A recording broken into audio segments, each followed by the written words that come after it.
Conversation's over, dude. Beat it. Big words from a guy wearing a rented tux. Oh, dude, that is it. You are so squashed. Come on, man. You want some of this? Bring it on. What's up? What's going on, huh? You doing all right? Yeah. Life's going pretty cool right now, but I gotta stop dating bimbos. It's like the biggest problem I have in my life right now. If someone steals a riff from a song, that shit's in the news constantly. Yeah. Motherfuckers steal shit and make it on HBO. They steal shit, they put it on television. What are you saying? Listen, I know you saying that you're acting like a little bitch. No, you're not saying that. Yes. You're agreeing with me, motherfucker. They're not agreeing with you. They don't even know what the fuck I... I'll give you the Spice Town version.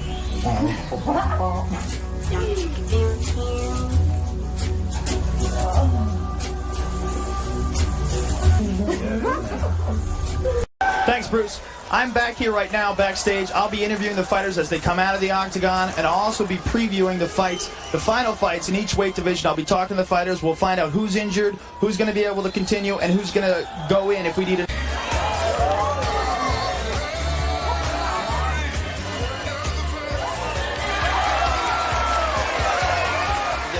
Today on the Game Man Show, we talk about bottoms. The guys who are always on the bottom in bed. Not like us tops. Tops. Sorry. Why don't you write something there? I'm sorry. Frank, this is not good public relations. Frank, what are you doing? Did you read this jerk's column today? Look at this. I'm really sorry. Call me the archetype of today's modern-day greedy ball player. You can't assault people. Hey. So then they start going at it, and I was like, all right, Joe's gonna kill him. Hey. And we have to go still. The capoeira version is the same as the Taekwondo version. Go stiff-legged like this. I'll stiff-legged on your knees. That's a serious goddamn...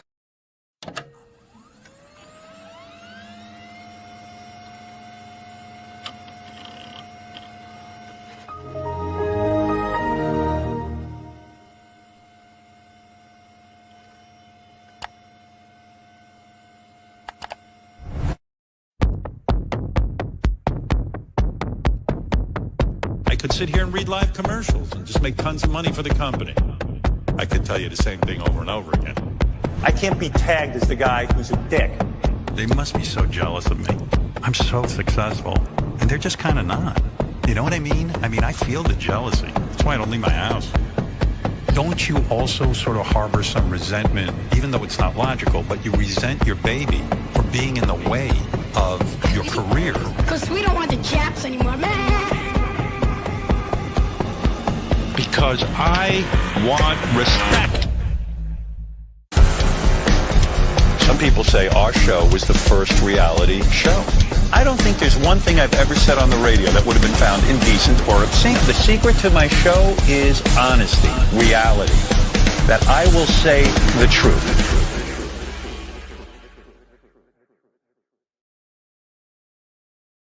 Knowing, Davi, that you remind me every day that Joe Rogan represents your three favorite things in this life. Yep. UFC, elk hunting, and not paying taxes.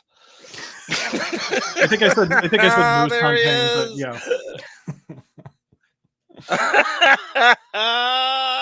Welcome, everyone. Joe Rogan versus Howard. Finally, this is something I've been trying to plan from Radio Gunk, probably going back since he exploded. I would say our third, I'd say 2017, 2018, where it was just like he was this juggernaut of podcasting and linking, and like little stories would leak out with these little soft feuds with he and Howard as it went on. And I just kept thinking back to his time on the show, which is very, very...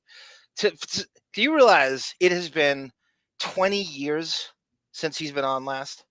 Possibly 21 years. 21 years. Yeah. What did you think of that montage in the opening? I love anything. I love the MTV stand-up set just because like it's such late 90s set design. It looks like your dad's rec room, like everything from in the kitchen. And his Marky Mark voice. Yeah, that too. Bon Jovial and I had a text exchange that I said, I hit me like, you know what? I don't want to go on here and go, oh, we talk to each other. Go, how about we take this text exchange and bring it to the people? How about we, you know how we always go, oh, well, we were saying last night, like, it was, oh, you should have heard us when we weren't recording. It's like, no, let's take that to the people. Let's see what happens. So I actually did an AI. I took our text exchange, just like the RD Jamie Presley thing. Right. And I took, and I put it to AI and talking about Rogan and kind of not entirely his history with the show, but just what he is to Bon Jovial. And he brought up his, initially he said the Wiggerish stand-up, and that's kind of what he put in. And I guess I'm not aware of his, like, between news radio and his podcast. He seems to be doing stand-up. He's doing UFC stuff. He's hosting Fear Factor. He's just kind of like a gigging, has-been actor. I was on this NBC sitcom, and now I'm just trying to make ends meet, before the podcast took off. We'll go back and forth on, like, complimenting him and then insulting him, I'm sure, on this silent. One of the things, and I don't know, and I bet you he has been offered stuff, like, simultaneously, where if you go on his IMDb, it is so flimsy. In terms of, I'm just talking about pure acting roles, not being yourself in a, not hosting something. Yeah, not hosting something. And, like, it's decades between, he did that Kevin Smith, what was it? The Zookeeper? Yeah, right. That's that clip of that montage is from Zookeeper. Oh my God. And I would have been like, I'm not doing it unless Rosario Dawson's my wife. I'm not doing it. That's what I would have said to Kevin Smith, to James. Yeah, like, there's some great chemistry. That's Kevin James and Rosario Dawson. You can't bottle that chemistry, right? You can't bottle. With so many gaps in his IMDb, you'd think he had guest starred on 21 Jump Street. My God. Speaking of which, Bon Jovi, I sent this very, like, sarcastic, angry text to Bon Jovi. I'm watching Dope Thief last night, my new Apple TV. Great lead actor on that, Bryan. What's his name? Brian Henry. He was on tons of stuff. He's really a charismatic guy. Went to Yale. I was looking him up, looking at stuff. So I'm going through it. I watched the whole first episode. I like it a lot. There's a couple problems I have with it, but it gets. And I get to the second episode. I get about halfway through, and what do I hear? There's fucking Aoki from 21 Jump Street plays the arms dealer. He's got a huge role in this. Wow. Bon Jovi's he's watched the whole thing and doesn't say shit to me. He doesn't recognize him, and then he doesn't. I'm going, I write him, I go, when do you plan on telling me Aoki's in this? Right. You have any idea? Like, what is this, a joke? You can watch the whole thing and you're summarizing it for me. You don't bring up Aoki? He's like, who? Who's Loki? And I'm like, you don't know who Loki is either? So not only does he not know who Dustin Gwen, Aoki, 21 Jump Street, he doesn't know who Thor's half-brother is. Loki, one of the preeminent villains in the entire Marvel and DC universe, if you want to combine the two. He just started a forest fire of things for you to yell at him about. My God, on the text thread. 5 a.m. my time. I'm still up. I paused. I'm like, I rewound it. I'm like, I watched Aoki's first scene. It's he's playing an arms dealer, and he deals police, and FBI and CIA and drug enforcement garb to them, so they can pretend to be like Sarah wearing the FBI windbreaker to make it look convincing that she actually is an FBI agent. And it's crazy. It's the opposite of Aoki. Interesting. Yeah, right. He actually has a role, and he's right. It's sort of a lawbreaker, right? He's got his whole Vietnamese family in this nice house in the suburb of Philadelphia, outside of Philadelphia, and they reveal in the second episode that he is the arms dealer for this is how they look authentic as, whatever CIA, FBI, drug enforcement, DEA. There we go. Yeah, drug enforcement agent. I know people know that very well. Right, they've raided your house a time or two. Many times. Yes. I see my beloved Kate Mulgrew is in the show too. Oh, you're looking at look at you, you can do Yeah, that? pull Look up at you the people cast, pulling yeah. up the IMDb. So she plays his half mother. Oh, And so okay. she's this kind of reluctant, she Ving Rhames is his dad, and he's a horrible dad, and it's a great scene in the second episode. He visits him in jail and just eviscerates him in front of the visiting room where it's all clandestine, and they're whispering shady shit to it. The whole place is like, but he's screaming at him. He's dressing him down for how much he's ruined his life, and it is like an Emmy Award worthy scene. Nice. Like he just did like you don't see people holding back in the you never see people going that crazy in the visiting room. Right. But I recommend this to everybody. I will check it out. It's kind of set in modern day. I think it's like 2020. They do some prison flashbacks, so it hits all the the right notes. Let's say hi to some people in the chat. Welcome Barbara DeRush. Welcome A Smith. A Smith wrote something in here. I'm not a Joe Rogan fan. He's Art. Who's Art Bell, David? That's like he's like a conspiracy theorist, right? He's a radio host that predates Howard, I think. Was he like an overnight guy or something? Was an American broadcaster and author. He was the founder and original host of the paranormal themed radio program Coast to Coast AM. In 2003. So he's like a conspiracy theorist, right? Like, and so Rogan's a lot of his thing and his podcast is just wacky conspiracy theories where you have no accountability for it. I was looking at somebody described Rogan the other day. Who the hell was it? Kyle Kalinske, you know him? Yeah. Oh yeah. That was a Sunflower Dragon recommendation. He goes, he said something like this. He said he's Rogan. If you don't know Rogan, the modern day Rogan, if you don't know him that well, you're not looking at him like he wants you to think he's George Carlin and Bill Hicks. You're looking at him like he's Rush Limbaugh and Sean Hannity. Like if you don't know anything about his history, all you know is the guy who, is anti-vaccine. He has Trump on the show. I don't know how you quantify it. Helped Trump win the election by having him on. They think that's swayed. I don't know what I believe. I don't know what swayed what. I don't know about that. Yeah, but I don't know how to quantify that. The early Joe Rogan Experience podcast was actually like somewhat reasonable. Like he had some guests. He had some guests and some conversations that I always go back to. He had one of the daughters who escaped from the Westboro Baptist Church on, and they had a great conversation about just like being deprogrammed from this really right wing religion. Two of his best friends coming up in comedy are two of my very favorite comedians, Bill Burr and Doug Stanhope.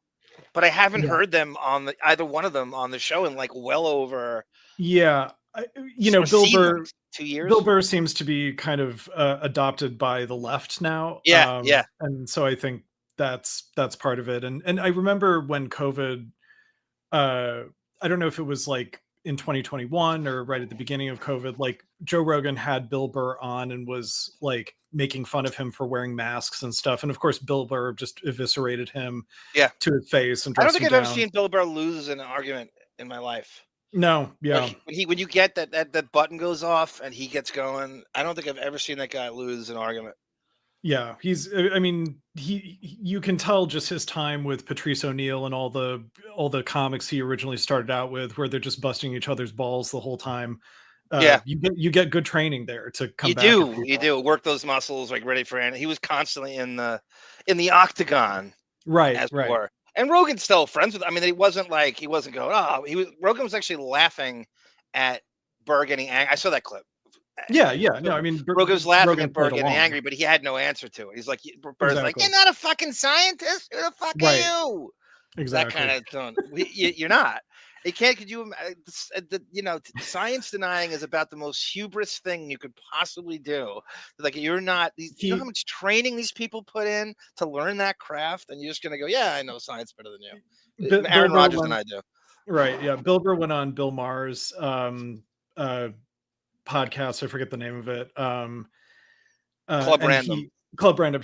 Bill Burr went on Club Random, and at one point, Bill Burr is being a big blowhard as usual, and Bill Burr says, like, you're like a guy who plays fantasy football, and suddenly you think you're a GM of a team, Yeah, like he was saying to him, you're not in politics.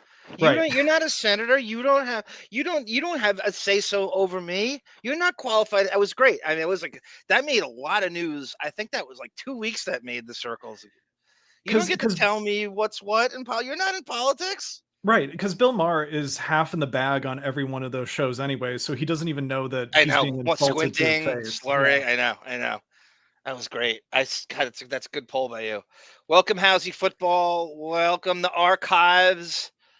Smith. So this is God. So how familiar are you with Rogan's history with the Stern Show? Because I'm saying not a lot. He hasn't been on 21 years. Yeah, the only clip that I know is Vinny Favale arguing with him about ratings for Survivor versus ratings for Fear Factor. That's the only I have clip that. I know. They went at it a couple times. I don't know if we'll get to it today, but I certainly have that for one of the installments. That's about all I know in terms of him actually being on the show. And I remember the one thing I do remember is like when Jerry Seinfeld first called back in like 2010 for the first time since the 90s, Gary made it like a mystery game, like you'll never guess who's on the phone, and it's a comedian, and Howard was like, is it Joe Rogan? And Gary said like, no, he's so much funnier than Joe Rogan. Oh God, they had beef at that time too, it seems. He takes shots at him.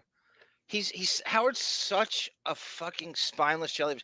He takes shots at him while he's in rotation with the show, meaning he'll come on like he at some point in my sort of endless research to the depths of the night. I mean, Howard calls him illiterate. He calls him an idiot. He calls him a misogynist. Everything you could, a plagiarist, everything you could, and meaning it, not done tongue in cheek. And it's just, so if you're Rogan at some point, you're going to go, okay, this guy, it's everything is, and then, well, again, I guess just, this is more of a compliment to Howard really, because this is how he was a great interviewer, that Rogan is so terrified of talking about his real life. And you see that, you listen to enough of his regular podcasts, right? Yeah. Where, how much do you know about his life from the pod? I mean, he speaks to someone for 3-4 hours. Sometimes it's as long as this show. Yeah. How much do you really know about his life? Did you know he has a wife? Did you know he has 2 kids? Did you know, no, he has a sister? He's an Ellen Stern, like half sister, half sister. I mean, his podcast is all philosophical masturbation. So, it's not even like he's bringing in real life examples to support the sort of manosphere incel philosophies that he's trying to unpack with whoever's sitting across from him. Yeah, he's a very specific set of guests, like Howard does, and it's all tweaked towards him. So when you go through these Rogan guests, you're saying to himself, and this is not like it's like this. I don't know if this would stroke Stuttering John's ego or not, but do you remember when Stuttering John got into the podcast game, like he was full on, and we helped him actually start that other show, and Monique did a lot with him technically, like doing the StreamYard shit and he discovered like much later on that Rogan was the biggest guy in the game. And he realized obviously he's never going to go on Howard. So he started to try to contact Rogan to get on the show. I don't know how far it got, but Rogan obviously knew him well from the show and was Rogan was a super fan and stuff. And Rogan's had much lesser people on his podcast. Right. 3 or equal to. Like, is Pauly Shore bigger than Stuttering John? He has him on like once a month. They're both relic comedy objects from the 90s. I mean, it's the same. And Pauly Shore's mom obviously ran the comedy store. Right. If that's his impetus behind that, but he has some real fucking, just Z-list, that for whatever reason he deems he sun kisses. Even that gaggle of fucking grifter, no tax paying Austin comedians that come through that fucking mothership. Yeah. That gaggle, none of them, they'd all be beneath John if he didn't bestow his, whatever you want to call this type of fame on this internet fame onto it. And to give starting John a little bit of credit, he kind of paved the way for the sort of sidekick hangers-on, outrageous, trying to be a comedian or wants to be in comedy in some tangential way. For the rest of those guys, for your Burt Kreischers and your whoever's, It really would be a great like Marvel Comics what if. Like what happens to these guys if they never meet Rogan? Right. Where do all their careers go? Whether it's Kreischer or fucking Tony Hinchcliffe Right. or Andrew Schultz or who was some of the Go ahead. Yeah, I don't know if the Come Town guys are associated with him. Like Mark Normand is a really, really funny stand-up who I think got a boost. Got a boost, but I think Dan Soder, I know you're talking about. Jay Okerson, right. It's kind of those Ari Shaffir is he's a really good one. He as much as he's almost like the Ralph Cirilla of the Rogan-sphere. As much as he is kind of like anti-establishment, I don't know. I would not know who he was, like full on, if it wasn't for Rogan. And then he had that Howard pushback, where he went after Howard. I have that clip here. I don't know if we'll get to it today, but it's from 2015, where he said Howard. I guess he was listening to the show, and Howard took the same shot you hear now at podcasts and how stupid they are, and anybody could do them, and you have to work in live, you have to work in radio and able to do this, and and he goes, no, you don't, you don't have to throw it to a break. That's not what it is anymore. And then so he and Rogan, but Rogan's very, very tactful when the critiques of Howard come up. He's very, very. He really wears kid gloves. Ironically, he does. Yeah. I don't know why. The first time I was aware of Ari Shaffir was he got in trouble for some insensitive Kobe Bryant tweets when he died. Yeah. Oh shit! I can't believe you remember that. That's when I first became aware of him. So that was he's from the DC area, and so not that this is even relevant to the. So I'm trying to remember why. So Kobe Bryant actually got drafted by the Charlotte Hornets. Okay. And he's not supposed to be a Laker, and they traded him for Vlade Divac. Okay. And so when Kobe Bryant died in the helicopter accident, it was Ari Shaffir finally. He's the only one that goes, "Oh, he's a rapist." What am I feeling? I don't care. I hate him. Right. And you're allowed to not like him as a master. I hate Kobe Bryant. He's one of my least favorite players ever. He's a ball hog. He's a Michael Jordan knockoff, like right down to him backpedaling and the way he snaps his gum. And I really got like my skin crawled when I saw him. And he's just like one of these kids that grew up loving Michael Jordan, just imitating every single thing. But the worst thing is he actually is the same size as him. So he could mimic him. Like he's probably 80% Michael Jordan in terms of productive, but he's like got the worst field goal percentage of anyone, like in the whatever you want to call him, a top 25 player, like 42% from the field. And he raped this woman. I mean, hasn't been exonerated. He paid her off to make it go away. He bought his wife a $6 million ring to say, and there's going to be lemmings that say, oh, he didn't do it. Bullshit. He didn't rape. Bullshit. So Ari Shaffir went back to that. People just stopped bringing it up. You know, like the Me Too movement, like where you got to pass, like somehow, like where you missed the whole. And it was weird because it was like right before COVID started that he died. And I remember that like they televised, like Jimmy Kimmel hosted his funeral. It was out of control. We still talk about it. Like Moses, there were people like right on his, like Moses Malone, who died. Like his death came and went in a week. You know how accomplished he was in the NBA? Right. We're still bringing up Kobe Bryant. Do you think the Rape sort of made him just kept him more famous, even like he's infamous in 2003, but then people start to forget why they know his name, so they just assume it's because they think he's that's a great question. Like novices, like who knew his name, and one of the big things because he plays for the Lakers, that is such an advantage in every way, especially in the NBA, as far as just recognizability. The Lakers have such an advantage. I cannot explain to you how much when I first got into sports. I remember being like in third or fourth grade, like the NBA, not sports. When I first discovered the NBA, I'm in the elementary school library and I'm looking down, and a couple months go by, and I'm like, why are the Lakers on the cover of Sports Illustrated every week? what is this? Why are they always on the cover? And I realized they had, out of like a 12, 14 roster spot, they had 10 all-stars on the same team. It was like Norm Nixon and Worthy and Magic and Kareem. And I'm like, Bob McAdoo. I'm like, how does this team have all these guys on the same? How is it possible? And so they were grandfathered in from like no salary cap age when it came around. And they have such an advantage. And of course he's on the Lakers at the same time. And then they had Shaq at the same time. So it was like almost this. They're just the NBA might as well just televise all 82 Laker games and stop pretending that they're on some equal thing. And right, it sounds like the Lakers have all the actor basketball players.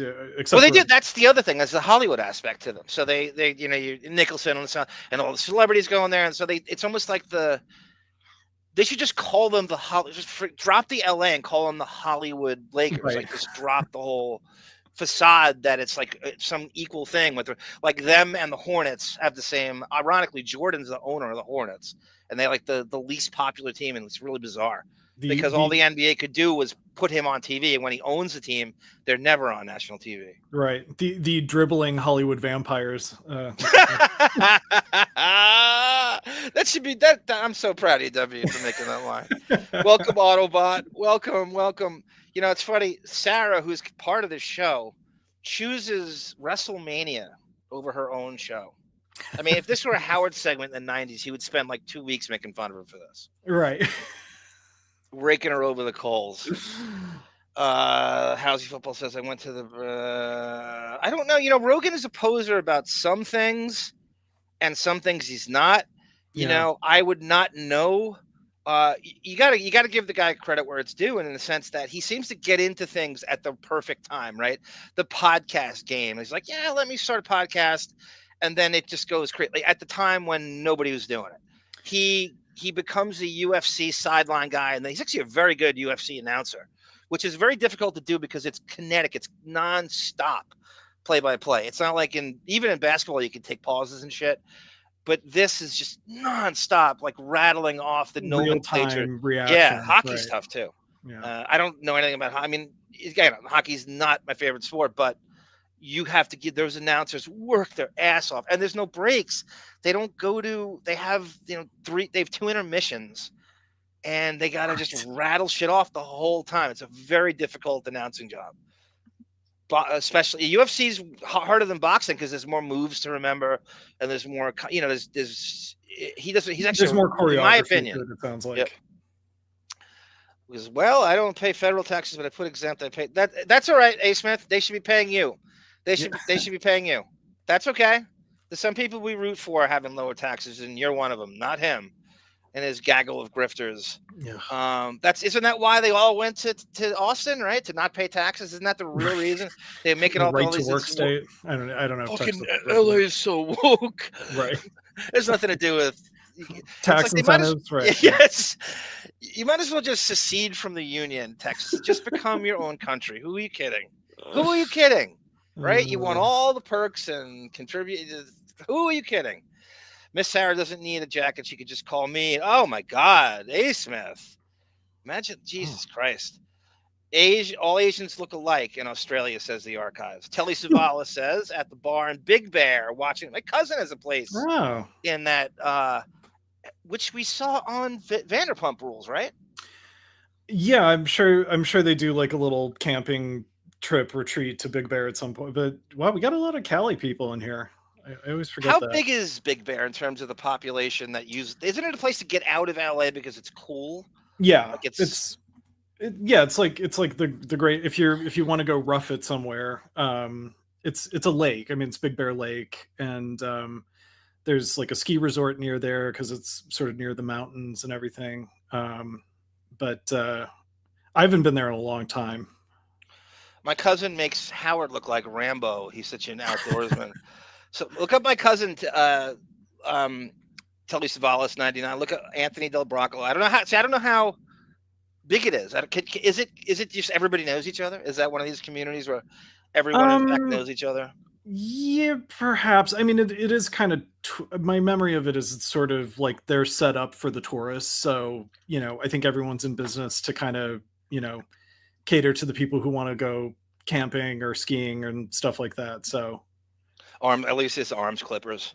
They are my top 3 teams of all time. They sit there. I've flirted with them becoming number 1 for a while. When the Trailblazers pissed me off, it never comes close to what the Steelers did. But Theo, tell us about one last thing. I'm assuming you're a huge Kojak fan with that name, and what a great assumption by me. I got on this Kojak kick about 5 years ago, and I started to watch the first couple seasons, and they do this thing which is really patronizing to the audience because it's supposed to be this real old New York show. It's the 70s, right. And he's this beat cop detective, and it's gritty on the street. Do you know like more than half of them are shot in LA? Oh, and they really do a good job fooling you. So I was reading the IMDb's about the shooting locations, and every now and again they would do it in New York, but not a lot, and you could clearly see that it was. And then I looked up one time, he's having a foot chase on the street. Somebody did like a smash and grab, and he's chasing this junkie. And I paused it. I'm like, what? That's way too sunny for New York. What the fuck is that? I look up at the sign, and it said Fairfax on the street sign, and they didn't cover it up. You mother! And I think he was on the walkie going, I'm gonna chase him down Fifth Avenue, cut him off. I'm going to the Bronx. And it was Fairfax on the streets. Oh God! You think his lollipop is from Coney Island? It's from C's Candy at the Grove, right? It ruined everything for me. I couldn't take so that from that point on, I was like, my guard was up with the New Yorkness of that show because I was watching it for the streets, as I watch everything for the streets. David Villataris was just I started watching Rogan when he had hair. By the way, I wanted to comment because you mentioned Howard made fun of him for being illiterate, and that was when Michael McDonald on Mad TV, who played Stewie, he would play Joe Rogan if they did like a Fear Factor sketch. And the central joke about the way he played Joe Rogan was that he couldn't read the cue cards. Yeah. So I don't know how that was the thing. That was the thing. I mean, I have some audio of that where they're goofing on him at the beginning of a Stern show for not being able to read, the cue cards or being a horrible host. Right. And then it really, you could see clearly why Rogan wouldn't come on there again, but he won't admit it readily. This Art Bell, Josh Foster is going crazy. Art Bell, I kept seeing that name and I thought he was a black guy. Like my mind, Art Bell was a black name and I couldn't get it out of my head. I just couldn't. I just like that.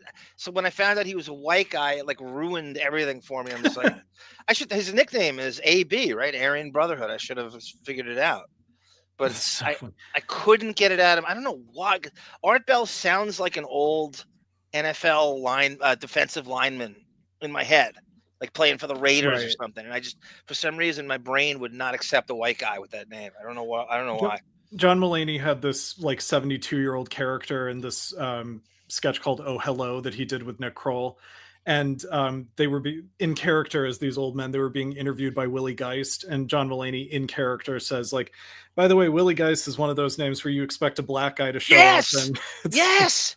Oh, don't make me. I'm going to become a big John Mulaney fan now that you said that.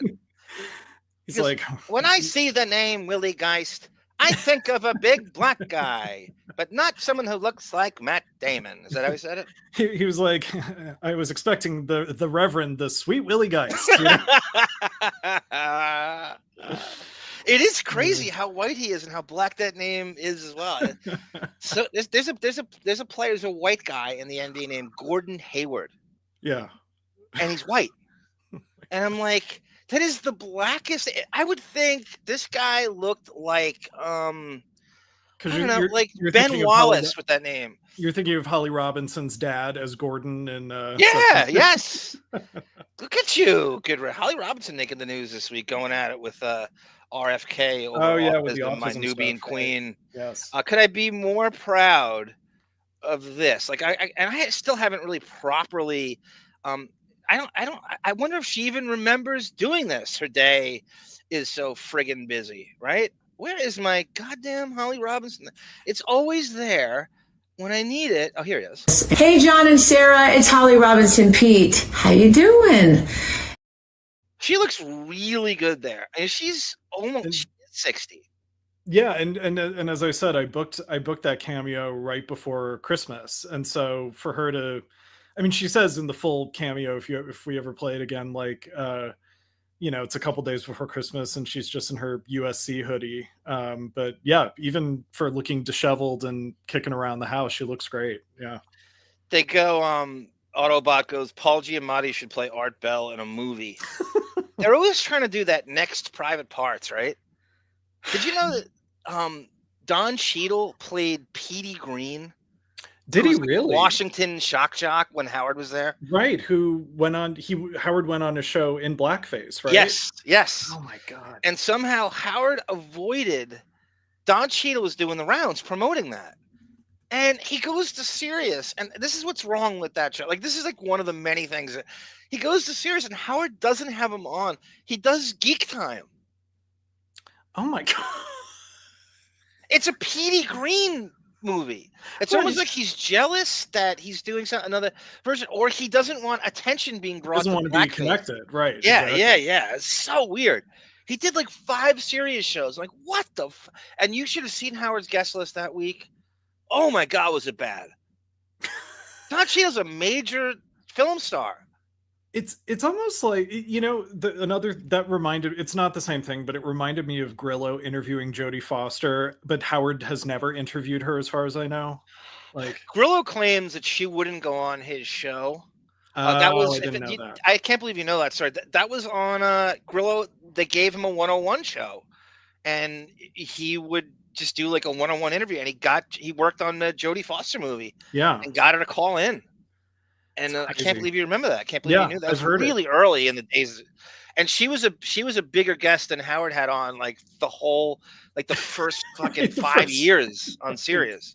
That's why it's so funny. It's like you have these big people circling the solar being that is your show, and yet you can't get them to, come on with you. I don't know. Howard used to get really fucking stoked when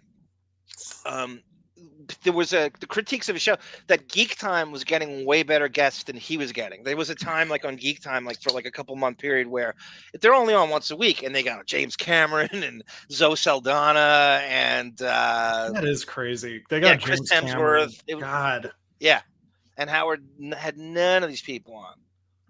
Either it's laziness or they won't do it or just lack of, but it really made him look bad. And the only reason that because it's Ralph, he can kind of get away with it, like where he's not going to try to pull the plug on the show to make him look bad. Interesting. God, look at A. Smith has 30 gigabytes of Art Bell on his PC. Imagine that thing got hacked. You're not going to find like kitty porn or anything. It's just 30 gigabytes of Art Bell. Because I'm more embarrassed by the 30 gigabytes of Art Bell. And they still don't send him to jail anyway for that. They send him to jail for Art Bell. We don't know what to do with this, but we're going to make a new law is that Art Bell porn is right. Art Bell ASMR is illegal now. Right. I would love to know how much A. Smith listens to that too. Like, does he have it on like a queue? I remember that was there was like this download link that I had to get the regular Stern show, and that was like during the earlier days of Sirius, and they would have every show that was coming out of those channels. And then they would put stuff that was loosely connected to it, like Opie and Anthony. And Art Bell, for some reason, made the cut on this download, and his show was available like every day. And I still didn't know who he was. It's like a radio host that Sour Shoes would do an impression of to make Artie laugh, like, yeah, it's an obscure New York area 70s radio guy that Sour Shoes somehow knows, Telly's he wants to know if David Theo Kojak wants to know if you think Nikola Jokic is the best player in the league. I'm partial to I don't know. I think he is Kojak. I think it's an easy choice now. I think. I mean, it used to be like him and Giannis, and maybe some of these guys who are now a little older now. You can't like your LeBrons and Steph Curry and stuff. But it's a pretty good choice to say it's a safe. He's so consistent. I mean, could you imagine if he had a vertical leap? I mean, he couldn't play the game at a higher IQ. The other day I saw them compare him to Tim Duncan, and he beats him in like in every single category already, like just per game, and not so much like this ring stuff, but it was like his field goal percentage is like 100 points higher, and yeah, I think it's a very safe answer to say that Jokic is. I thought he was talking about Cesar Romero or Heath Ledger, the Joker. I wasn't sure what that was in reference. That's what I was in Joker mode too. I was in actual Joker mode, and I know both things equally. I'm the perfect guy to go into either one. That's the dilemma I have, is that I love when sports guys are forced to talk about comic books like on a broadcast and they know nothing about it and they're mispronouncing the names, and they have to read it like a promo for something they know nothing about. They have to leave their obvious Seinfeld reference jokes and go to Rich Eisen he's talking about. Melvin Stanhope is on. Okay, what's this, Melvin? Doug Stanhope was on, and he was treated like shit by Rogan. I doubt he'll be back. Melvin, do you remember when that is?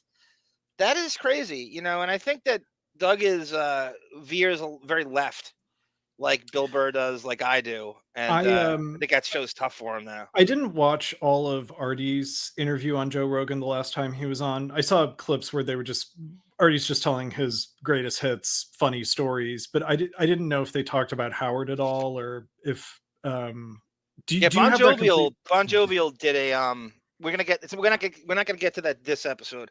We're gonna get to him talking about Howard in modern day, and that's gonna be like either the next one or the third one or the fourth one. Cool. And I had to actually delegate duties a little bit this one time. I'm like, there's too much to.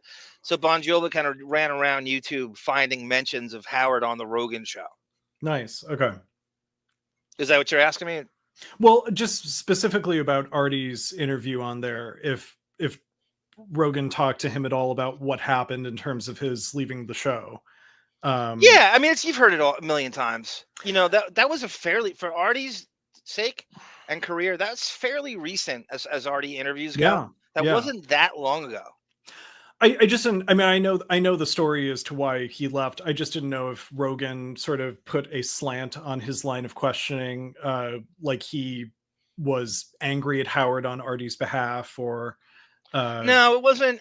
I'll go back and listen to it again. I think I should, but it definitely wasn't what it could have been. He took his own angle. It was short for a Rogan interview. It was on.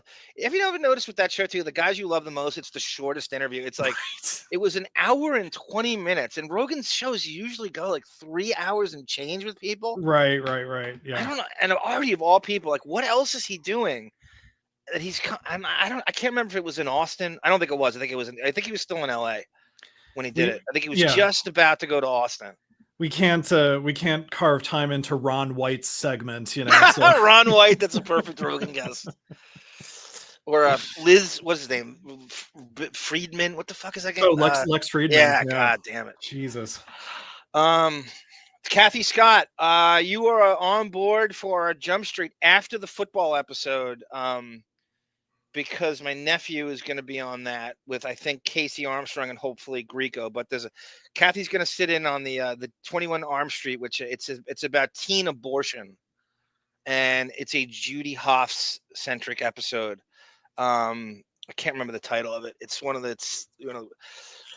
but Kathy, good to see you in there as well. I hope you hang for this. I don't know how often Depp's going to come up during this, but to bring Depp up to Rogan, there was a time when Rogan was talking to somebody, and he goes, and this is like during the fucking trial, the Fairfax trial, and he goes, no, Stanhope's bros with him. Stanhope's fucking bros with him. He fucking called me up. He handed me the phone. I'm talking to Johnny Depp. I'm on the beach on vacation. Like, Rogan, I think that's the one time he brought up that he had a wife in 10 years. Right. Because I'm on the beach. My wife's over. He's like, he fucking put me on the phone with Johnny Depp. And this is like during I think I'm just before Fairfax, I think. Yeah. I remember there was does Stanhope have a podcast that he does himself? Yes. Okay. It doesn't get a lot of heat or traction. It's sort of it's not a video podcast, or at least it wasn't when I was listening to it. It's very just like, I don't want to say scatological. It's not like he has an agenda. He doesn't have like a premise. Like, we're doing a premise here. He Right. just kind of bullshits with his people at the is it Bisbee or Brisbee? Bisbee, right? Bisbee, Arizona compound. Yeah, that sounds right. I'm actually not sure, He'll but occasionally have a guest. I don't know if he still does it either. I haven't checked in a while. But I remember he was talking about having opinions on Amber before Fairfax started, right? Yeah, There was some But Stanhope was the first guy to have the balls to come out and say, Bingo and I were eavesdropping on Amber and her friends, plotting this conspiracy and saying like, oh, Jesus Christ. And I'm going to say this and this and this. And she didn't think he was listening. And so they were Right. privy to just all the stuff that, and this was like when Depp, the negativity on Depp was probably at its height. And he wrote this essay in some internet, not magazine, but an internet entity like a Deadspin or one of those things like where they gave him like a guest author, and he wrote this. Amber Heard is plotting and here's how I know, and then he wrote this whole dissertation. That's what I remember. Yeah, and I voiced it over at one point. And it was it was really ballsy to do that at the time when nobody else had the balls to step up. Everybody else did like 3 years later, but he did it when it was like, believe all women all the time, every time. And he just said, no, I was there. This is what happened. Right. And I think the TMZ video had come out, and she had her lawyers come after him. And who was benefacting that? Elon Musk. Oh, right. Because that's right. Because I at the time am going, how is she affording this team of lawyers coming after? And then sure enough, he paid for all the shit in Fairfax, and but that certainly at that time that he had served Stanhope like a cease and desist thing, and if he ignored it all. It's crazy. The ultimate sign of friendship. It's the ultimate, you couldn't possibly show loyalty or dedication in the face of that. It was easy to defend Depp 2 or 3 years after that, but not at that time. Yeah. That was true balls. Yeah. In the mitosis of the Depp case, he was in pro phase and everyone else is in to anaphase. I'm sorry, I'm trying to do a weak ass Dennis Miller. No, that was good. That was good. I knew exactly what you're doing. That was good. I thought that was excellent, as a matter of fact. PC 23 and Housey football. Yes, I have that. The whole thing with Fear Factor, and that was a big part of my discovery years ago. Which one of the many problems Rogan has with Howard. We're going to kind of build. We're not doing this chronologically because it's too annoying. It doesn't help anything. It's so a lot of times like two things will follow each other and they're not chronological, and it doesn't have to be, and it doesn't need to be, and it doesn't help anything along chronology. We got to get to the truth. And the chronology is not necessarily part of, I got to tell you. So his time frame, the first thing we're going to listen to is his first appearance on the show. So he starts it's September. Rogan comes on for the first time, and we need to mention KC Armstrong in this whole thing. In September of 2000. So Rogan had been around the circuit for a while at that point, and I guess he was couldn't get on the show for like a decade, or maybe a little less than a decade. And it takes that homoerotic audio sketch he did of him and Bryan Callen jerking each other off and having anal in the basement while the mom is screaming downstairs. It's so round and muscular. So KC Armstrong introduced Howard to Rogan's comedy album. And that was a sketch they did on Rogan's comedy album. And of course, Howard is obsessed with the gay anal aspect of it and played that on his show over and over again, which is obviously Wigger flying too close, which is what he and Ralph do, right? To 9 Inch Nails. And those voices, And those, right. And it's Allison screaming downstairs while he and Ralph are doing the exact same thing. So it's so you could say KC Armstrong was responsible, not definitely responsible for him getting booked on the show. And then I would bet that he sold comedy albums based on that. I didn't know any of that until I heard it on Stern. I didn't buy it, but other people did. I forgot about Bryan Callen. You know, it's Bryan Callen and Mary. There was a cast member on Mad TV named Mary something. She was a tall white woman. I forget her last name. But they did a recurring sketch, Cabana Chat, where Bryan Callen was like shirtless and like a leopard print Speedo. And Joe Rogan. You know more about Mad TV than RD does. You really do. It's crazy. You know. I don't know how that happened. Like, I've watched it enough in pieces over the years. It's no, there's some great sketches that don't get brought up anymore, and they should. Yeah, but anyway, remember that you and I were talking about how Mad TV does this thing where they break all the SNL norms. Like, no, we don't need a host. We don't need it doesn't have to be live. Who gives a shit? And they kind of go away from all that. And every now and again, they would have like a kind of a half-baked host, and Rogan was one of them at one point, I remember. Yeah, that's right. And he was on a sketch with Bryan Callen. Anyway, but Bryan Callen is canceled like he had some stuff come up, right? Yeah, he had grooming and like Chris D'Elia, underage, and so many people right. that come out of it. It's interesting how the cancel culture hits that Rogan-sphere or that Rogan-verse, like whether it's Tony Hinchcliffe. Chris D'Elia hasn't been on since, but Rogan's supposed to ignore all that if he believes in his friends. Like, you're working with this guy, you don't know any of this shit. Yeah. And so, but D'Elia, so for Bryan Callen, he had been seemingly banned from the show for years, and all of a sudden he popped on like a year ago again. And they almost as if they had a plan, like, let's let this cool down. Let's let it run its cycle. Let's let the Me Too's overlap each other. Right. And we'll have you on and we'll wait for that. But there was a string of them. It was like Chris D'Elia, Jeff Ross, Bryan Callen over and over again. This is like right before COVID or right around COVID or just a little bbefore. Yeah. And he had a series of like, I don't know, statutory rape groomings, just like allegedly with D'Elia is the worst. Right. Yeah, it's they brought him back like when Kevin Spacey out of nowhere came back in his House of Cards character to like address America about. Oh God, yeah. I'm gay. We're allowed to do that stuff. Right. We're allowed to do that stuff. Exactly. Right.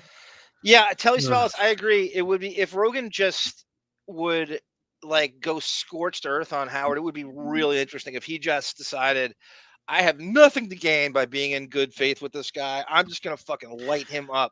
The amount of clicks that would get like on his show versus it would be really good if Rogan just decided it would take an Ari Shaffir to get him going, I think. And it's not like Rogan is trying to be friendly with anyone that Howard is trying to be friendly with. He's not trying to be friendly with the Kimmels. They have very few mutual friends. That's a great point. I was thinking about that going through this now. Like it's really separate factions of Howard needs to be part of mainstream Hollywood, and Rogan's trying to be the anti-Hollywood. He's trying to develop his own Hollywood in Austin. Do you get a sense from, I mean, we'll listen to it, but do you get a sense that Rogan was like a Howard super fan before he was on the show? Yeah, he's not a super fan like we are, like encyclopedic and can kind of just like, he's that sort of next level guy who thinks he's a super fan until he meets someone like us. Like, he's like he's a very thriving career. He doesn't need the show. Like, there's nothing the Stern Show could do for him at all. Right. I'm just saying, like, before he was on news radio, like, I wonder if he was listening in the 80s and early 90s and was like, I wonder if he was a fan like RD was a fan, I think he was born in New Jersey. He's actually exactly RD's age. He was born in New Jersey. And then I think most of his life he was in he's so nebulous with in the Boston, Massachusetts area. So his biography, to really get it down, Howard's the only guy that really, because he had such idolatry for Howard, that Howard was able to get biographical data out of him when nobody else would. He would do interviews. If you notice now, he doesn't do any interviews. Have you ever seen Rogan do like a full-blown sit-down interview where he's not the home team? It has to be one of the the gaggle of annoying grifters in his circle, his acolytes that he he'll throw them a bone, and he'll do, you know, Joey Diaz's podcast, or he'll do who's the one I just saw, fucking Theo Vaughn or Vaughn, Andrew Schultz. Yeah. Well, every once in a while. I think Theo Vaughn is eclipsing Joe Rogan, quite frankly. I think he's getting, you know, I mean, I'm not a fan, but I think his podcast is getting bigger than Rogan's, or is heading in that direction. But also, the reason I bring up the Rogan being a super fan is that it does seem like all these if Howard meant something to you as a younger person, and you went into show business and you found out that he's not the man you thought he was, you still can't put that final bullet into him and release that Olsen twins clip, or, you know, like they just can't make that final step to really ruin Howard and expose him for some reason. There's one guy that they are mutually friends with, and actually is Fitzsimmons. Yeah. And so when Fitzsimmons would do it, I mean, what you said there is right, that he's holding back, like almost putting his foot on the neck, as they say, which is easy to do with him. Right for now. Some childhood nostalgia reason, you know, he just can't. Right. He could take the high road, but like, as they say, like, he's not quite ready to put his foot on his neck, and he easily could at any second. And he just wouldn't take anything for Rogan to put his foot on his neck. Like, just, the biological father, Two Master does know all. That is in here. That is in here somewhere. It is. I can't remember if it's the first interview but I have it. I certainly have it, and that won't come up. He will not bring some weirdness with his mom. Maybe it is the first interview where his dad abused his mom, and I didn't listen to all these full on and wanted to save it from it because I was skimming through them and making them as I was doing it, and there's a lot of weirdness with his immediate family, and Two Master is right, as he usually is. That he's estranged from his biological dad, which I thought I read an article on his father pushing back like 2 years ago, saying that he's making this shit up, and as they all tend to do. And his sister said that, and I was reading this as I was making it, and that his sister said his dad was not as bad as Joe's making him out to be. He's trying to make him out to be a victim, but he doesn't talk about it at all. If only Ellen Stern would come out with that information about Howard making his parents out to be worse than they are, you know? Yeah, that would be a great conversation. Like, I'll give you this is how you know Rogan and Howard are done. Howard goes out to LA to promote that horrible book that they ripped Jack's title off, Comes Again, the laziest, ghostwritten by Vinny Favale, where they're transcripting interviews, and he's putting, like, I think we deduced that there was 14% new content or something in this book, and you knew and as soon as it ran its course, he will not bring that book up again. So he goes out to promote it. He's doing every single thing you could do. Yeah. This is when Rogan was in LA, and he doesn't do Rogan. And I'm like, that's it. There's no, if he's not doing it now, he's never going to do it. That's it. He did, I thought that in, it was another one. Real Time. And he did Bill Bright. He did that long interview on Bill Maher's show. Yeah. He did Terry Gross's Fresh Air too. Yeah. That would be so interesting to hear Howard and Buchwald going over who he deems worthy enough for his time to stop in. He's going through these names and who wants him. It would really be interesting to hear that, him going through the names, the promotional names. Who's more in the Howard audience, the NPR crowd or Joe Rogan? You know, who's more likely to buy Comes Again? Well, I mean, those podcasts, I had to, like Mark Maron and Carolla, who got offered the fucking Jackie chair before RD did. He doesn't do Carolla's show. That's who I knew those two were at, politically, like, completely. But Howard's politics are fake. I mean, it's all through Kimmel. Everything's through a prism through Kimmel. And I think that Howard is like holding a grudge with Carolla because Carolla interviewed Stuttering John about. Yeah. He had him on after that, though. Oh, he did? Okay. He had Carolla on after that John stuff. Yeah, a few times. And I think Carolla apologized to him and shit. I mean, Kimmel brokers that whole friendship, but there's only so much you can do. Right. It's amazing how politically opposite Kimmel and Carolla are. Especially now, I can't see them being friends still on any level. I'm sure maybe they are. I haven't checked on their friendship status. I'm sure they're on some emergency contact for each other, but I'm sure that's as far as it goes. Maher and Howard are both lazy, grumpy fossils, except Maher knows how to have fun once in a while. That's true. That's true, Jose. Once in a while, he does. PC20, Rogan is the only 20-plus year stand-up that has never made me laugh once. Rogan would make me laugh, PC23, when he gets really angry. And that's that is the fuel to so much in comedy. I remember Colin Quinn even said one time, he goes, because I guess Rogan had done Tough Crowd a few times and like really flipped his lid, and Colin Quinn said, he went, Joe Rogan makes Nick DiPaolo look like a Ben Vereen. So when he gets angry, Ben Vereen. How great is a Ben Vereen reference? I love a Ben Vereen reference. Always welcome. Always welcome with David. Makes Nick DiPaolo look like a Ben Vereen. So like when Rogan gets angry, it's like hitting a speed bag, and occasionally something really. That's certainly when I find him, and that's with most people, right? Don't we love? Melvin loves when people get angry. Yeah, I mean that's half of my laugh out loud factor for Curb Your Enthusiasm. When Susie is like eviscerating Larry, I think it's the funniest thing in the world. Yes. Melvin goes, why Rogan have the CIA Rogaine have a CIA handler, Mike Baker, on. That's interesting, Melvin, is Rogan's much like there's a lot of differences and there's a lot of similarities to Howard. And so Rogan apparently has this huge security protocol at his Austin compound.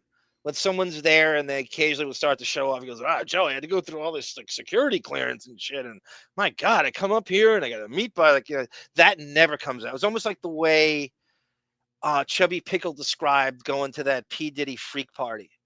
Right. When they go to Rogan's compound. He's very, very guarded. Like almost like annoyingly guarded to the point where he's got something to hide, or you can assuming you're going to play a certain show, brought the random girl. Yeah. I have that, Andrew Jenkins. I have that. Brought a random girl on. Rogan got pregnant in his news radio trailer.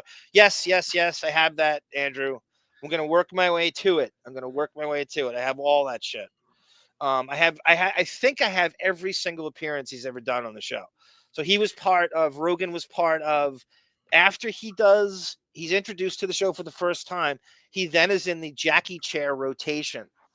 And there's a bunch of that, but I can't imagine, and we'll go over this, like what if Howard offered him the Jackie chair, he's not taking it. No, God, no. I mean, Rogan had a lot going. By that point, he had done news radio. He had a couple, even in that, he was in a sitcom called Hardball that was on, which is basically a knockoff of your precious Major League Cleveland Indians. It was like done in sitcom form. It was a total ripoff of Major League. But it was called Hardball, and I think it went 6 episodes or 8 episodes, maybe a season, 13 the most. Oh, you know who was on that show? I'm looking at the cast right now. Was Allie Wentworth was on that show? So she's in the first scene with Rogan, and what does she play? Does she play like a what is her? Does it say like what? Hang on, I'm looking it up. Premise. I'm not sure if she's an owner like. He's a public relations girl. Oh, she's PR. Okay, yes. Yeah. That's exactly how she comes off in the clip I saw. Bill Champlin likes the Lady Boys. Thank you, Bill. He writes, "What's your opinion on former CERN show hack? No talent, smug loser, Shuli Egar employing, befriending, covering for his producer who's an actual pedophile." That is a story that I want to play. I'm sure. Well, isn't it all about Shuli at that point, Bill? That he's covering for him to cover for himself, because at some point you are who. Remember that clip? Remember that article I sent you the other day, David, of Depp's female music news? Yeah, Patti Smith. Patti Smith. And I go all the time that all of Depp's friends are horrible, whether it's Marilyn Manson or he's covering for Roman Polanski or fucking Beachy Coldplay, and then of course Patty's the legendary female rocker Patti Smith was in this article. This guy who lived in she was the worst guest the restaurant ever had in the history of his time in New York. Just the most nastiest person you could ever be to his way. They would have like a raffle as to who didn't have to wait on her when she came in. Oh my God. And because she was famous, they wouldn't ban her from the restaurant. Right, because she was would just horrible. the worst human being they've ever met. And these are the people Depp keeps friends with.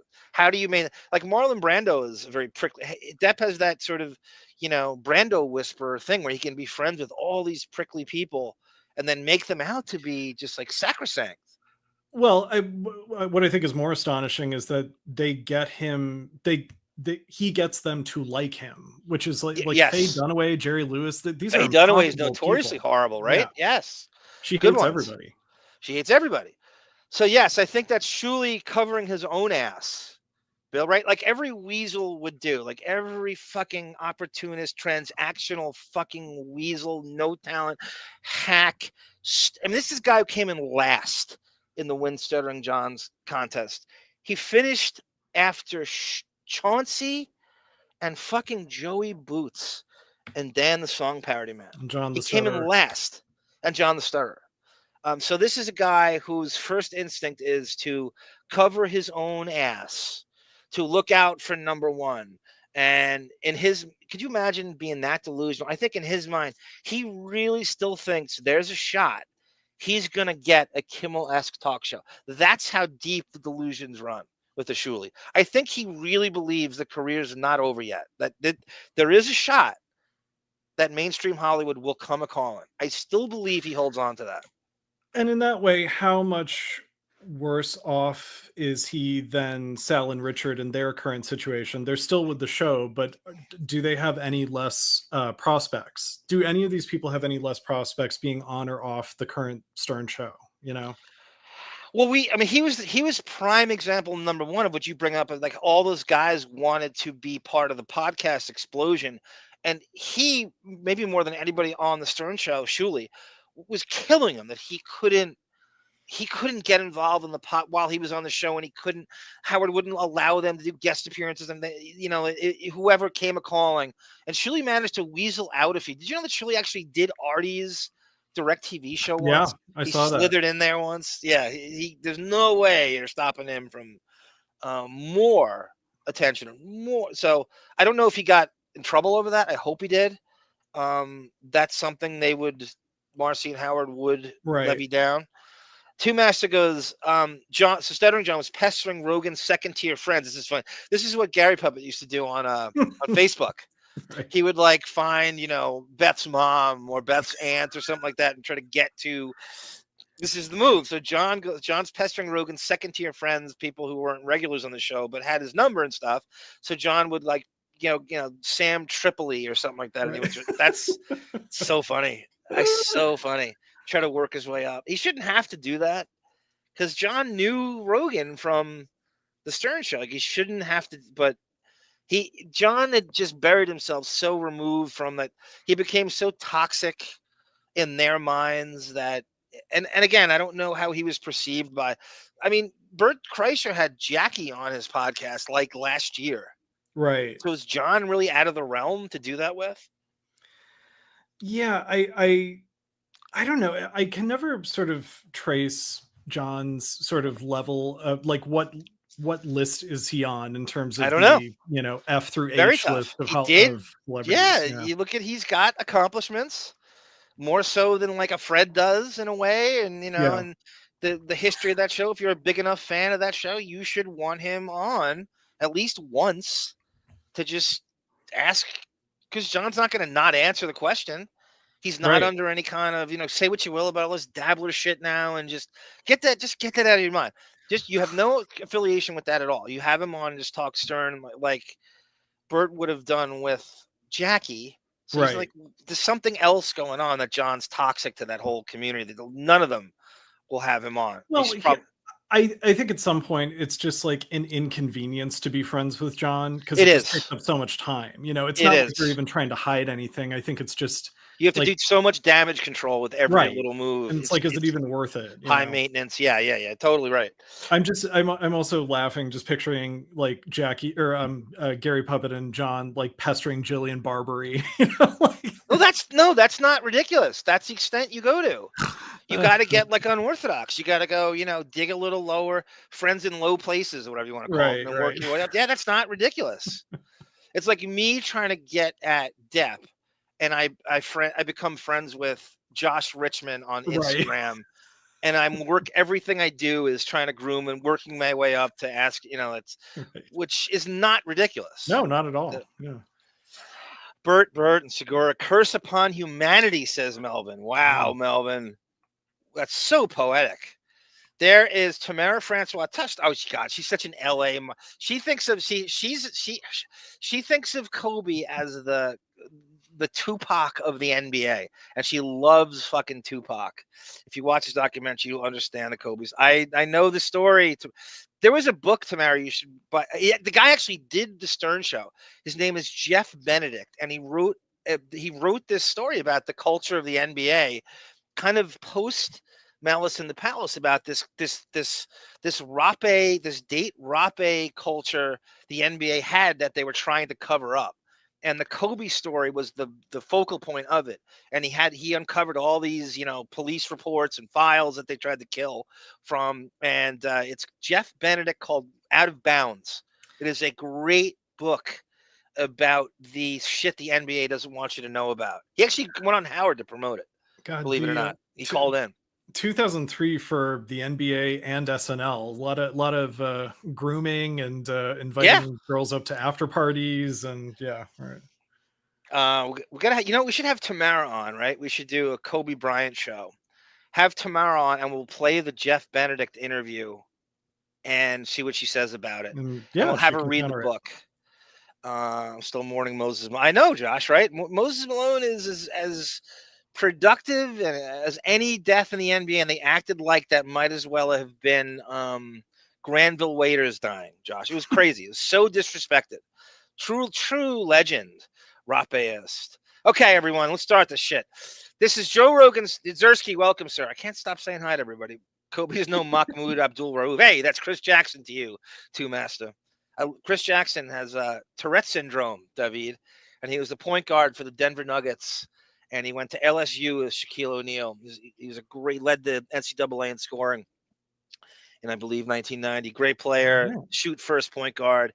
Very much like Steph Curry before Steph Curry, but he had Tourette syndrome.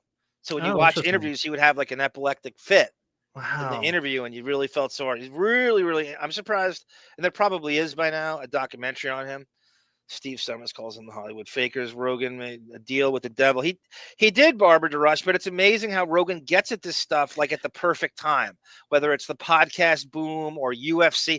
Like, he was a UFC announcer before it blew up, and he had the presence of mind to say, I'm going to hold on to dear life for this because this is going to be big someday.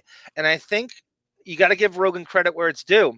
And like Howsey said, he's a really good UFC announcer. Like, he could do both, commentator or play-by-play. And he said that, I think Rogan said, look, boxing is really dying on the vine. Like, whether it's the corruption, whether it's the weird weight classes they don't know what to do with, whether it's the huge pay-per-view, like you can't watch the big fights on it. It's just dying. Nobody thinks about it.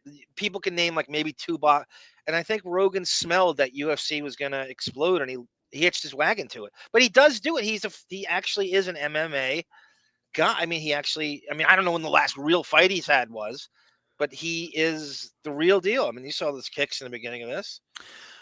I see Rogan today as a Ditker 89, you've done it again. I see Rogan as a useful idiot nowadays to like your RFKs and your Peter Thiels and your Koch brothers. Like, he's putting out information that these billionaires want out there, this misinformation. Yeah, that's the thing now. Like, one of the big negatives that he's giving a voice to people that are like dangerous misinformation. And then when he's called on it, he goes, oh, I'm a comedian. I don't know. Come on. I don't know. Yeah. He's, I was fucking baked. I have no idea. I was smoking marijuana for 4 hours. I don't know. I'm putting out there. I'm a comedian. I don't have to be accountable for anything. One of his lackeys, I think his name is Jamie, like, will fact check him sometimes in real time, and he'll say like, oh, you're not right about this, aspect of. But then you could hide under I'm a comedian. I don't know. And at some point, and this point has been made a lot lately, that you're not a comedian anymore. You're actually a conspiracy kook. Like, that's your number one job as a podcaster. It's not about comedy. It's about you're a useful idiot to the conspiracy-oriented, right, and those people have money, or robber barons or billionaires or something. He seems to be obsessed with billionaires on his show a lot of times. The difference between him and George Carlin is George Carlin always punched up. Right. And Rogan is now punching down. Yeah. And Joe Rogan and Ellen DeGeneres had the most loathed comedy specials on Netflix of 2024. I mean, they were Yes. crucified. So that was when he waded back into the waters again, right? And he's very insulated from all negativity, and that's part of that whole Austin bubble he's in right now. That he doesn't get told anything, much like Howard does, much like Howard in the Sirius Compound. Yeah, his comedy special was his conspiracy theories with comedy rhythms. Yes. It wasn't anything. Ditker, did I miss something? Remind me if I didn't. I'm just kind of get off on a tangent. Sometimes I just get carried away and I'm not. I'm spinning all these plates over here. What was worse, Blazers taking Sambui over to Jordan and the Seahawks? Oh God. I guess the Blazers, Housey, because the Blazers not only could have got Jordan, but they could have gotten Charles Barkley. They could have gotten John Stockton. They could have gotten Thorpe. The whole draft. Kevin Willis. So I'm going to go with, as a Blazer fan, I'm going to go with, and then, they could have had Kevin Durant. Like the Blazers drafting they even had Arvydas Sabonis, was standing on a Russian breadline and wasn't cleared to play in the NBA until he was 30. The Russian Wilt Chamberlain they could have had instead of Kevin Duckworth. So the Blazers are massively cursed in the draft that way. Every time they had a high pick, it would just be. And again, if I were in isn't it ironic Jordan's the Nike headquarters is in Oregon, in Portland, Oregon, and the Blazers pass on him. Isn't it amazing? If he were a Trailblazer, then they'd have to have moved Drexler to the 3. They still would have gotten Kersey. That would have been amazing to see that. Because Clyde is probably the closest thing to LeBron because he could cover and play 4 to 5 positions in his time. Let me see. Okay, here we go. Joe Rogan's first appearance in the Howard Stern Show, September of 2000. I believe this was entirely booked by KC Armstrong. The Bon Jovial conversation I had in text, I'm going to save until he comes. I don't know where he is. We talked just last night. And in that whole fucking Australian time zone thing, I really don't have an answer for it when we're because we're here, and unless we move it to jump around with times, I got to figure it out. It's early for him, but not super duper early. And we've done many of these so I can't blame him for, being on his time zone. It's ridiculous. Yeah. It's so for me to say, I did tell him, so we'll see what happens. So this is, you gonna say something, David? No, go ahead. This is Joe Rogan's first appearance, September 16th, 2000, probably as booked by KC Armstrong, shoving that, comedy album Rogan has in Howard's face all the time. Believe it or not, this precious bit they did got a copyright on my other, I tested it. I tested all these on my other YouTube channel before I made them to see what would be now, what would be flagged. And this fucking bit had a copyright claim on it. And so I kind of, we'll see what happens. Rogan has the money to have a whole wing devoted to searching out where his material is being played for free. Yeah. That's what I was thinking. Like, who has copyright dings on comedy audio from he's really that precious about it. Right. Phil Hendry is another one. That's a good one. A. Smith. Doesn't he come out of Arizona at the same time? Phil Hendry is a radio guy who would do fake radio shows or something where he would have fake callers, and it was so popular. He was like a radio guy where radio guys would come in and watch him do his show at night. They would in awe of how he would pose as fake callers for his show, and it's a strange thing. Yeah, Phil Hendry is a huge legend. I know the name. I didn't know he did. Doug called in briefly on one of Rogan's. Okay, so Two Master says that Doug actually called in once on one of Rogan's grifter circle jerk sessions. I don't know how long ago what that was, Two Master, but I have not physically seen him on there. Something's going on because and Doug is fairly available, and he's just in Arizona, right? It's just right there. Something's going on. Yeah. And he was on very regularly. In fact, he might have been his most regular guest for a while. Like when Rogan first started his podcast, it was like every day, Brian Redban and Burt, all those guys, that Kreischer and Segura, that was all he did. And they would play video games, and it was just nothing, but he got there first. The first guys I knew doing it was Carolla, Bill Simmons, Rogan, Jim Florentine started one really. I don't know if it was the earliest, and it was just him in a room talking to himself about himself, ranting. Bill Burr and Nick DiPaolo. Yeah. Those are the first guys that and Mark Maron. Did I say Mark Maron? I don't think I didn't. Yeah, Mark Maron is right there. Mark Maron is right there in the beginning, as anybody was. Right. And his flourished. A non-video podcast, I might add, with Mark Maron. He's doesn't give a shit about that. That's why I say this: the video component's overrated as fuck. You don't need it. It's theater of the mind. I mean, the last thing, I'm sorry to hold up the playing of this clip, but have you seen Tim Heidecker's parody of Joe Rogan's podcast? I've heard about it. I've heard about it. I see it on accurate. my feed all the time. Is it good? It's really good because he gets like Joe Rogan's like staring into the distance at nothing look on his face like perfectly. It's the funniest thing. Okay, I see he's on my feed all the time. I will totally check that out. Yeah. So here is Casey's going to be on the show soon, G-Canada, to talk about how Rogan got booked initially because he was responsible for it. And he introduced that album to Howard, and he kept pushing. Casey's responsible for Howard's relationship with Kimmel. Does anyone know that? That he pushed the Man Show guys on Howard over and over again. Finally, he caved, and that relationship was brokered by Casey initially. So because he was a Man Show fan. What you're saying is KC Armstrong did more for Howard than Don Buchwald ever did. Yes, I'm saying that. I am very much saying that. Yeah. Thank you for your service. Thank you, Massive Bids. Thank you. I appreciate you checking in, Massive Bids. I don't know. I'm sure that's your real name. I know it. I'm positive that's your real name. I have not seen you in the chat yet, but welcome aboard. Welcome to the Lotus Notes Deppening family. Here we go. Here's Joe Rogan's first appearance on the Howard. I might play the whole thing. It's only 20 minutes. Howard. This is a quick interview, and I think it's a massive moment in all of broadcasting that we see here, and I think a lot of. One of the best bits we've played on the radio in a long time is a bit by Joe Rogan, who stopped by today, and I want to play it for you right now. Here's Joe Rogan's bit. I'm only going to play a couple seconds of this because it got dinged. I don't know why the stupid shit got dinged, but it did. Mom, Mikey's coming over. We're going to lift, all right? So I don't want you coming down the basement bothering us.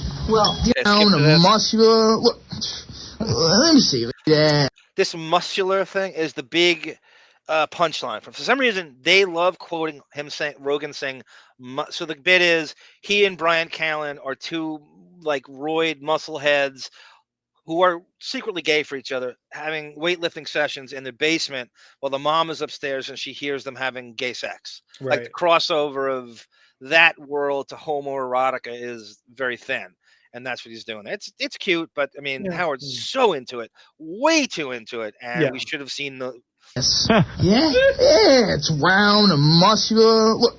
All right, that's all I'm going to show you. Okay. And so Two Master goes, is that true? So Two Master, Bryan Callen finally made the move. Of course he did.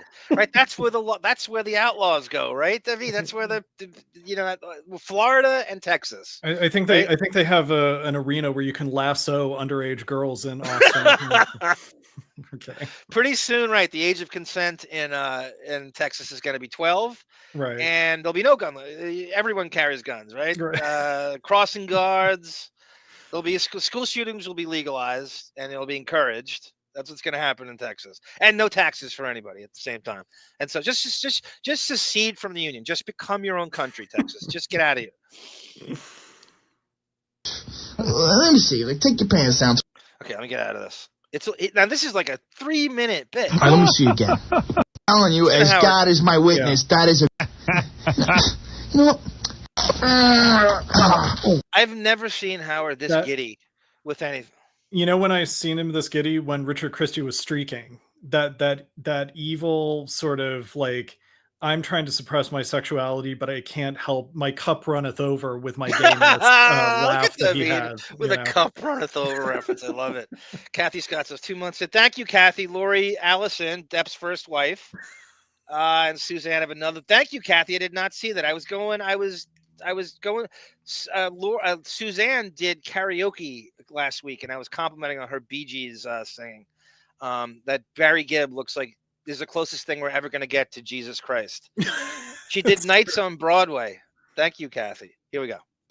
Oh, yeah. So if you notice, you recognize a lot of those sounds. That was those were drops they would constantly play. Yes, If you didn't I know do where it came recognize from. those. I didn't know that. Speaking of drops, welcome the beautiful, mysterious Black Morticia Adams, Hi, Black Morticia. who we love to have on the show again. BMA, as we call her. Joe kisses Trump's ass and Elon. That's right. We're gonna if you go rewind it, we go into that a little bit. Black Morticia Adams. She's come up with a lot of great depth stuff. She's a great sleuth. She's a great online sleuth. So much fun doing that 21 Jump Street with her too. Very underrated. Very really, underrated. Really great episode. Prince Rogers, now super fan too, by the way. Yes. Huge Prince fan. Like she's like you. She likes things that are almost like just loves the generation that she wasn't, she longs to be born in 1958. She wants to be Apollonia in the worst way. Yeah. She's the Apollonia of Chicago in her own way. There's a drum. Yeah, I'm not. Yeah, Theo Vaughn's shtick is really tired. That Autobot, I agree that aw shucks thing, and then he's playing stupid, and then he turns it on when I need you to be real. I don't need you to play with the fucking mullet and the. I can't deal with shtick. I can't deal with it. Oh, he's smarter than you think he is. I don't give a shit. I don't care. Yeah. Hold on a second. Don't move. Oh, yeah. Yeah, Housey, we talked about that in the early days of Radio Gunk. That was one of my proud points. Right. How Generation X is controlling a lot of Hollywood now, and they grew up Howard super fans, and their idolatry of him gives him stuff like the America's Got Talent gig. They won't admit to how irrelevant he is. And he's not putting asses in the seats. And that's Kimmel's one. Kimmel and Rogan are like the older side of Generation X, I believe, starts in 1965. So Rogan's born in 67 with RD, and Kimmel, I believe, is 67, 68. And so that's like the older side of Generation X. And a lot of that is... Or Gen X will give Beth like that Trading Places House Hunter show that she did, or the Top 10 show that she did. It's like they want to do Howard a solid because of what he meant to them as younger people. So it's like, all right, we'll give your non-talented wife something to do. Sure, why not? And Howard knows this, meaning right. He knows this, meaning it's not quid pro quo. It is transactional one way, and that's to him. He knows you're not getting anything back from him. Every relationship with him ends badly. And if you're a super fan, you should know that. It's always going to end badly. The thing you're getting back for him as that Gen Xer is the fact that you got to do business with your childhood hero. That's the only thing you're getting. That's the only thing you're going to get, and he's not going to talk to you off the air. He's going to give you nothing but that, and he's going to give you the minimum amount of effort possible that the contract legally, and he's going to take all your money, and he's going to get you fired, and he's not going to give a shit. I mean, he just couldn't be chewed up and spit out more. It's always going to end, not just that book that Rick Wilson of the Lincoln Project wrote, but really with Howard, it's probably more apt, is everything Howard touches dies. Everything he's in contact with dies. Yeah. Kimmel was just further along that he didn't need him for anything. And if you look in the dictionary of aphorisms, Howard's picture is right next to "Don't meet your heroes." He is the epitome of "Don't meet your heroes." Yes, perfect. Nice use of. Don't think that I'm not going to fixate on aphorisms. Yes. Yeah, Corey Feldman's dad, Housey, is a very similar dynamic, I think, to Rogan. Oh, okay, the other ones are no. He does. Okay, this interview is 20 minutes long. This bit is 5 minutes. He's still doing great bit. A great comedian, Joe Rogan. Good to meet you, Joe. Finally have you on the show. What's happening, man? How you doing? This is an honor. Yeah. Finally had you on the show because KC Armstrong pushed and pushed. KC started on the show in 97 somewhere, like late 97. And what he was largely responsible for a lot of the comedian bookings they would have, especially during the Jackie Chair era. And he was constantly pushing guys on Howard like this and like the Man Show guys. And when Howard finally came around to it, he acted like, oh, I knew this all along. Yeah, I mean, it's the same as like if Steve Brandano had pushed the White Keys onto Howard, telling him they had a song called like "Suck My Cock" or something. Howard would have booked them in a second, you know. Yeah. It's only because of this sketch that he's interested in Rogan. Oh, so yeah, Rupert Pumpkin, who doesn't know all as well, said that Carolla has not been photographed in any one of Kimmel's celebrity vacation parties yet. You never see them together. I mean, ever. Yeah, G Canada doesn't know who Ben. G Canada, that I believe. That with you, I believe you don't know who. Like you, I do believe you wouldn't know who Ben Vereen is. That's a weird. Ben Vereen is a weird. Like he is super famous, but he's also kind of a deep cut at the same time. It is, you know? Yeah. And you're not sure like what his big fame year was exactly. Right. I remember he had a sitcom when I was in elementary school, and it was a very short-lived. I forget what the name of it was, but I could see it. I can't remember. God damn it! But I didn't know who he was certainly until that sitcom came along. Yeah, it's like if you know All That Jazz with Roy Scheider, like that's where I feel like people know him from. So PC23 says, I'm a regular Adam Carolla listener. He said that he'd never go on Stern again because of their differences on COVID. But you know what? I mean, Adam's always been PC23. You know this. They have nothing in common. Yeah. Other than radio and Kimmel, they have nothing in common. Like, there's way bigger differences than COVID that they've had. I mean, I think it's more that like Carolla fit in during the RD K-Rock era, you know, because that was the style of humor on the show at the time. And what could Howard, isn't Carolla savvy enough to know Howard's show can't do shit for him anymore? Of course. Right. I mean, isn't that really the bottom line? You're looking out for number one. Carolla knows that, you know, the people he's friends with now would not allow it. But again, what would Howard's show do for his profile at this point? He knows no one's listening. He hears it all the time. I mean, his Loveline co-host, Dr. Drew, had a bunch, you know, he kindly gave Howard a bunch of Mad magazines and Howard just threw them in the trash or something. That was really horrible. That was really telling of who, like, that wasn't a bit like Drew was really disturbed by that. That was like, you could see him gathering all these. That's a major, I would be very touched. I was searching for the 21 Jump Street sketch in Mad magazine. Right. For like 3 years. And I got these like distorted, stills from it online, right. And I was pickled I was giddy.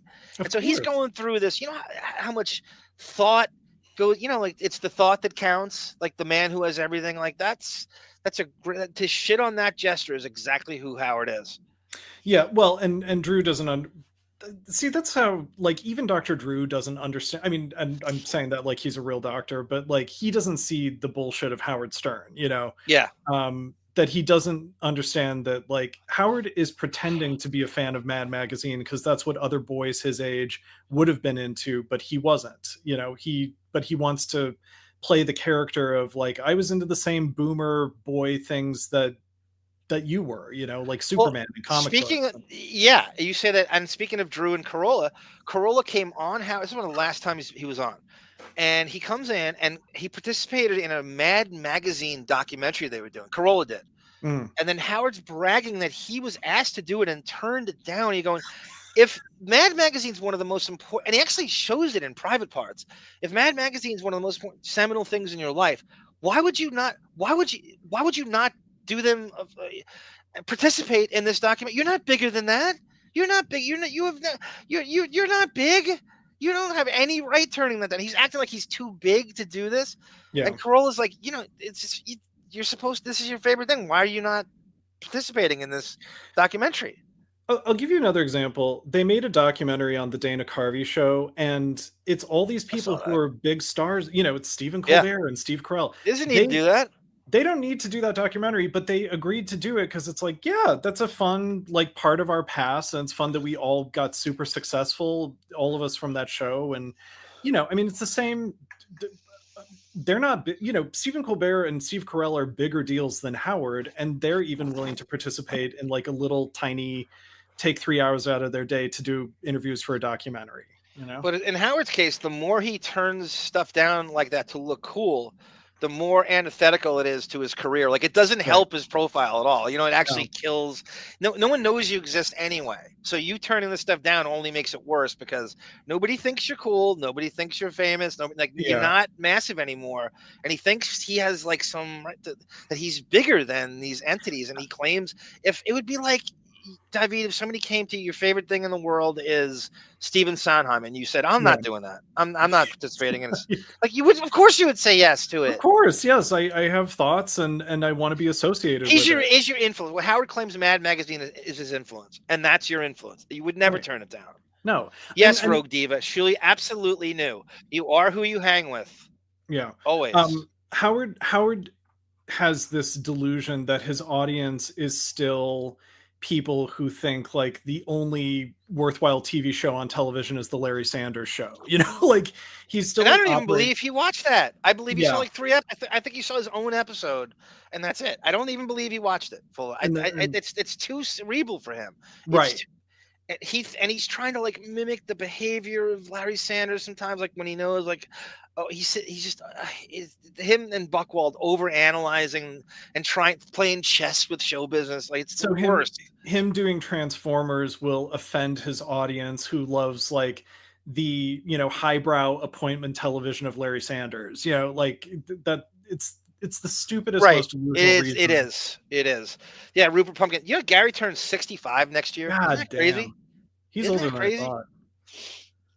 Yeah, it's an honor to meet you. Now, how did you invent this bit? Why did this come to you? Is this based on anything? I should say this too. I want to let this be very clear. If anyone goes, "Oh, dude, why don't you play this thing longer and why don't you stop?" I have to stop it. I'm trying to avoid copyrights. You have no idea the fucking clandestine copyrights you get when you play things through. I'm making sure I have to stop it. I have and the consequences. This is called transformative commentary. I have to stop it. Also, I want to play it more, but I'm scared to.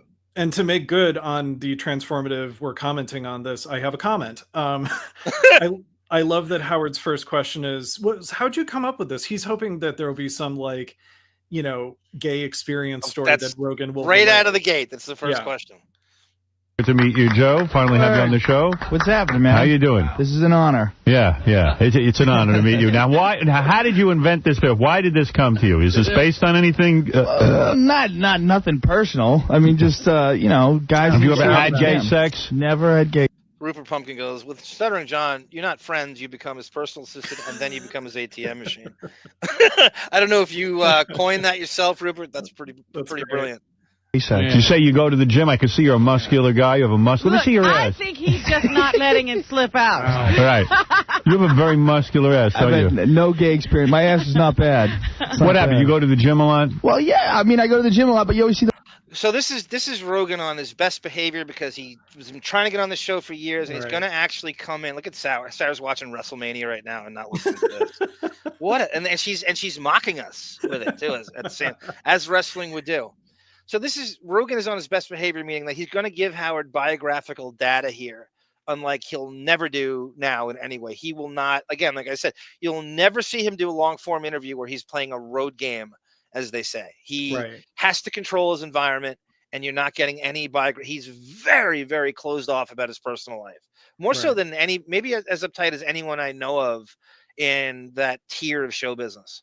And it's weird because he's influenced by radio. It's supposed to be theater of the mind, or you're killing. That he will do anything to avoid talking about his having a wife and 2 kids and abortions and his parents and. That's a healthy bullshitting organ inside of your body to have that many hours of audio recorded of your voice, and not talk about your personal life, right? The archives of kudos to AC Green, the most famous 40-year-old virgin in the history of the NBA. He was right. That was his thing, David. He was bragging. He was a Lakers power forward in those Showtime years, and he was out of Oregon, out of Sarah's Oregon State, I might add. And he not bragged about it. He's a virgin, and ironically played on the same team as Magic, who gets, many people just know him as the AIDS guy. Like, right. Was the Virgin, was he just like a religious chastity guy, or? Yeah, I'm sure there's definitely a religious bent to it. There always Okay. is, without a question. Yeah. Telly Savalas goes, Rogan used to, yeah, was he a flat earther like Kyrie Irving? Oh, Yeah, shit. I mean, that's right. what I mean. Is he's very easily swayed. And I think that if there's money to back up a particular position for him to be swayed, he'll go with it, no matter how many times he's embarrassed. Mr. Dangle said Vlade Divac's cured. Chris Jackson, Mahmoud Rose, Tourette's. I didn't know that, Dangles. Did he cure? Was this some kind of like Yugoslavian voodoo or something? It's great. I didn't know that. Those guys are like complimenting Dorian each other. Morgan, welcome, Dude, I just sir. love the way your traps are coming in. Right. Like you're thinking and they're touching each other. And then, Yeah, like it's and you can just okay. see it happen. Yeah. And my buddy Bryan Callen, who I did the sketch with, he played my brother. Right. Or my buddy rather in the thing. Yeah. And your brother. That's interesting. Whoa. So Actually, he played my brother on News Radio. Okay, go ahead. Yes. Yeah. But did Bryan Callen have a recurring role in, like, Joe Rogan is? We say that he's the Jar Jar Binks of news. Andy Kindler said he's the Jar Jar Binks of news radio. Well, where was he on the call sheet, Debbie? Would you say a news, like 10th? And he's got a brother on there. Yeah, it's like Phil Hartman and Dave Foley Dave and Andy Foley, Dick and Vicki Lewis, the redhead. Yeah. You know who's one of the great character actors of our time? Who's that? Stephen Root. Oh yeah, from that motherfucker is so talented. What a chameleon that guy is. Has he ever done that is like the epitome of what you're supposed to be as a character actor. He does voiceovers. He is great on it. He's the perfect fucking boss. Like Tim Sabian type kind of program director, and he is great on that show. And he's so committed to, because that can be a thankless character to play in terms of. Yeah, it is thankless. That was what Phil Hartman was ironically fittingly so good at on SNL, was playing like the boss or the father that was like, and it was funny to watch him do that. Telly Savalas, that is in the opening. What you're talking about with the fear factor and the scuffle he got into, that's in the opening montage I played in this. If you go back and watch that. Hey, a little slip there. Yeah. But he and I are always doing that. We're always playing around like that. Like, dude, I just love the way your back looks. Yeah, very muscular. We do it all the time. Muscular. Going to the gym is gay. Yeah. Guys looking at each other. Well, it's gay when they start shaving. That's when it gets ugly. And they all do. The legs. They shave the legs. Any guy in really good shape shaves his. Yes, thank you, Howsey. Nike's in Eugene, Oregon. Thank you. Right. So Prefontaine. Shaving is gay, like Ralph shaves Howard's belly. Is that what he's talking about? This is what everything is projection. So when he finally heard this thing, he's like, Ralph and I and shit. I mean, he just couldn't. It's especially back then. So he has him on strictly on projection. Like. Right, and I assume this is this when Howard himself, Howard saying right there, like, going to the gym is gay. Is he training with Mr. Julia Roberts at this point?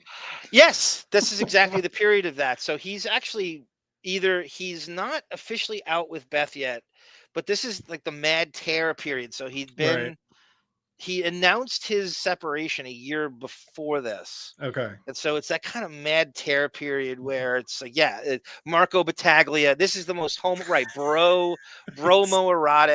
the gym that you always start the show off with the Hell's Angels guy. What's his name? Chuck Zito. Chuck Zito, right? But yeah. He would brag about, he was like, I was just benching the barbell, and he was bragging about how little weight he lifted, as a chick would do, as a guy who's aspiring to be a 14-year-old girl would do, bragging about how little he left, not in a self-deprecating way. He wants you to think he's a woman.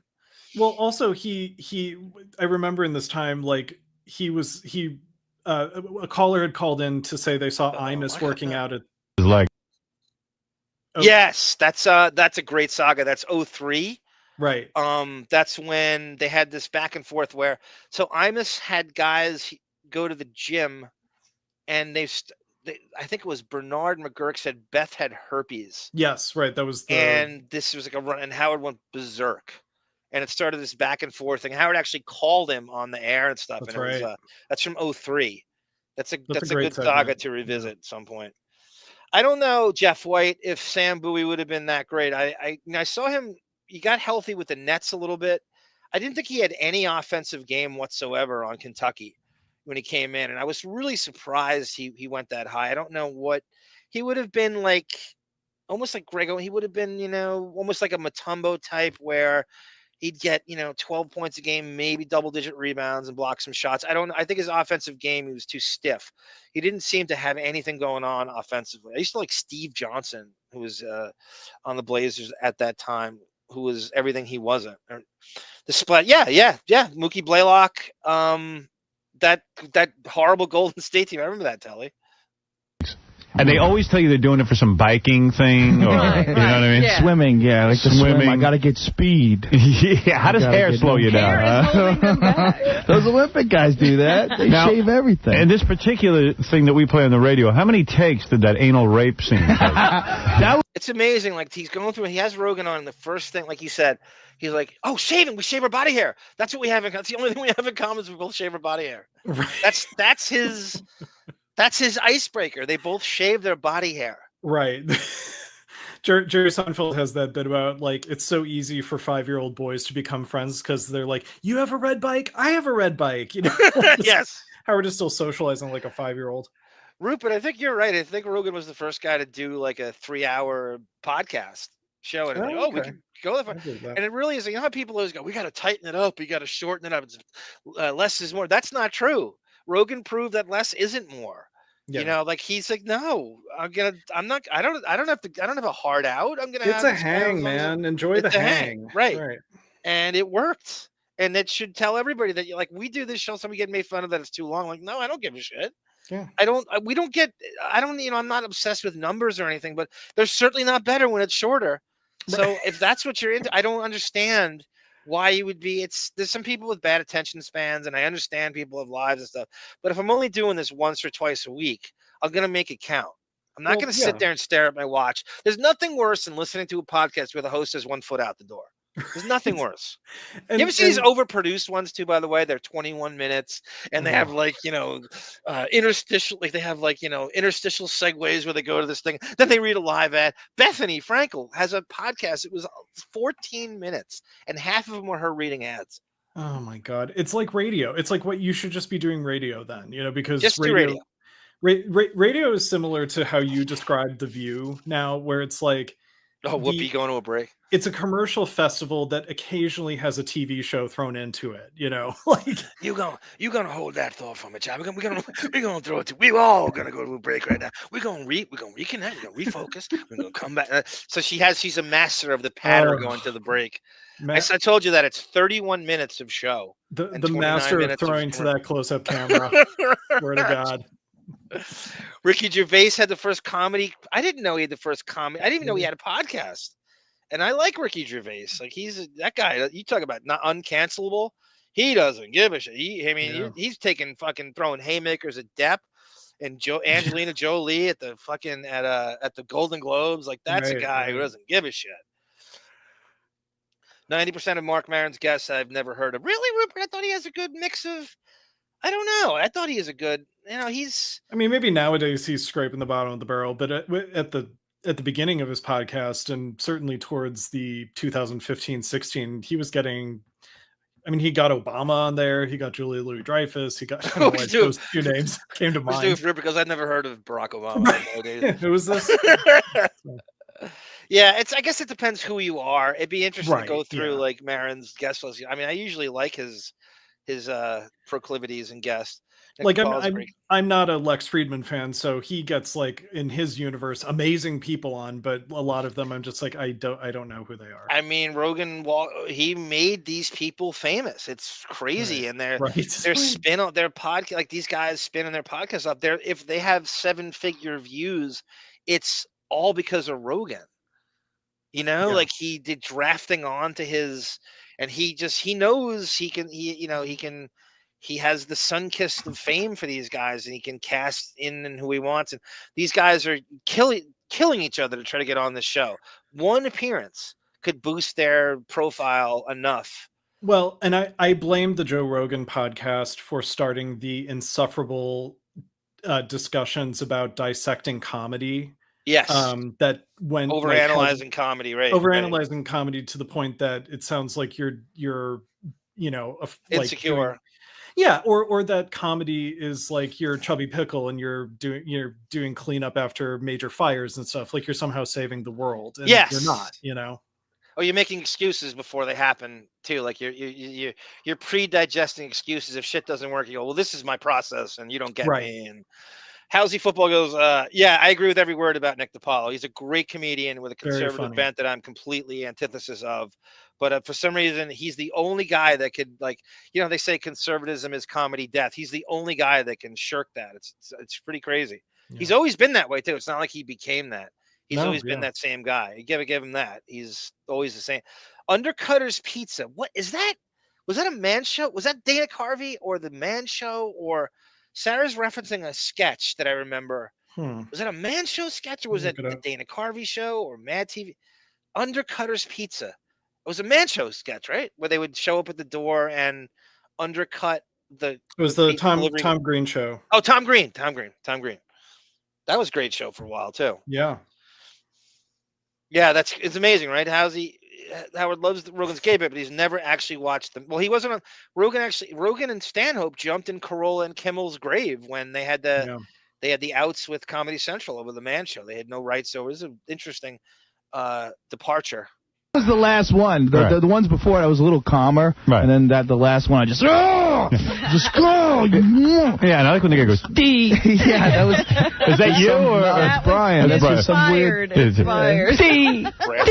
Yeah, he was bending over, holding a stool while I was doing. You guys actually acted it out. Not quite. We were across the room. No, you turned this into a movie or anything like that? No, I don't think so. Can you see this animated or? Yeah, can this be animated? Can we animate? You know, you hear what Howard's about to do? Can we animate it? So I have, thanks to our friend Boff, I have the entire run of the CBS show on Saturday night, which is, you know, I talk about how the laziest show. It's even lazier than his book was, if that's possible. And he would do these animation things once in a while. And here he is asking Rogan to animate this sketch for this CBS show. Yeah, can this be animated? Can we animate it? I think it's a one-trick pony. If you want to, go ahead. Thank you for that, because I think we're going to put that on our show. It's a great bit, it really is. Now, you actually have had almost a homosexual experience. That's just like Howard, right? David goes, when you say to Howard, hey, Howard, can we use that? Can we? Yeah, go ahead, go take it. Yeah, sure. They're the same. That's the same level of menschiness. And the thing that I get out of it, Howard, is that you know my name. That's the only thing I get out of it. That sounded like John Mulaney right there. David. I slipped into my he seeped into your subconscious. Tell David to not go to Austin because he might be the next Lady Bird Lake victim. What does that mean? No idea. I don't even want to know. Damn. That Austin, I mean, my first tryst with Austin was the filming of What's Eating Gilbert Grape, right? Yeah. Which was set in Endora, a fictitious town, which Jump Street should have done, in Endora, Iowa. And it was shot in Austin. And then I remember it from the Reality Bites. So there's this whole burgeoning music scene, like Austin is separate from the rest of the state in terms of it's pretty left, it's pretty hippie-ish, and it's not, you know, and it's like this burgeoning music scene that developed, and that's now it's exploded a bit. Right, and I feel like the sort of being the liberal San Francisco of Texas thing is less true because there are a lot of like grifters that go there to do Joe Rogan-esque kind of. I think a lot of Daily Wire people are there, like your Candace Owens or your Steven Crowders. I could be wrong about that, but we have KC in the chat. KC, can you put your email in the bottom if you're listening still? Is it possible, or could you text me? Because I'm going to send you a link because you could give us the hit. This is when I think Casey knew that this is how it went down. That he showed Howard this album, and that's how this all started. Yeah. You can email the Deppening at gmail.com. Hey, Casey, I'm gonna go. What's your email? David, are you looking at the chat? Is he writing it in the? I hate this. Was texting someone while I'm on the. No, he hasn't put it in yet. Okay, I just text. We have time. We have time to bring him in. And it's not like we. So I'm gonna play this because I'm sure he's probably, if he's listening to this, he's probably like, oh fuck, I produced this whole segment. Yeah, absolutely. I know he's thinking that. I read some research on you. Never had anything. When you were 12 years old. Well, it's not actually a homosexual experience, but I had a dude who tried to, When you were 12 years old, you were on a camping trip? No. I used to go fishing with my buddy Josh. There was this guy. This was in when I lived in Boston. Right. And there was this pond we used to go fishing at, and there's this old dude who was like, in his 50s. He used to always jog by. He used to hang out with us, be buddy with us, just stop by. Hey, you catching anything? And he was like, I did this for like a while. Like we were there all the time. Right. See, this was like months and months of him hanging around. And we went to his house a couple of times. It was, we thought it was just a normal, nice guy. He used to be a school teacher. He was laid off. Yeah, it's foreplay. And then he showed up a couple of times drunk. Right. And he would just want to put his arm around you and get like weird with you. Okay, and then one day, I'm fishing, and this is the one time I came by myself. And he's like, I just want to tell you, I love you. You're a great guy. I love you. Right. You're 12 years old. Yeah, I was 12. And he's drunk. I'm like, yeah, man. Now these are the stories that he will not tell ever again. Right. And Howard's getting this out of him, and these are the days when he wants to get in his stead so much that he will give him biographical data that he will not give on any level, especially on his own show. Now, well, Howard's also taking notes. Like, so what did the old man do to you next? Oh, can't wait. He's gonna jerk off to this as soon as the show is over, without question. Also, what is Rogan's like tough guy New Yorker voice? He's got like that New Yorker. He doesn't know what he is. He's from Boston apparently, and then he's trying to go into like you said, I think he lived in New York briefly for like a year. I want to say somewhere in the 90s, like for a year or two, and he was part of that whole New York comedy scene very briefly. There's Ed Rooney.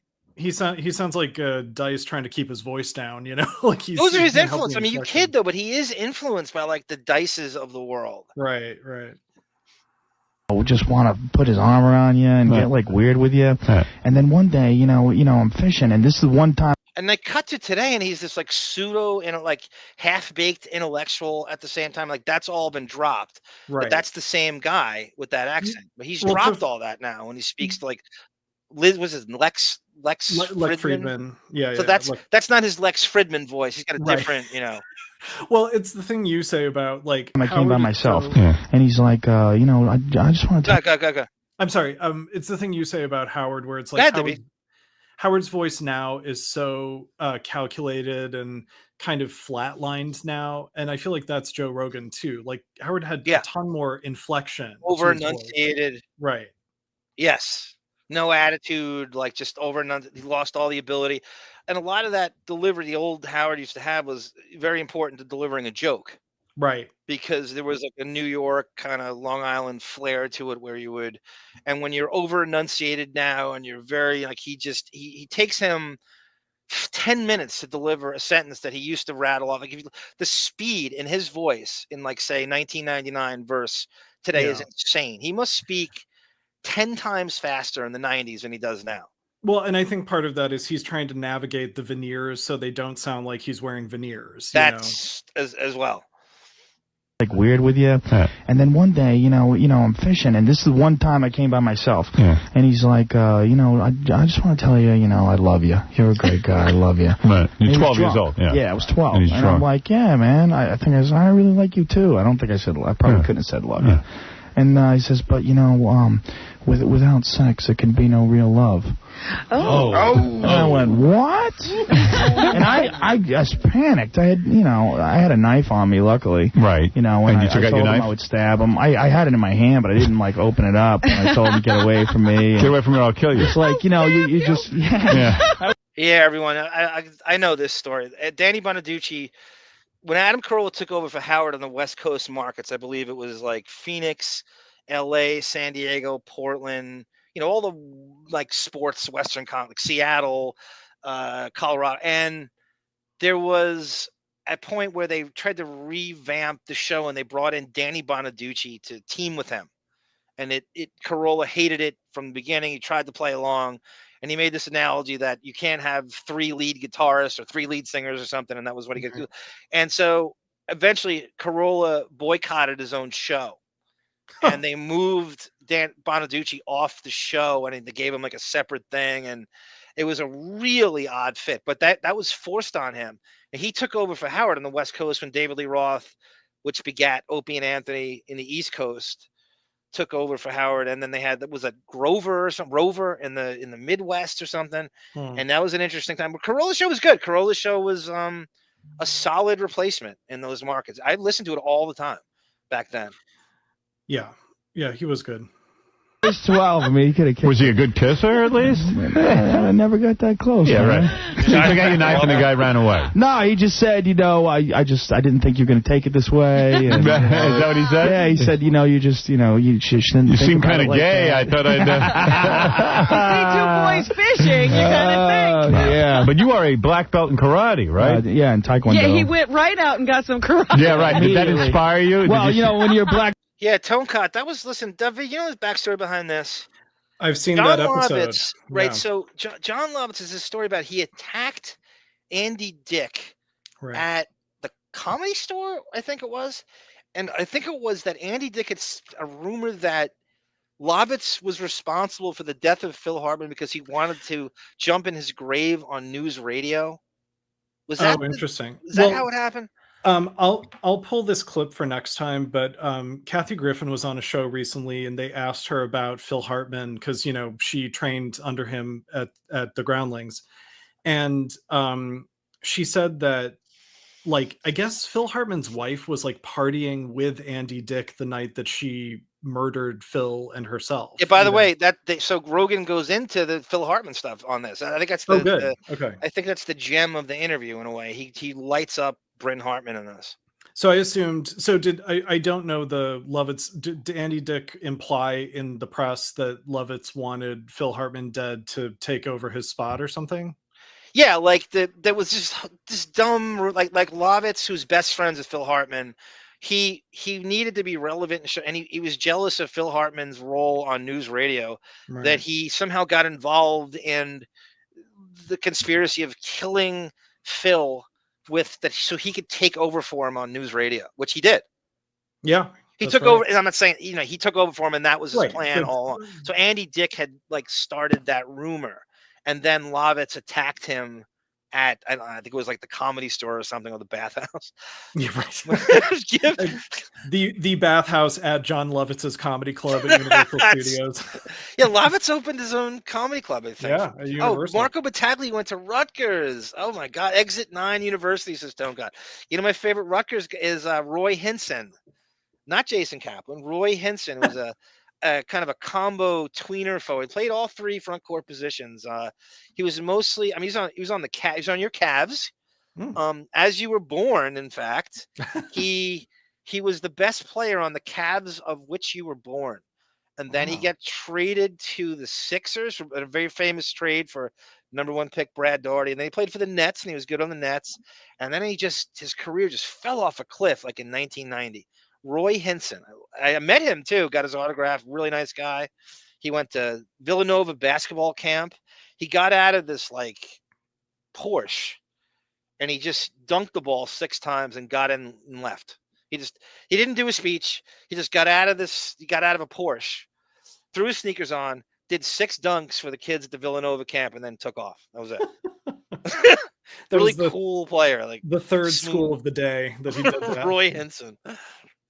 Fell at 12. I still think a grown man could beat the crap out of him. Yeah, that is true. I see. So anyway, and you didn't have an easy upbringing, right? Your parents were divorced young, and your old man split on you. You never even met your old. Okay, this shit's never gonna come up again. So Howard launches right into the family stuff. Listen to this, guys. Rogan, if you're a regular Rogan listener, and you know him as this is a shit never is gonna come up again. And you have KC Armstrong to thank for that. I see. So anyway, and you didn't have an easy upbringing, right? Your parents were divorced young, and your old man split on you. You never even met your old man. I haven't seen him since I was 7, but my stepfather raised me. Is he a good dude? My stepfather's a great guy. Right. Yeah. He didn't try to kiss you or anything? No, never. No. He used to take your ass massage me every day. That's normal. Dad now? I have no idea. He's in Jersey somewhere. Contacted you? Yeah, I haven't spoken to him since I was 7 years old. Wow. Do you still have his name? Yeah, I'm Joe Rogan. Yeah, he's Joe Rogan too. Or whatever. And you never got in touch with him or anything? Who cares? He's just some guy who knocked up my mom, as far as I'm concerned. Is he a white guy? Yeah. Is he a white guy? That was back then. Howard's big punchline. Jackie wrote. You could hear Jackie cackling in the background. Right. So Jackie would write for him, and no matter who it was, goes, "Is he a black guy?" And there was race was completely irrelevant. Well, but also, what a stupid question. Look at he's talking to the person who's.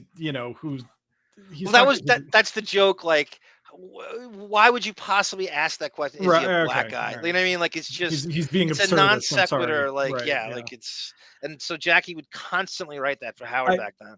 I have to say, I just want to throw in, I loved that like silent movie theater organ that Fred plays. Yeah, that was a staple of his. Always made me laugh. Always makes me laugh. Those LA comics, says Ed Rooney, would preach the podcast had to be exactly.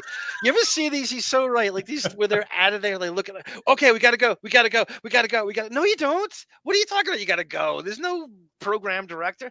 We gotta go. 45 minutes. That's it. That's it. Like somebody's telling them that this magic formula, and it doesn't matter. No. Who decided that shit? There's some real idiots pulling the strings. What you do is you have to pre-tape like 4 shows, so you're a month ahead of schedule. And yeah. So they would film the same show and then break it up into 4 different parts. Where can you imagine we did that? Like we just did this, we pre-taped it, and then broke it up into 4 different parts, and then just took off for a month. I like our schedule the way it is. I do too. It gets you the NFL feeling because you're really only doing it 1 or 2 days a week, and it can make it special. Yeah. I think his dad's trying to contact him several times, and Joe's just like not into it at all. Well, yeah, he's tried to do it through his mother. Gary thinks he's been contacted. You don't think he did? You do or you don't? Gary thinks he's been trying to contact his dad. Yeah. I think his dad's trying to contact him several times, and Joe's just like not into it at all. Well, yeah, he's tried to do it through his mother. I see. Through my grandmother, and once through his sister. But whatever. You know the when I got grandmother. on TV. Right, of course. He saw my name somewhere, but whatever. Oh, you got it. A little late. He knew his genes were good. Yeah. Tom Green in Long Island, KC, is the biggest oxymoronic combination I've ever. I can't think of a worse combination than Tom Green in Holbrook or Ronkonkoma or East Setauket or Mount Sinai or I can't. What is Tom Green doing in Long Island? Him and Drew Barrymore going to like Oyster Fest with Jackie. You know. Tom Green was a bit of a pioneer though in those early 2000s days where like Jackass kind of ripped off his thing. Yeah, and got bigger off of it. So your grandmother. I'm fighting his genes every day. You know his grandmother. I mean, you know the mother, right? I haven't even spoke to her. Really? The whole side of the family. I haven't talked you to cut them all out, huh? Well, it's like, why do you need them? Most family things like that are just like, what's the point? The only reason why you're going to contact them is because you're supposedly related. But subtracting the bit they did, right? So he's been interviewing Rogan for 5 minutes, and already Howard's got out of Rogan more biographical data about his family than anybody has done in the last 20 years. Yeah. In 5 minutes. None of this comes up. He's cut off his whole family. Yeah, and I think that the wealthier Joe Rogan got, the more you have to hide because you're worried about people blackmailing you or worried about people extorting you. And he became more and more closed off about his absolutely. Right. And I don't know. I mean, is he worried about his family getting? Has anyone seen his daughters at all? Like, he has 2 daughters. Is that? I don't even know. I don't know anything about. I know he has at least 2 daughters, and I just don't know. I think they're all in their late 20s, early 30s now. His wife was a comedy club waitress. If you look that up, you could find that. But again, it don't come up much, and I don't think I've ever heard him bring her proper first name up once on his show. God, it is like Allison. Like there's a Joe Rogan red light. It is. It's crazy similarities. And this is a guy. I mean, I can't tell you. When I went to Murray State, I was in the darkest depths of a depression, and the only thing I knew out of Western Kentucky was Tellis Frank, the power forward drafted by the Golden State Warriors and went on to play for the Miami Heat. Very short-lived career until this guy came along, the Danny White and Channing Tatum of Port Jefferson. I give you KC Armstrong. Welcome, sir. Great to talk to you again. Oh, you're muted. Is he muted? Yeah, I can't hear him. It's not showing muted on my end. Huh. Let me mute him and unmute him. Casey, can you hear me? Maybe the chat can hear him. It doesn't matter if you heard me, Casey. My intro was all I care about. I could jerk off to my own intro to you. Casey, can you say you're not coming out. You don't hear him, do you? I don't hear him. No. I'm going to bring him back in. Move and come back. There he is again. How about now? Casey, you muted on your end? You're not muted on mine. We could all hear it. I don't know what to do here. Come back. Let me see. Add him back in. Okay. Yeah, if you can trigger he's got the Gary Dell'Abate Adidas track top on. Look at that. We should say the Donnie Brasco track top on. Casey's going to hopefully sit in on our football episode, the Coach of the Year episode of the season. He knows the whole plot line too, which is crazy. He's pointing to there's no better mute than Casey. There's no better mute than Casey. If he can figure it out. Oh, he's coming back. All right. Did you ever ask your mom why where he is? I mean, well, my mother got divorced from him. He was a bad guy. He used to hit my mother. Oh. And my mother got divorced from him when I was 5. Now, you know this for a fact. Yeah, I saw him. Yeah, I saw him hit her. Well, there was one of the turning points in my life because I saw him smack my mother for no reason. And my mother was like, that's it. We're moving out. Wow. And so I learned a bunch of things at 5 years old. Yeah, don't smack your mother. My dad's not a good guy. And 2, when something happens to you, then someone's not supposed to do something, you just, right. You get out of there. Right. Do you think he's worried about defamation? That this is the only place he tells the story, that if he tells it again, this isn't true? I don't know. Is he making this up for sympathy? I don't know. I mean, I think an underdog that came from, you know what I mean? I'm not doubting this didn't happen. It happens all the time. Right. I mean, I'm just thinking he's not the Joe Rogan of today. He was 5th on the call sheet of a middling NBC sitcom. And maybe he just doesn't feel like he has that much to hide, Yeah, no, especially now. And Casey, you got us? No, I still don't hear you. Yeah. Shit. What is it? On my end, if I go into his settings, I don't see anything that would automatically adjust no, there's nothing. It was no different. Are you able to see what mic configuration he has in his settings? If you say mic configuration one more fucking time, I'm gonna fucking punt you back to Cleveland. Look, I have to yell at you about this. Casey's the only guy that could. Only Danny White from the Dallas Cowboys could play quarterback and punt at the same time. Right. My mother was really strong. Right. So all right. So now when you were on news radio for a while. Yeah. That was a tremendous show, right? There he is. Casey, sir, welcome. Say hi to your legions of fans in here. Guys, hey, thanks for having me. Your show is very interesting. You bring up some great points here. I mean, you're right on. I mean, you weren't in the room, but you pretty much got it. Right on, dude. That is the best compliment I've ever gotten in my adult life. Casey, I got to tell you, this is with Kimmel too, right? You are responsible for Rogan coming on this show. I mean, this is you loving his comedy album, pushing this sketch on Howard until he finally capitulated to it and had him on, right? I mean, there's no other. You were responsible for this. Well, I mean, it was my job. Gary pretty much wanted to deal with the celebrities and the big timers and stuff like that. And anytime someone would send something in, that was my gig. This cat. So is Rogan sending it into you, or his manager was? Was Joe doing it himself? Was he actively trying to book himself on the show? I believe when it came to Rogan, he was represented by. You know what? It doesn't matter who's agent. I don't remember that. But I will say this, and I said this to David before.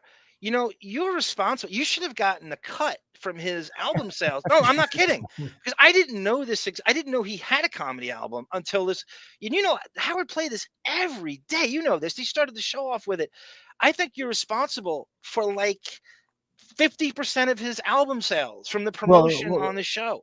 Thanks so much, Arm. But what my job was is I was supposed to go through that stuff, and if I found something funny And if something, like I'm immature. I mean, that gay thing with the gay Rogan bit. I mean, I thought it was hilarious. So who didn't work out in their basement with their best friend in those years, right? There's nothing else. I mean, come on. Yeah. Yeah. So I taught myself how to. Back then, we used to use this thing called the shortcut. This is like back in the 2000s. Oh my! This is some Lotus Note shit stuff. Yeah, this is Lotus Note shit. Right? Oh, man, I'm digging into this. So you twirl the things back, and then you would pull onto cart, which is basically an 8-track. And during the commercial, I would go in. Gary did his thing, and when he was done, he'd go, "Okay, Case, go ahead." And I'd have a bunch of carts that I had pulled, that I thought were funny or something, and I'd play them for Howard. And my goal was to get like 3 or 4 on a week, because he heard everything before it went on the air. Did they have a quota on what you could contribute? Like, if you didn't contribute enough, would you be called out on, "Oh God, Casey, where are you? You're not scouting anyone for us." Would you ever be called out on that you're not scouting enough for them? Good question. Thank you. No, because no one else was doing that. It all fell kind of on me. Like when we had that contest of the meanest listeners. Oh God, that's so underrated. Holy shit, is that good? That's blocked all the time on YouTube. Yeah, we had bins, and during the show I had I put the show in queue, which you'd hear it in the back, hear Howard's voice in the back in the show, and then I'd play whatever came in. So a lot of material came through my office, as you will. I will. So with the carts, did you play them for Howard during the commercial break? Yes. Oh, okay, got it. Yeah. Hard-hitting totally. question, David. Whoa. Yeah, David, and you're a very talented young man. Oh, thank you. Nice to meet you for the first time, by the way. Yes, yeah. I didn't do it before. I should have done it. I've heard your music. Pretty well. Thank you. Appreciate that. Yeah. So Howard heard everything. Obviously, he's such a control freak. He doesn't trust anyone's judgment. 100%. Yeah, he had to approve it during the commercial. That's the only time he ever heard anything. It was during the 7 or 8 minute commercials. Gary was done. Sometimes I could bust Gary's balls because I like him a lot, but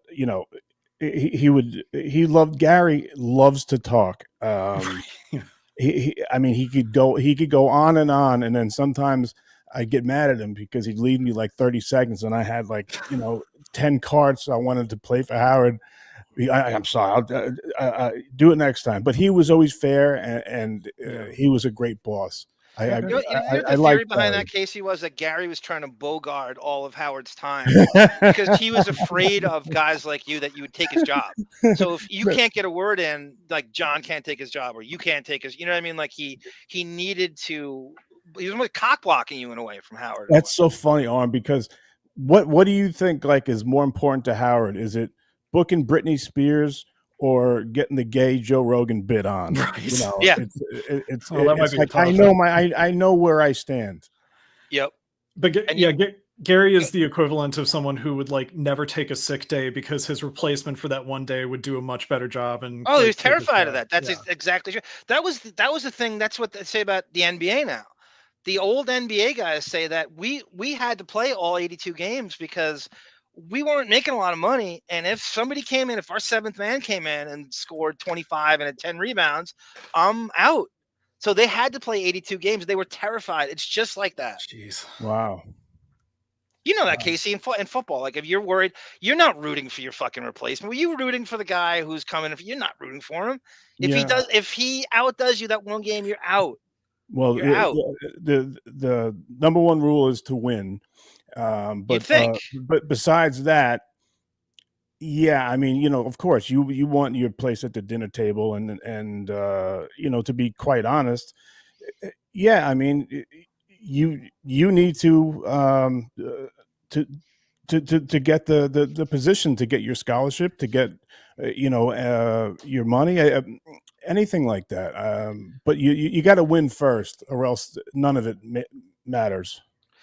And our place at the dinner table, Casey, is Tara's across the street with Monique. You buying love lotto Tara's. tickets. I do love her. You love Tara's. Am I too high? Are you guys hearing? No, me you're too fine. high? You're actually fine. perfect. Yeah. You're perfect. Yeah. All right. Let's go. There's Johnny Meyer. Damn, I was way behind on this. Welcome, Johnny Meyer. Here we go. Casey, are you down for a 21 Jump Street watch along with Coach of the Year? So you and my nephew Steven, Chucky O'Hara nickname, could comment on the X's and O's, of which I'm somewhat more out of touch than Hall and Oates with. Are we talking about when DeLuise Jr. Made that big stop at the end? Yes. When he was a linebacker, and he's yes, like when a 24-year-old, 300-pound kid hit a high school kid over the top, Dexter Hector, and then walked off the field. And that's exactly. I can't believe you remember that. Was that the same one where Ben Affleck used steroids and he got a bloody nose? That was no, that's season 2. That's not a side effect. That's a steroid episode. Yeah, I've done steroids my whole life. Bloody noses are not a side effect of steroids or being an asshole. Right. Steroids are, if you're an asshole and you take steroids, you're a big asshole. David, do they do steroid testing now in orchestras? Yeah, right. Yeah. They don't test you for that? That timpani player. I'm like, welcome, Edward. Something else. So. Right. Yeah, exactly. David, they take beta blockers. Yeah, exactly. Just for nervousness and I can't drive this home enough. I can't drive. Howard's entire life and personality now has been brokered in everything he holds dear by Jimmy Kimmel. How do you think Jimmy Kimmel came to the show? Casey, you want to tell everybody how Jimmy Kimmel was introduced to Howard, and how many times he tried to get on until this happened? Well, he was in charge of Crank Yankers. Right. And there was a bunch of calls that I got sent to CDs. Jim Florentine, of course, I did my best for him. He was the pilot. Yeah, and that, do you remember that special ed? Yeah, yes, he was on the pilot of Crank Yankers. I forgot about the tie-in to Crank Yankers, and because Kimmel was the producer, and that came out like he was literally running Comedy Central at the time. It was like The Man Show, Ben Stein's Money, Crank Yankers, all running at the same time. Yeah, and they had this funny kid who would ask stupid questions. Oh, I love Man Show Boy. That was the best part of the whole show. Yeah, so that stuff, like Howard never got to see that stuff.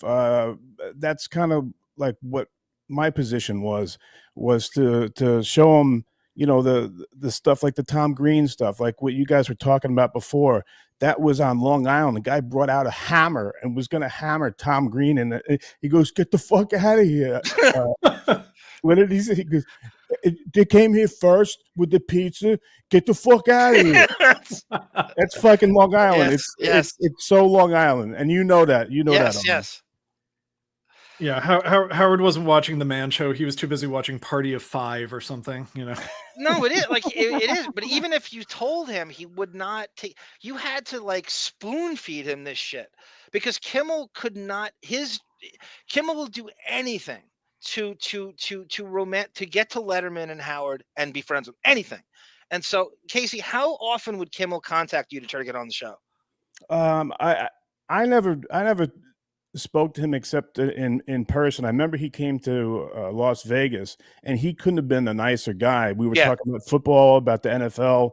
I remember the conversation we had. He was the Fox comedy guy. He was the NFL's. Oh, is that right? Yeah, he did. Remember, he did the comedy bits that eventually went to Frank Caliendo. Oh, originally, wow, okay. Kimmel was the first guy to do comedy on the Fox NFL pregame show with Jillian Barberie and fucking Bradshaw, Howie Long, and he would. Like they hated him because he would like really break their balls. Like Howie Long threatened his life and shit. He started that whole thing. But you know, when he came out with the Crank Yankers and all those different calls, I forgot who he was represented by, but once he came, Baby Doll Dixon. I remember this agent's name. James really? Baby Doll Dixon. Yeah, I don't know why I remember that because like Carolla used to bring it up all the time. You could be right. Yeah. You could be right. But as soon as they met, Jimmy Kimmel is a guy that is just likable if you meet him. He's one of those guys that you may not like what he does on TV, or you may see a different side of him. Oh, he But when knows you how meet to. him, No he's a question, nice. Casey. He knows how to. He knows who who's in front of him is the most important person in the world, and those Yeah. people skills is what gets him. What he gets him. He's managed to become friends with everybody in Hollywood, and it's Right. not a coincidence. You're right. Right, and they don't have to be celebrities. You know, people like that in your life. You know, people that are just good around people. You know. Yeah. They just can read the room and make the room better and make everybody feel like they're the most important person in the world. Yep. And they will do anything. Apparently, he's like the greatest friend to have. Even forget the Howard part, but like his whole family's on the show. He employs his whole family and friends and shit, and he somehow has time for everybody, which is crazy. Say what you like Casey said. Say what you will about him. He is the best friend to have in that situation. And yeah, he wrote Johnny. Go ahead, Fabian. While we Hello was just brought up a Ramstein thing. Yes. That's awesome. While we have Casey here, just because we talk about it on Armfeld, but Jason Alexander was the nicest guest you ever worked with. Yes, John good Polney one, at some David. point. Wow, how do you? We bring it up all the time. John mentioned. Are you serious? Well, Yeah. I mean, you know, I told everybody that. Now you could correct me if I'm misrepresenting you. I told everyone that you said. No, I said that 100%. He was the best and the most friendly, down to earth guest that has I've ever met inside the Howard Stern show. And he was a massive star at that time.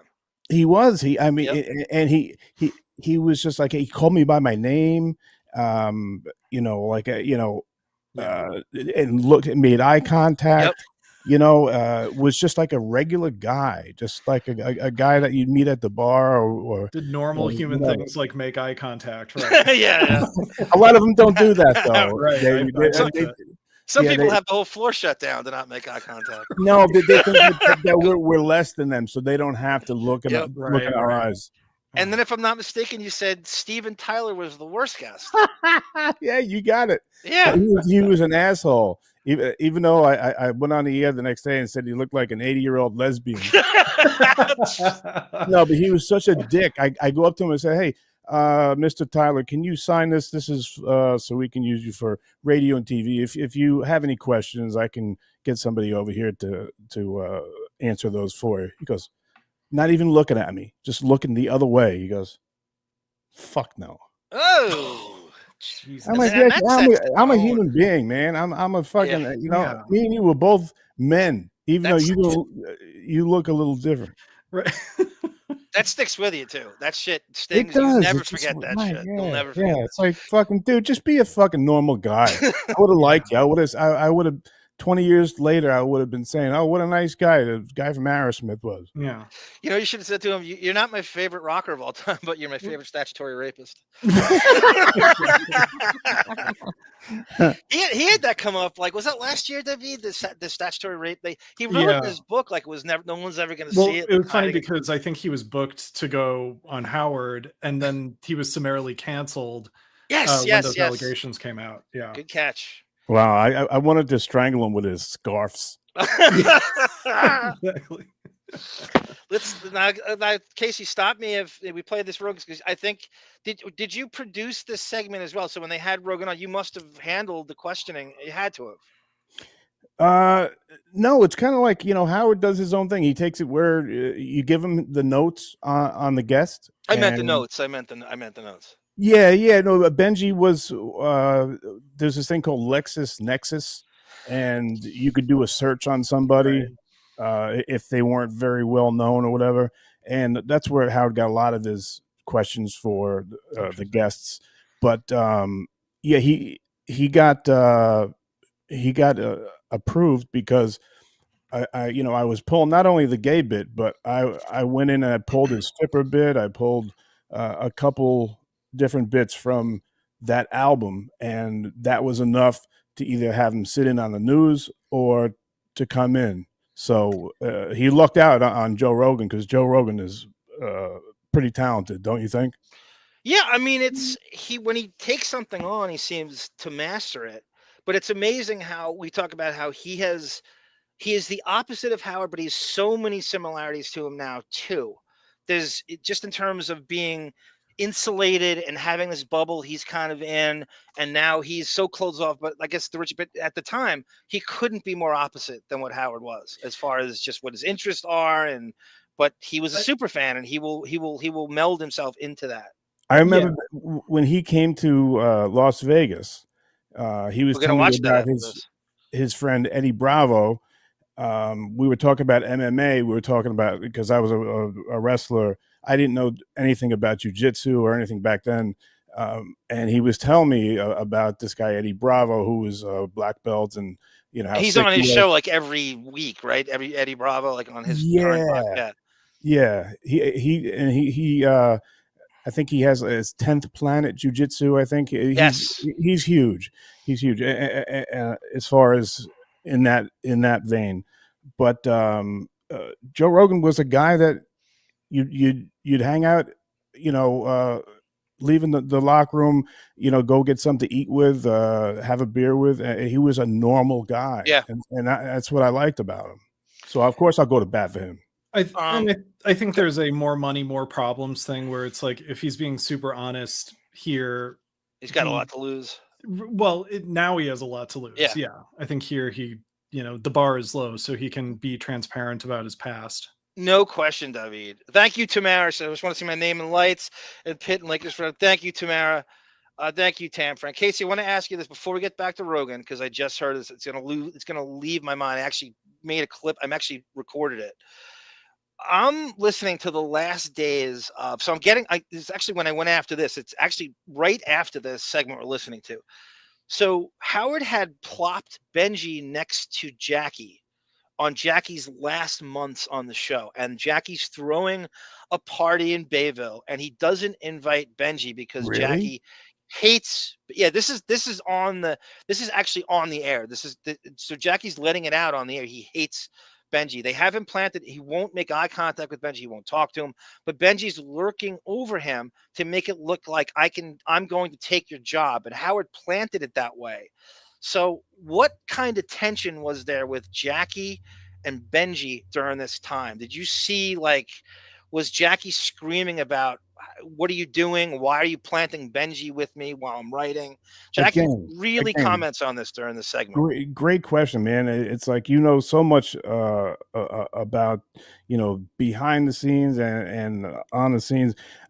Jackie hated that Benji was there because Jackie had his own job and he was the only one. And then Fred, of course, would be writing and hand it over to Jackie, and Jackie, I guess, would decide whether to put it on. But they had a working relationship. But then you add Benji, this young kid who's hungry, and he wants to do what Jackie's doing, and yet Jackie wants more money and thinks that he's a lot more important than he is. Which I'm not saying he's not important. He was important, but Howard, I remember saying to him as I was walking him down one time, I'm like, hearing Jackie laugh just makes me laugh. He goes, well, he ain't getting paid whatever to laugh or something like that. But he hated Benji because Benji wanted what Jackie had. It was just a competitive thing.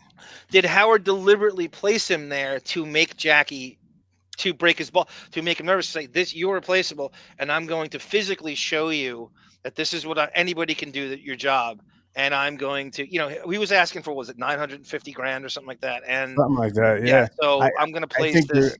I think you're right on that, Arm. I think he put the second string guy, he gave him more reps during practice just to say, hey, that's a great sports analogy, right? A second string quarterback is, eventually he's going to take that job, and he's lurking over you the whole time.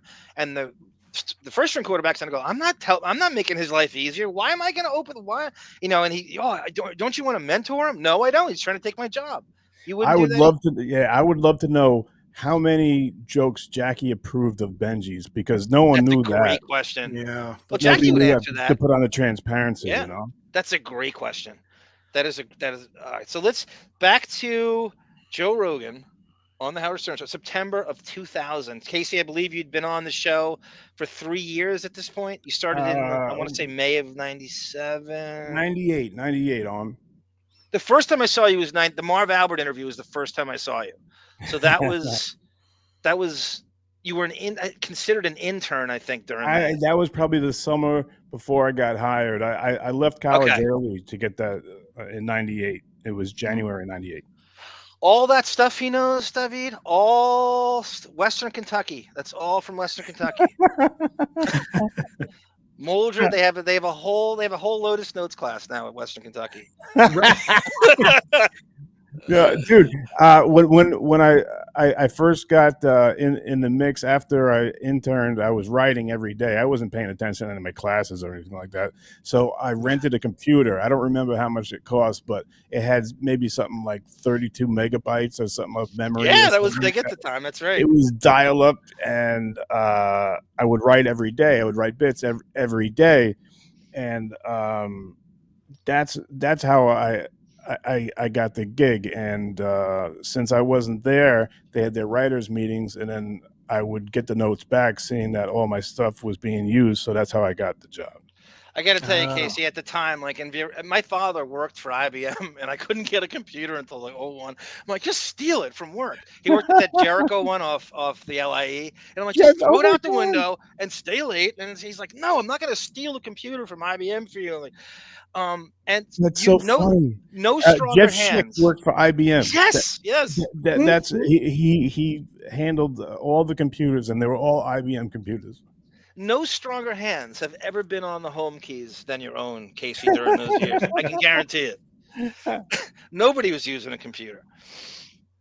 You worked with the late Phil Hartman, and you even knew the woman that killed him. This is crazy. So this is Phil Hartman speak. This is obviously Joe Rogan was on News Radio with Phil Hartman, and now he lights up the whole, his wife killed him. So Bryn Hartman gets lit up by Rogan. It was really strong. Right. So, all right. So now when you got on, you were on News Radio for a while. Yeah.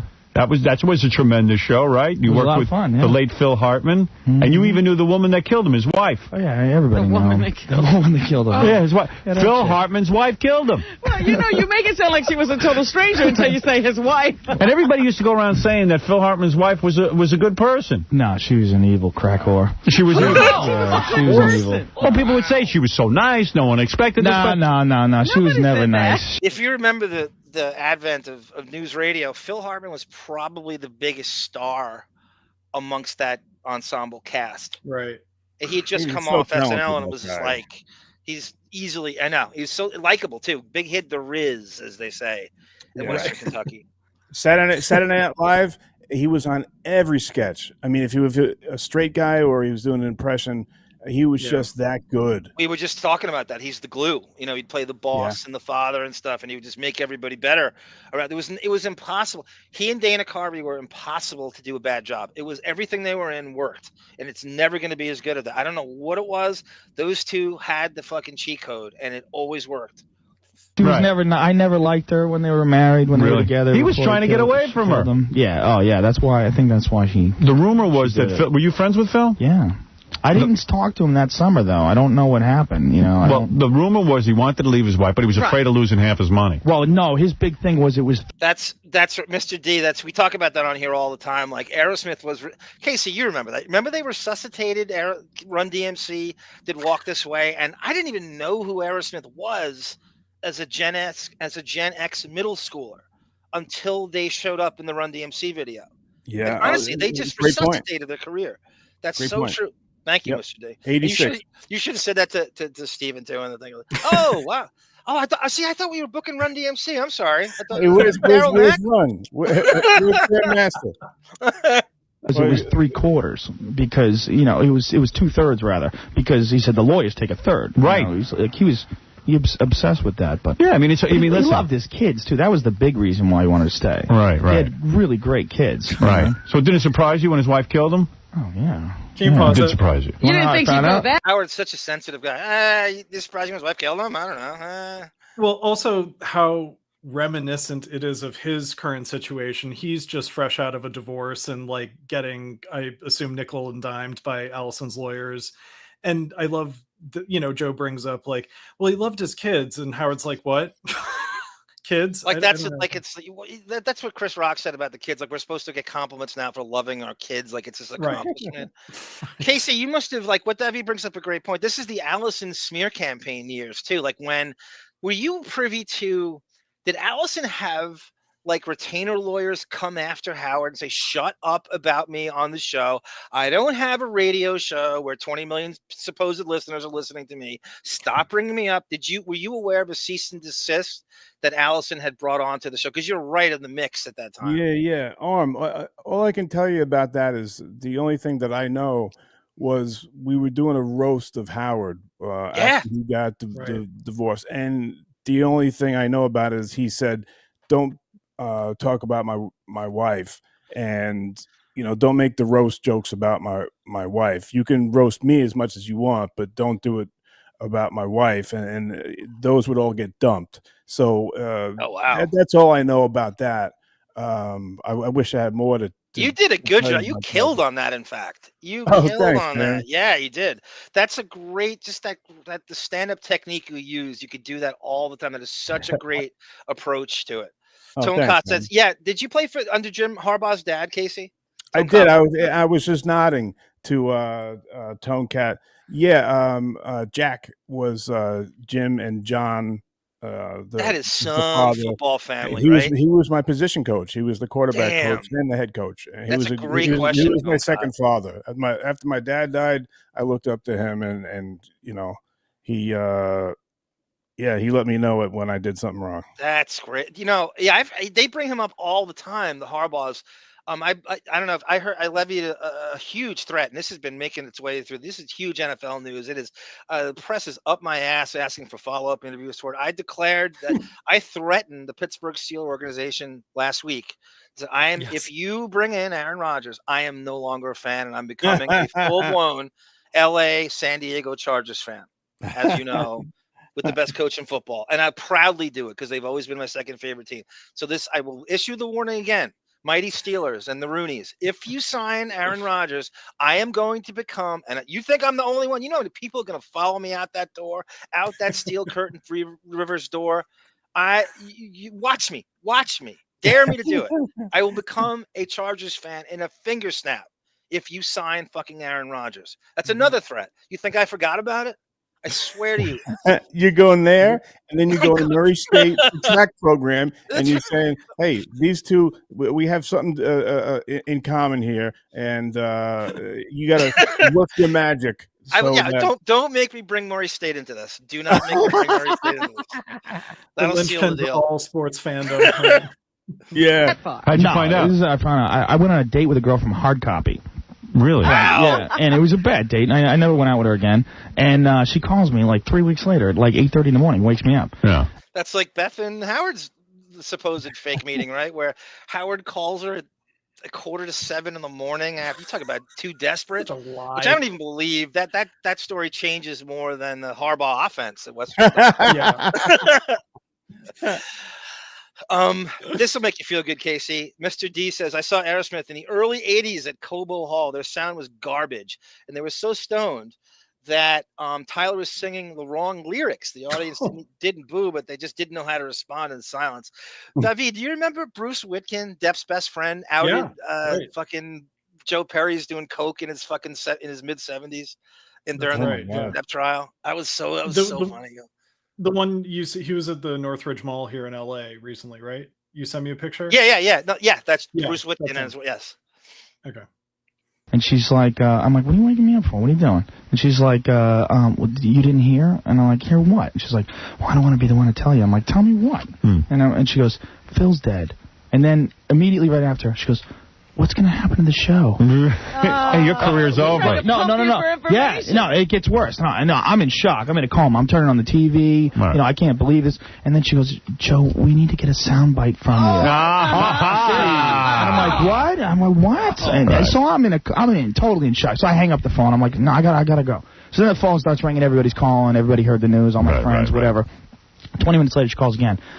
Joe, how are you? Okay? I'm like, I don't know. I don't know. And she goes, listen, we need to get your address. I go, why? She goes, we're sending a camera crew over. We have an interview. They're pretty ruthless. Oh, she's told. Yeah, right. You know, and then I just started swearing at her. It freaks you out, right? Oh, yeah. Yeah, Zersky reminds you. Benji was like 5 years younger than Jackie when he took his job. Lying. Did he lie about his age to you, Casey? Like, what is this guy's deal? God, G. Canada hates his guts. So he told you he was your age, right? He said, I was born in 1975. Yeah, he was always lying about his age and all that. But hey, Arm, listen, I know you guys are doing a 3-parter, and I gotta run before this place closes. Totally, but, Casey. Thank you so much. Thank you so much for being so kind to me and everything, because we got so much to hash. Because we're gonna do the Vegas thing. Should I save that for you, the Vegas show, and we'll jump around more? Because I have the Vegas video show that you. I'm here. I whenever you need me, I'll come on. You're my friend, so whatever, buddy. On the next one, and we'll have you go because I don't want to go over that with that. Because if we have access to you, I want you to comment. You fucking produce the show. You're literally interviewing everyone. I mean, you're as important to that as anybody is. Yeah, we did a lot in those Vegas shows, and actually, as much as I hate to say it, Jason, and I don't hate to say it, but Will is awesome. Jason and Will. They did so much for those shows, but I'll tell you more about that. You, what Benji was to Jackie, right? Trying to take hovering over, like the Iago he is. Yeah, makes sense. All right, let me get to the story. But hey, JV, nice to meet you, and absolutely. I enjoy you on the show, and keep. One last thing, Casey. One last thing. Thank you. Yeah. Every 10 minutes, I think about how jealous I am of you that you got to interact with 75% of 21 Jump Street, and I didn't. You got to Johnny Depp interviewed in October of 01, Richard Grieco in October of 98, and Dustin Gwynn twice with the cast of VIP. I will forever be jealous of you. Wow. Yeah, I know you're a huge fan, and we should make a huge 21 Jump Street fan show and have you run it. It'd be awesome. Yeah, Casey, I will please join us next week, and you have to join us for the football show. And I love you, and everybody listen to Casey. Give everybody a plug for your show at the last minute here. Right now, I moved, so I'm trying to set this thing up where I want to move it to another room, but that's going to be Wi-Fi. It will be there, but just look for the subscription. It's KC Armstrong at YouTube. Okay. Casey, and congratulate everyone on his move to Mastic Shirley, everyone. Casey. All right, Casey, I love you, buddy. Love you too, buddy. See you next day. Yep. Take care. You certainly don't want to talk to a reporter at that point, do you? Yeah, but it's just, she tried to sneak in. It was gross. That's a nice little lesson, though. Okay, now, and you said that of course you knew Andy Dick, who used to do our show. He doesn't do our show anymore. He's mad at us. Why is he mad at you? He's mad at us. Is he divorcing us? I think so. He said the last time he was here, he said, Howard, I'm mad at you. I'm not doing the show anymore. Andy Dick from News Radio. He left very upset, and then he went on some other radio shows and started talking about what a dick you are. Oh, that's great. Yeah, so hell with him. I'm not having him on. What happened? I don't know. What did I do? The callers were calling in that day. V, do you think we could do an Andy Dick versus Howard series? Oh God, yes. I'm not saying he's a big star, but God damn it, is he? Yeah, the his appearance on the Greg Fitzsimmons show alone, and how Howard shadowboxing with it we could do 4 episodes on that. I mean, just the roast. He had his own roast. That's right. And there's so much shit with him. I mean, because Rogan did that here, I'm gonna play Andy Dick's comments on Rogan right after this. Cool. And they were hammering him real bad, and he felt that you were responsible for what the callers were saying. I know. I think it was about his, rehab, falling off the wagon or staying on the wagon. Well, one call would be about rehab. One call would call him a homo. One call would be about rehab. Yeah. And then he got mad at me, and I'm like, well, dude, what do you want from me? This is what the listeners want to say. He loves it. He loves being the center of attention. Joe is spot on here. Yeah. Andy loves all attention, negative or otherwise. He's so right. I didn't even think of that with him, right? He loves his shit.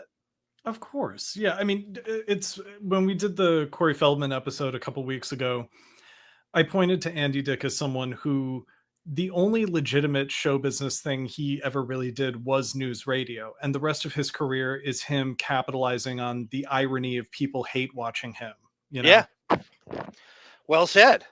Well said. And the Phil Hartman stuff is crazy. I tell you, Joe offered really good fourth wall insight as to what happened with Brent. She is a nasty hose bag during that. So just like the fame whoriest of fame whores, like, True Colors coming through, and what about me? How am I going to monetize myself?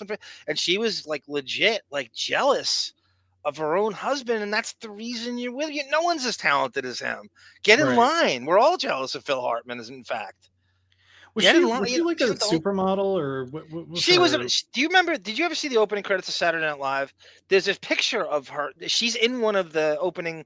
She actually managed to get into the opening of Saturday Night Live, and they would go, Phil Hartman, Dana Carvey. So when they went to Phil Hartman, they would show him and Phil and Bryn at like a outdoor cafe or something, and he turns and you see the back of her head. By the way, just as a sidebar, the opening montage of SNL always makes me laugh because it just shows them as real people, which is never what the show is about.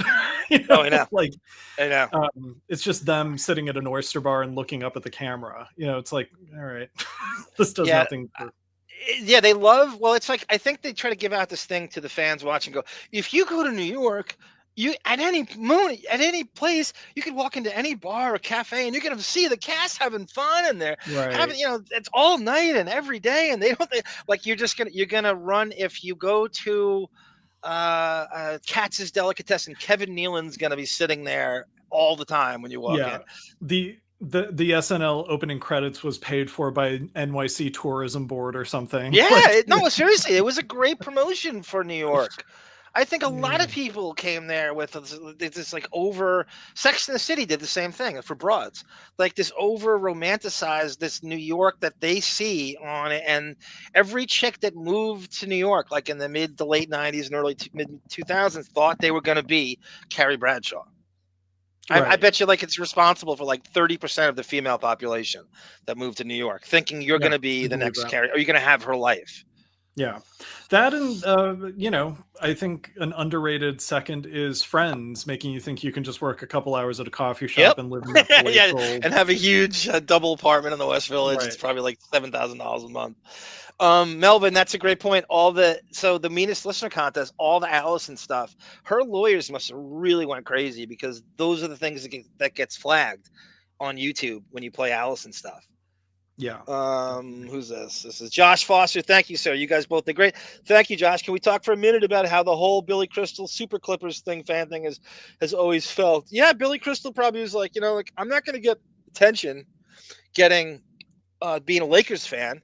So he's actually from Long Island, as you know. He's from Long Beach with Larry Brown. Larry Brown was the Clippers coach in the early 90s for a few years, and I don't know if that was the impetus behind Crystal becoming a super Clipper fan, but I think he said, and this is smart, I'm gonna become the preeminent Clipper fan. Let everybody else become Laker fans, and I'm gonna go this way and become. It's admirable. They were really bad for many, many years, and it takes a lot of patience and a lot of real fandom to become a Clippers.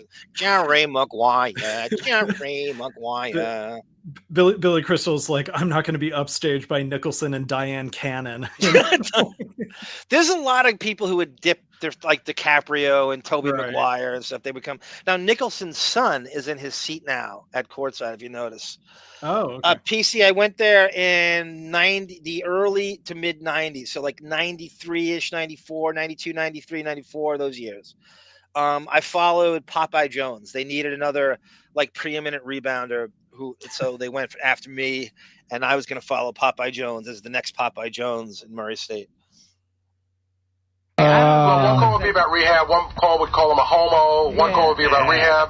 Yeah. And then he got mad at me, and I'm like, well, dude, what do you want from me? This is what the listeners want to say. He loves it. He loves He loves being the center of attention. Exactly. Any form of attention. I thought there was a shtick, but who knows? But are you friends with him? No, I mean, I don't call him or anything. If I see him, I say hello, and I give him a hug or something. I don't. No, Allison jokes. I'll cut your salary. Wait, you work for free. Ooh. You have a story about him. Didn't you want? You were having sex with your girlfriend in your trailer? No, I wasn't having sex with her girlfriend. I was getting dressed, right. And Andy was pounding on the door. I was like, "What are you doing? What are you doing in there? Are you having sex?" Right? And I'm like, "No." I'm like, "Dude, I'm getting dressed, man. Like, get out of here." Right? He's like, "Just open up the door. I have to tell you something." Why is so there, I open up the door. Is there anything funnier than knocking on someone's trailer? Like that, like an interrupting. I don't know why I find that the funniest thing, because it's so intimate, like boom, boom, boom, and they're like, "Motherfucker!" I want to do that to Depp so bad. Knock on his trailer. Right. Andy coitus interruptus dick. Yeah, right. Coitus. Look at you. You eggheads love saying coitus. Yeah, right? yeah. You love that. I've got to dignify sex as something academic, right? I used to do this stupid thing too, where I would drive to Northport, Long Island, and I would pass this really big golf course in Comac, and I would slow down. And anytime someone went to take a shot, I would just lean on the horn as they were about to hit. It's so immature. It's so stupid. It's so much fun. I don't know why that shit makes me laugh so much. And it's that sort of Judge Smales from Caddyshack reaction where they can't do anything about it and they throw the golf club. And I managed to do that like half the time I would drive to Comac. Every time it was nice out. These grimacing Ted Knight figures, like just glaring at you. Good questions for KC, everyone, by the way, in the chat. Yeah.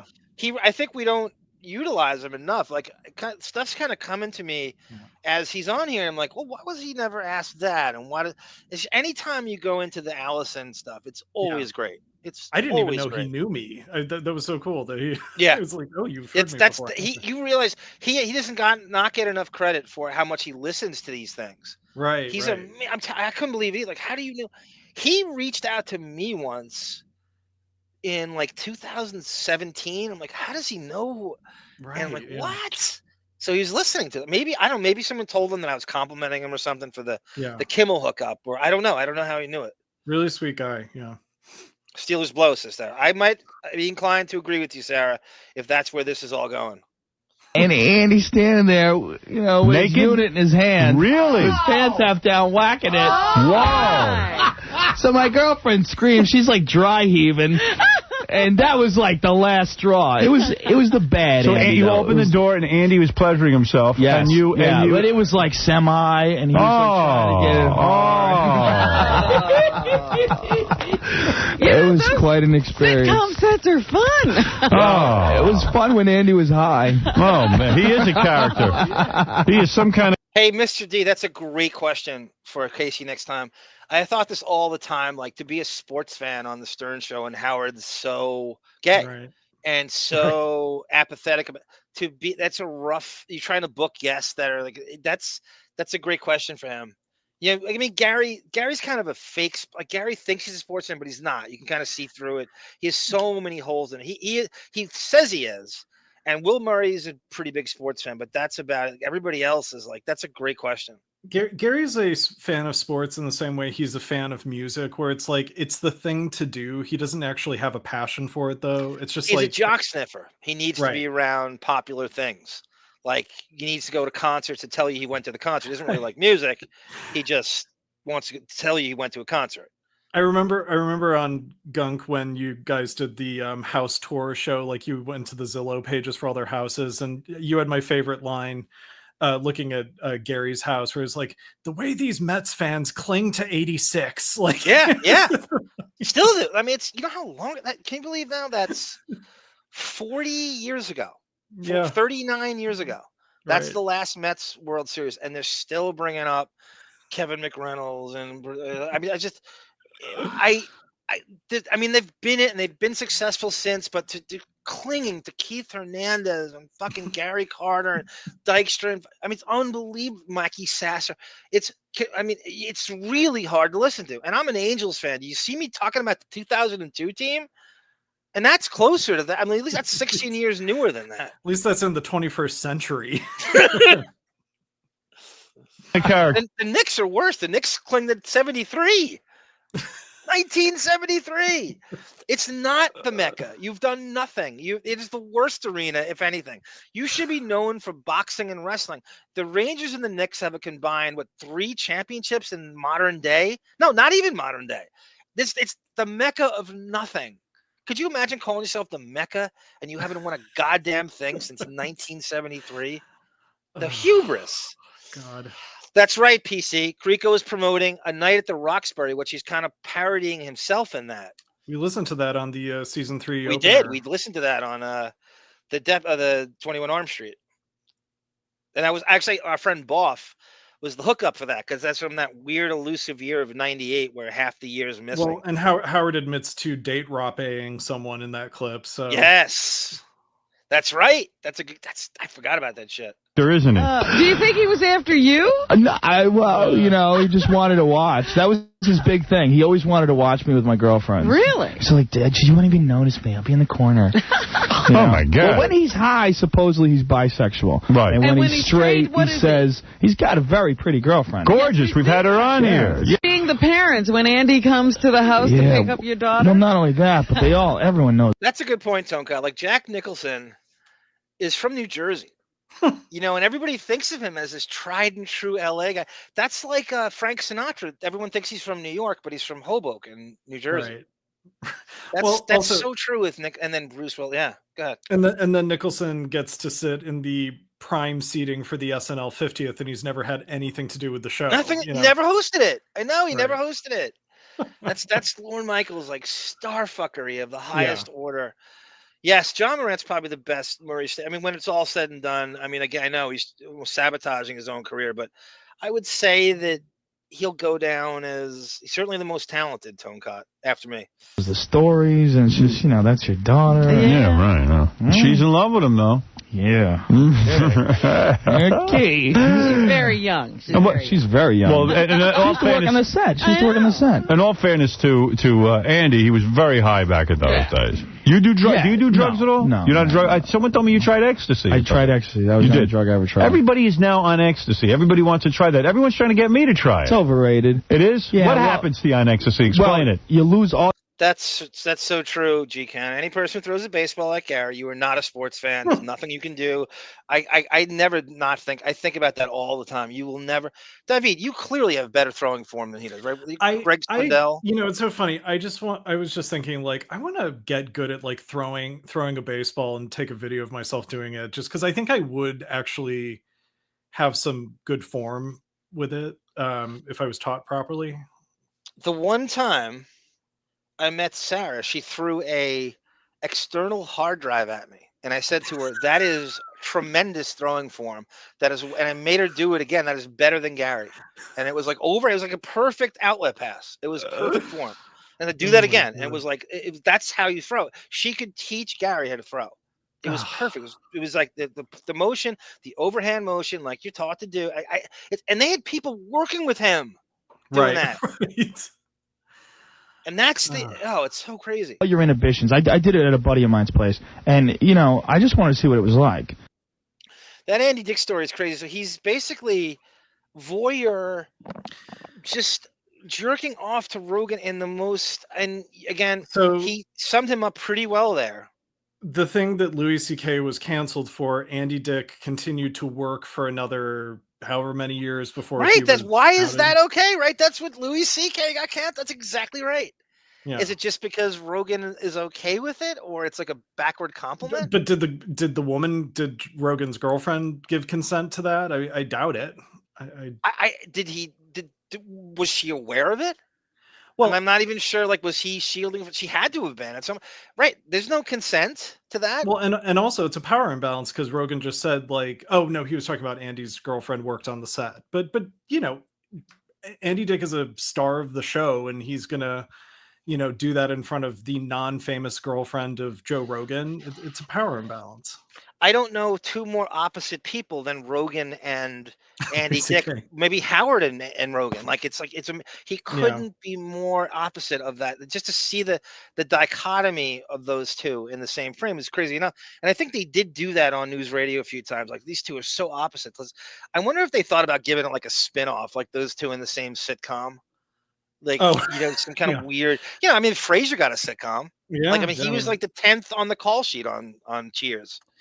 Yeah, do you remember? Here's another. When Warren Littlefield was interviewed on Howard, I think it was just after Andy Dick had gone off on Howard on Greg Fitzsimmons, and so Warren Littlefield told the story about.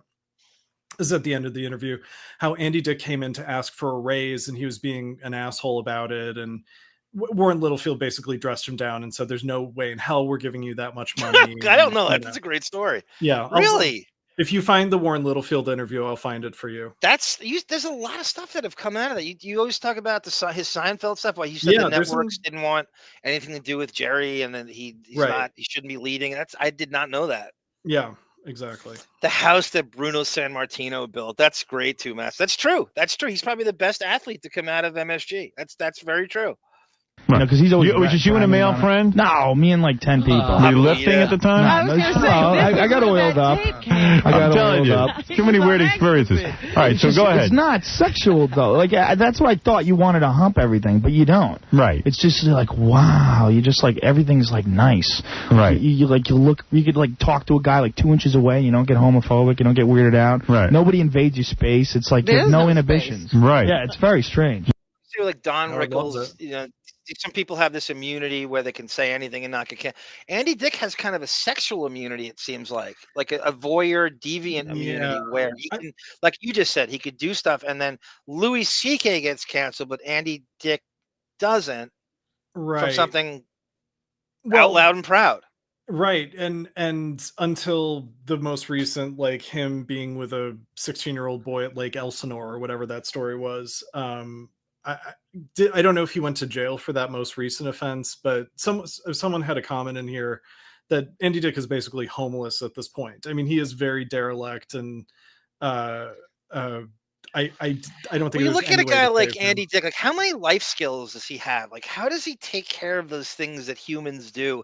Like he needs, you know how like Depp has all these assistants and shit. He's like he doesn't do anything. Like he doesn't know how could you get to this year? He's like I don't know anything about computers. I don't know. Like, you have to have the most privileged life in order to get away with that. Like Andy Dick is Depp without the money, right? So it's like well, then you'll be homeless. Take the fame and money away from that. He's homeless. He has no life skills. Right. The fact that he can't figure out how to get a dog legally into another country. Yeah, right. The Australian dog smuggling thing. That's think about it, right? Is Andy Dick is kind of like Depp without the money. Like you have no life skills. Well, and Andy Dick has children, I think. He has kids. I know. He's kid. I know. He was on Howard once, his son. How they survived being raised by that man, I don't know. It just seems kind of implausible, but yeah. Two Master goes, pre-weed Rogan was an asshole according to Joey Diaz, real stick in the mud. Yeah, Rogan didn't start smoking marijuana until like way later in life. Like he was like anti all that stuff, and now he's like marijuana's biggest champion when you watch his show. Yeah. He's trying to be Thompson in a way with that compound he has in Austin. Because it's very, very gonzo if you look at, and Rogan, I believe, is a huge Thompson fan. He brings him up all the time. So I think he is going for that Thompson compound thing. Two Master. The damage Delphi graduate. The damage Hunter S. Thompson has done to so many celebrity men post 1980 is just staggering. Yeah. Meant, like just. It's more than just Depp, and it's like I said, it's Rogan, it's like John Cusack, Bill Murray, right? It's a long list. Like Sean Penn, Jack Nicholson had made a pilgrimage out to Woody Creek to see him too. Right. Really? So what did you and this guy do with each other when you were on it? 2 inches away from You didn't invade each other's space? No invading. No. But what did you do? Like, we just hung around and talked. Do you touch the other You talk about everything. You talk about, like, stuff that came up in the past, like you argued about. Why did we argue about that? But you touch people when you're on it, right? Yeah, you hug and stuff. And yeah, you're hugging this guy? Everybody hugged. There was girls there. Everybody hugged everybody. And you're hugging a dude? I hugged me. Oh, yeah. I hug him now. It's just a hug, bro. That's like clothing on. Chaunce Hayden, you're on. There's my buddy Chauncey. I didn't realize he was on this. I didn't go through this whole thing. I got to send this to him. Shit, I knew he'd weasel his way onto this. Right. God damn it, Chauncey. I hope if you're listening, I'm going to send you this. I didn't realize he was on this. I didn't listen to the whole thing. He wasn't actually at the time. He took a time machine and just ended up in this clip. I'm going to say that Chauncey said before I listened to it, that Chauncey interviewed Rogan for Stepping Out magazine, and he knows this, and this, and he's going to call. Chauncey's a very, very good, underrated caller.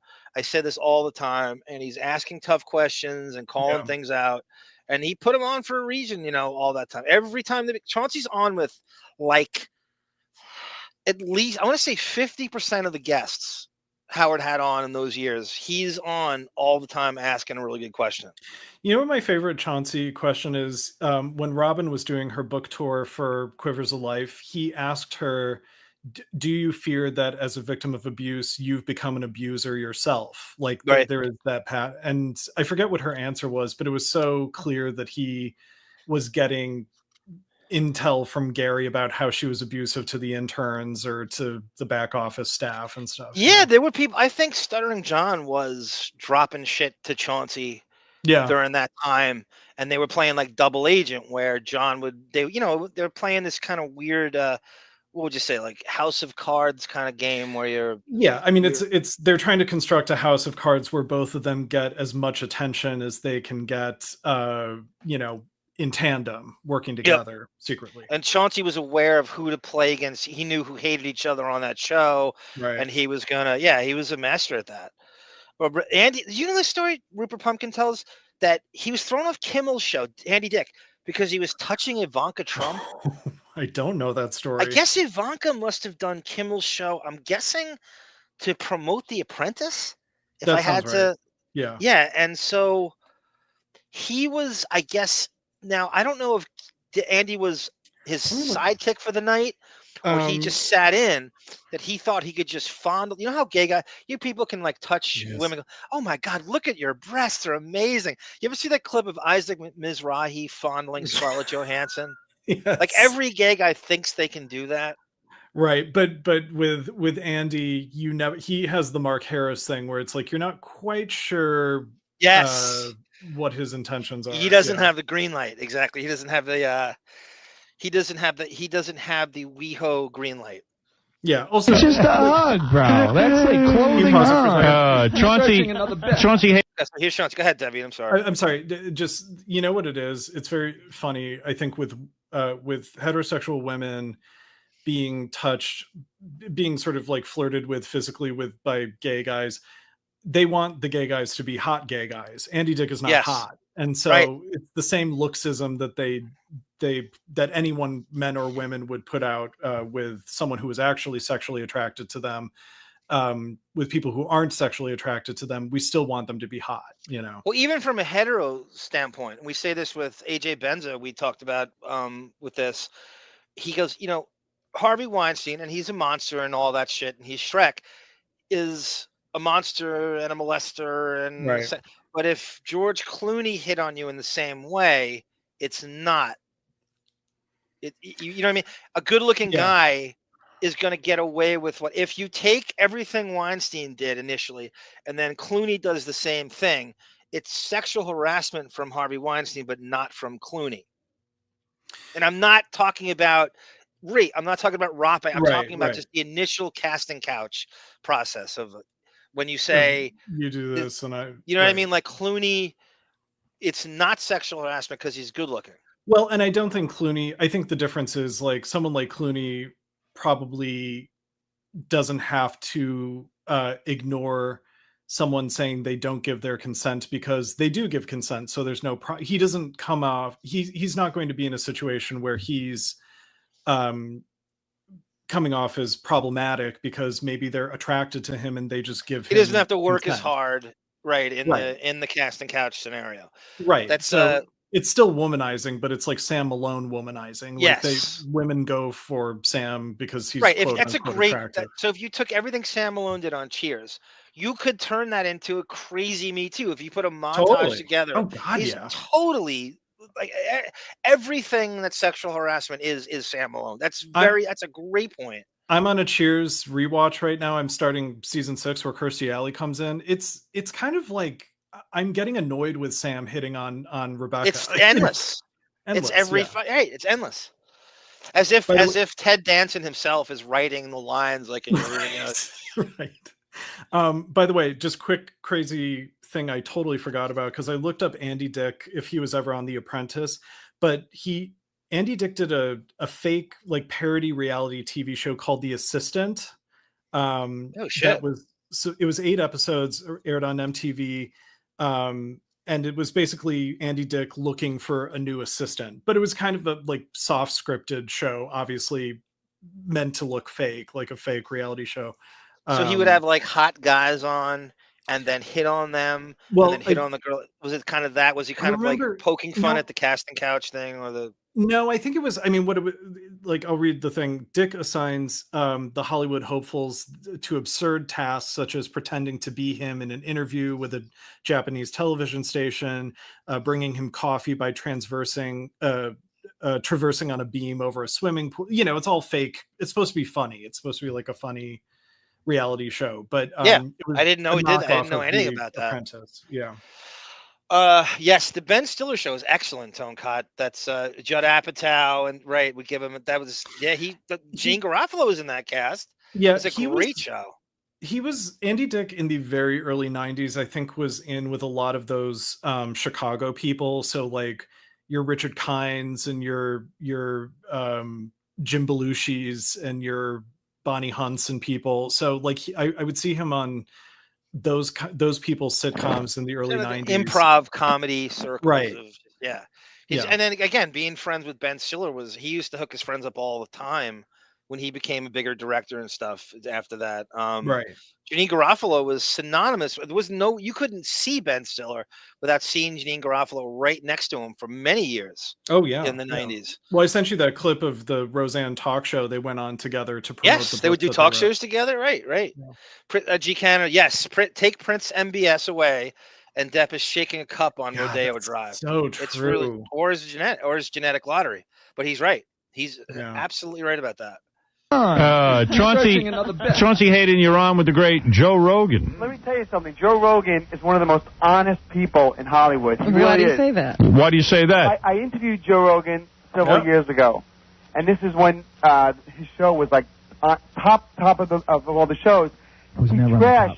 Remember, Joe, you remember this when you trashed every other show on NBC? Oh, yeah. I think I called you at like 6:30 in the morning, and I had just woken up, and I had no filter at all. I usually have no filter between my brain and my mouth. So you're not playing the Hollywood game. You're out there trashing all the game. I don't know. I just tell the truth. Holy shit. What Rogan said there, I never thought about this. So he said, I called Chauncey to do this interview at 6:30 in the morning. Right. But this is what Howard does all the time. Right. So is it possible that he needs to you're catching someone with their guard down at that time that you're actually doing, and I think it's worse, but they think you're doing a better job. It's easier to get information out of someone when their guard's down because they're either cranky or they're just going to say anything at that time in the morning. Well, I mean, if that Daryl Hannah interview we listened to last week is any indication, I would say no, it is not an effective use of I know there's certainly there's examples. It's either or. It's feast or famine. I think. Right. That's true. You could be up all night and do it. I called you at like 6:30 in the morning, and I had just woken up, and I had no filter at all. I usually have no filter between my brain and my mouth. So you're not playing the Hollywood game. You're out there trashing all the game. I don't know. I just tell the truth. You do tell. I have a quote here. This is how he described the Nielsen ratings, and it's one of my favorite quotes of all the interviews I've ever done. Joe, do you mind if I read it? Nah, go ahead. Whatever. This is how he described it. It's the most antiquated, effed up system. 5,000 freaks living in the Midwest picking their. I agree with every word he said. I never understood the Nielsen thing. Yeah. It's almost like the Electoral College. A worse version of it. A much worse version of it. You're going, what? You're not. There's no representation of. Why don't you just have everybody? So they didn't know, they couldn't target, they couldn't track everybody at the time, and they would send you this Nielsen box, right? And that's controlling everything. Funny to hear Rogan criticize the people who live in the flyover states. Since I know now that's his shit. I know it's his bread and butter now. That's a great point. That's a great point, David. Antiquated, effed up system. 5,000 freaks living in the Midwest, picking their asses, drinking beer, watching Grace Under Fire. That's ridiculous. Out of 5,000 Nielsen ratings. That is such a funny. Grace Under Fire is the perfect fucking Brett Butler mediocre bullshit reference. Oh, that is so funny. See, you see, Rogan can say funny shit. That's hilarious. We need more Grace Under Fire opinion. references in our lives. Yes, that's great.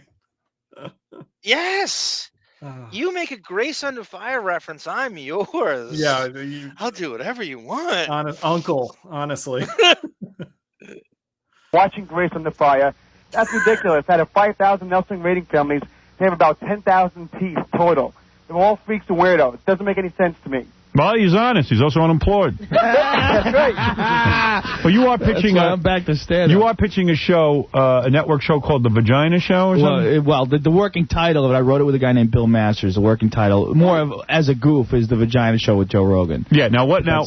Are you having any luck with this? It is amazing how Rogan had so many, again, news radio and that hardball show and then Fear Factor. He's in mainstream Hollywood, but at the same time, he's not.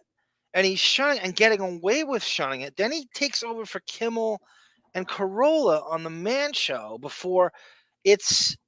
I wonder if that interview, it's fucking Stepping Out magazine, but that's a pretty damn, like today, that would get crazy traction, a quote like that. Well, and yeah, it's funny you point out like he adapts to the most popular thing at the time. So I was just thinking about that. Like, yeah, he was on NBC on an NBC sitcom in the best decade to be on an NBC sitcom.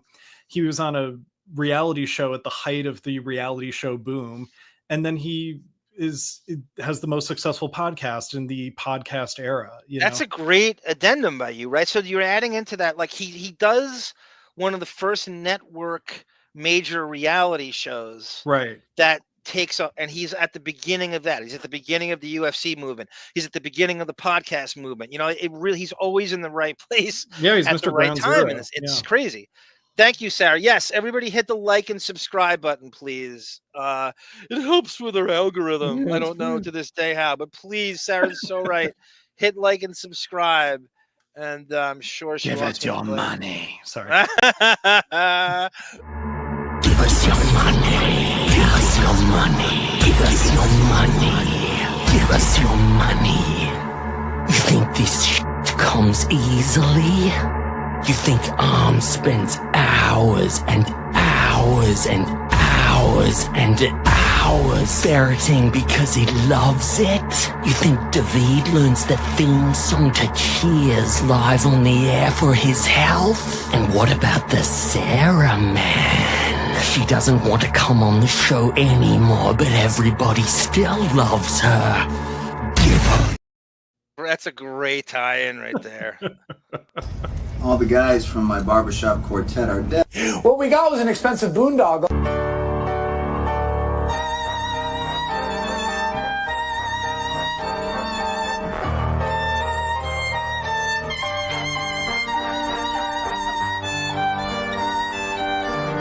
Just as long as the river finds its way to the sea,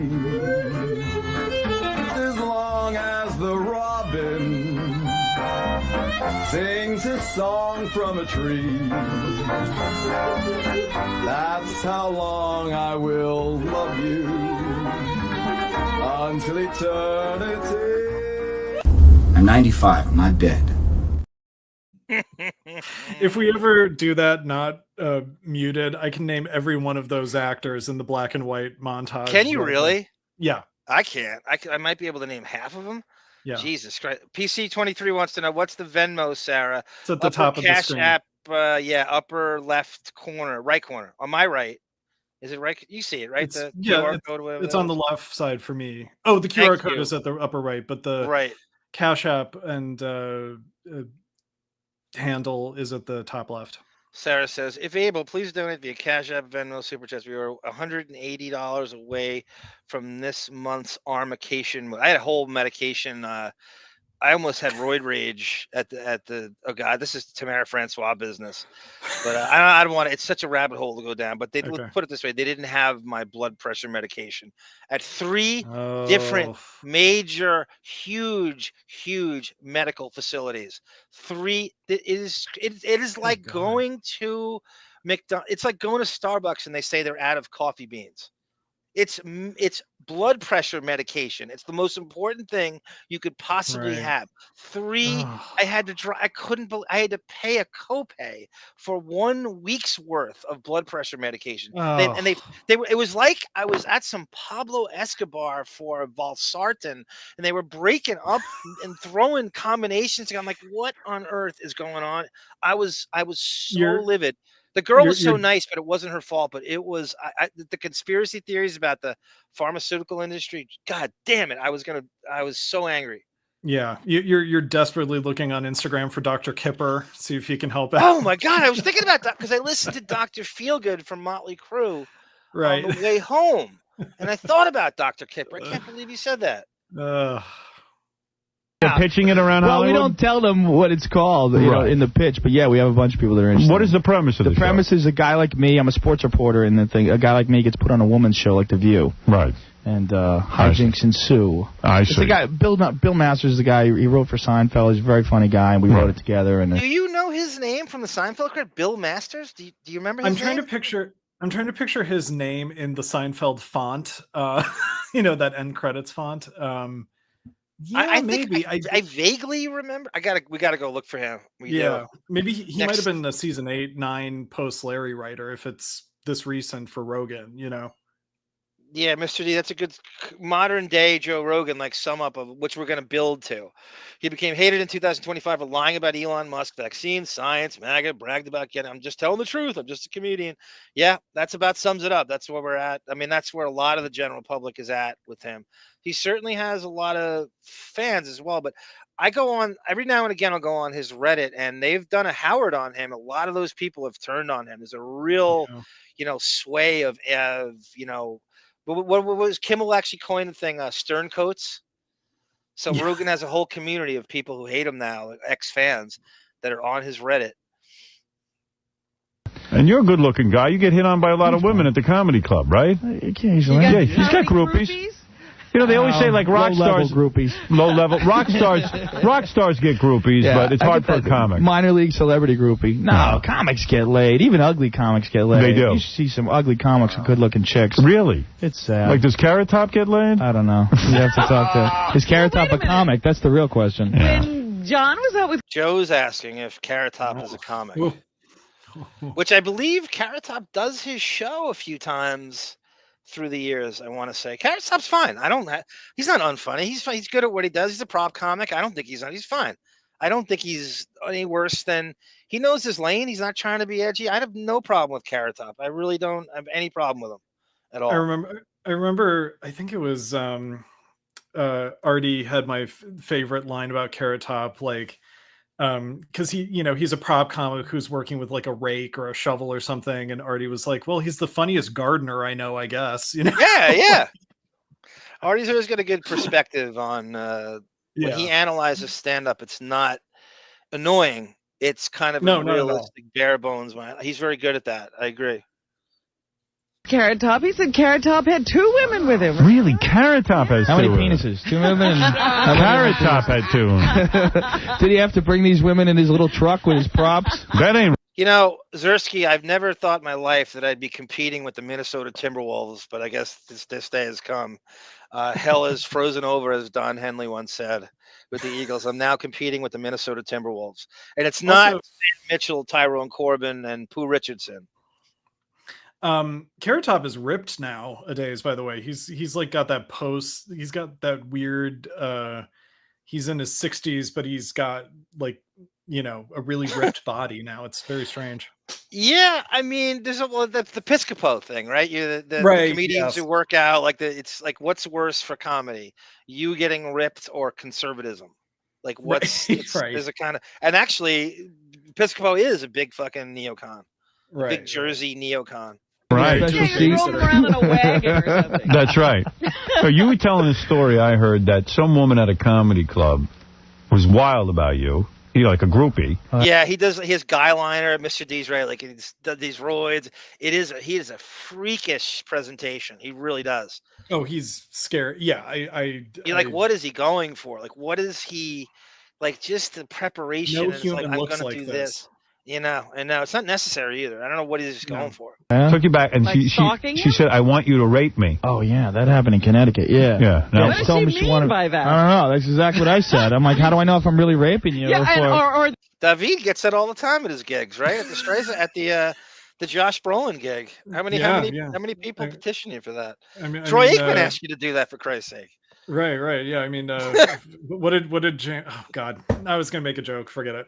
Joe Buck goes, listen, I saw you over there, and you wouldn't by any chance be interested in raping me afterwards, would you? And can you play some Jefferson Airplane while we do it? Yeah. He did make that request, right?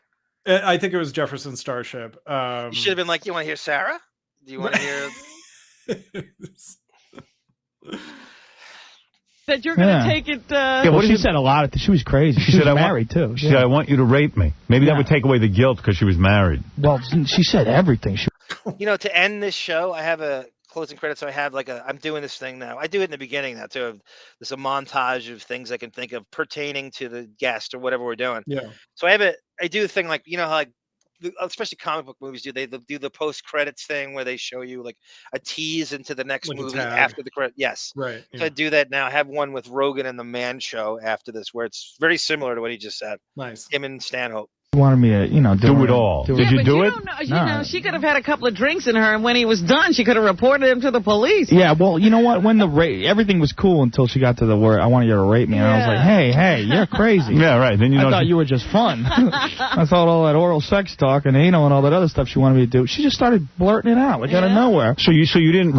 How much I was thinking about this with Rogan too. How much do you think?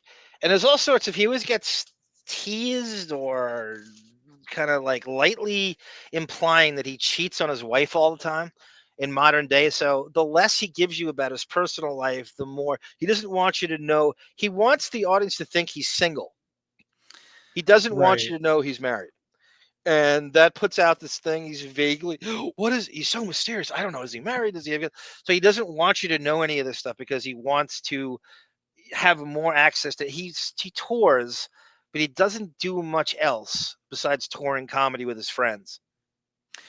Yeah, I mean, I think it's all the notion of, I think it's what Howard thinks, which is, if my fans actually knew how I lived, they would come and with torches and like break into my property and Lorne Michaels said that, right? To Norm Macdonald. He had right. Tina Fey on, and Lorne Michaels told he told Norm, if my cast and crew knew how I lived, they would, they would come to Amagansett and just burn my house down. Right. Yeah. So I'm sure that and there is kind of that fake, I'm an everyman working class hero thing that Rogan does that Howard's trying to do. Like Howard's trying to convince his audience that it was only last week I was making $96 a week, Yeah.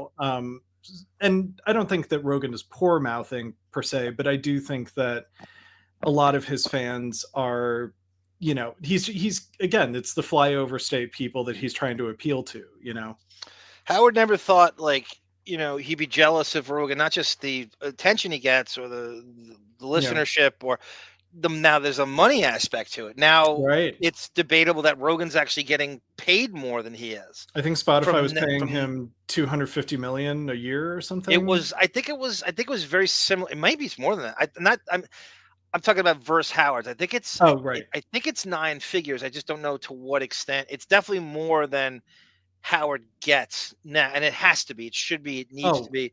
But damn. And then he's figured out a system where everybody's coming to him. Right. So he's not even leaving Austin. There was that whole thing with Kamala Harris where she said, "Yeah, I'll do your show. I'm just not coming to Austin to do it. You come to me. I'm doing everything." And he's like, and Trump actually, Elon Musk is part of that whole Austin clique. Right. And right, so right, Trump right. easily went to Rogan, and they credit that as being a tilting point in the election. I don't know. I don't know what to blame. But if I'm Kamala, I'm not going to Austin either. But Rogan wouldn't come to her. That's how big his show has become. Yeah. Well, yeah. And as you said, Rogan doesn't do other people's shows the way Howard doesn't do other people's shows. Yeah, so very similar. Maybe worse. He's got that Howard Hughesy kind of. It's too comfortable in that fucking Austin compound he has now. Yeah. That fucking octagon, that mothership shit he's built with all these fucking acolytes around. It's very addicting to not want to get out of that fucking echo chamber. Oh, of course. Yeah. And you just groove into it more day by day, where it's going to become harder and harder to become unstuck from it. Right. So yeah, it would take years to get him to have a regular sort of press junket-y life again, and he doesn't need to do it, He doesn't need to do it. And you got to put yourself in his shoes. Would you do that? Would you make yourself, and I'm talking about Rogan, right, regularly uncomfortable when you just had everything you needed? And that's kind of Howard's deal with the vacation. Why am I going to go to Italy when I have everything? He had this setup where I'm going to have these like exotic, crazy Castle Gayskull mansions with everything I could ever ask for.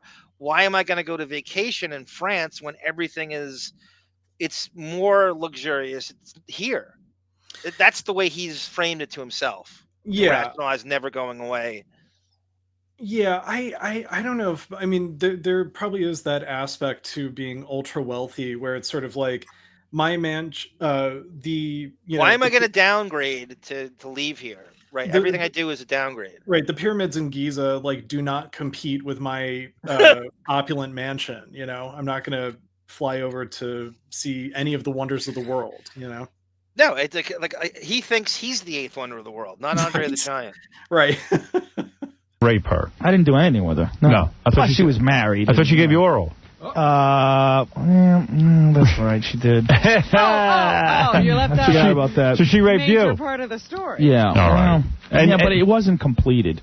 It wasn't. It got freaky while it never. A lot of people don't know. A lot of people don't know your name though yet. You're on the verge of breaking, right? You know what I am? I'm that guy. People see you down the street and they go, "Hey, didn't we go to school together?" I go, no, they don't know why they know. Yeah, where do I know you from? I go, I don't know, dude. Don't you? Are you famous enough now? You get into the Playboy Mansion and stuff like this? I would never. I think that's got to be one of the most boring things in the world. You would never go, right? No. You don't want to look like some horny guy. I think it's kind of creepy. Yeah. Do you know the story with News Radio about Ray Romano? I don't. But Ray Romano either was offered that Rogan spot on News Radio and some weird nepotism thing happened, or he was bumped out of it by Rogan. He was supposed to be cast as the maintenance and as the blowfish of News Radio. Right. Ray Romano was. And it went to Rogan, and I don't know what the circumstances were as to why Ray Romano was bounced out of that position, but I could totally see that. Yeah, that's Ray Romano's really funny on sitcom. He's really good at that. Yeah, no, I like very likable guy without definitely. question. And they were in the comedy circles together for a little bit. Ray Romano was actually part of that. Even though he was a little older, he was kind of with Artie, in those 90s New York comedy clubs when they were kind of the Improv and Catch a Rising Star and stuff like that. I found the Ray Romano stuff. So in '94, Ray Romano auditioned for and landed the role of the electrician at News Radio. Holy shit. The firing, Romano began rehearsals, but after 2 days, he was fired by the producers because they felt Romano's slow-paced delivery didn't suit the show's fast-paced comedic style. They reportedly asked him to pick up the pace, but he couldn't deliver. Holy shit. He was originally replaced by actor Greg Lee, and then Joe Rogan took over the role. Yeah, if you think about it, Rogan speaks very fast on that show. It is almost annoyingly fast. Yeah, and he's again, it's the Howard comparison. In this interview, he sounds faster than he does on his podcast now. Yeah. Damn, thank you for looking that up. I didn't even think. I'm like, oh God, David is a computer. He can look something up. Like, it's like this crazy notion that you're actually the world at my independently fingertips. look up something up on your own. I'm the researcher. Oh my on Lotus God. Notes. Yeah. You know, I don't like the whole Hefner thing. I think, why is he the cuddly pornographer? You know what I mean? I agree with Rogan. I don't like Yeah. it either. I have no interest in Hefner or anything. But also, how like gay blackface of Howard is it to be obsessed with the Playboy Mansion? Like, you know, Oh, I know. I'm sorry, I know. not gay. Straight heterosexual blackface of it. Yes, way of too Howard. into it. Way too into the Playboy Mansion. It's kind of creepy. Yeah. You know, I don't like the whole. You got a new nickname from Pellel, David. David the Googlinus. That's brilliant.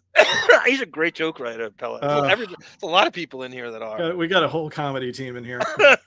Hefner thing. I think, why is he the cuddly pornographer? You know what I mean? Like, why is he the one guy who gets away with it when it's not even good porn? You know, I'd rather hang out with Larry Flint. Right. You know what I mean? I'd rather He's hang out using with crazy glue. Crucioli. Yeah, see some good But stuff. Hefner walks around with 4 beautiful women. He sleeps supposedly with 4 women. You know? Yeah, I guess. You know, whatever. I don't want to hang around there. You know, you're hanging around there with like InSync and stuff. And, like, Bill Maher's whole life is predicated on this.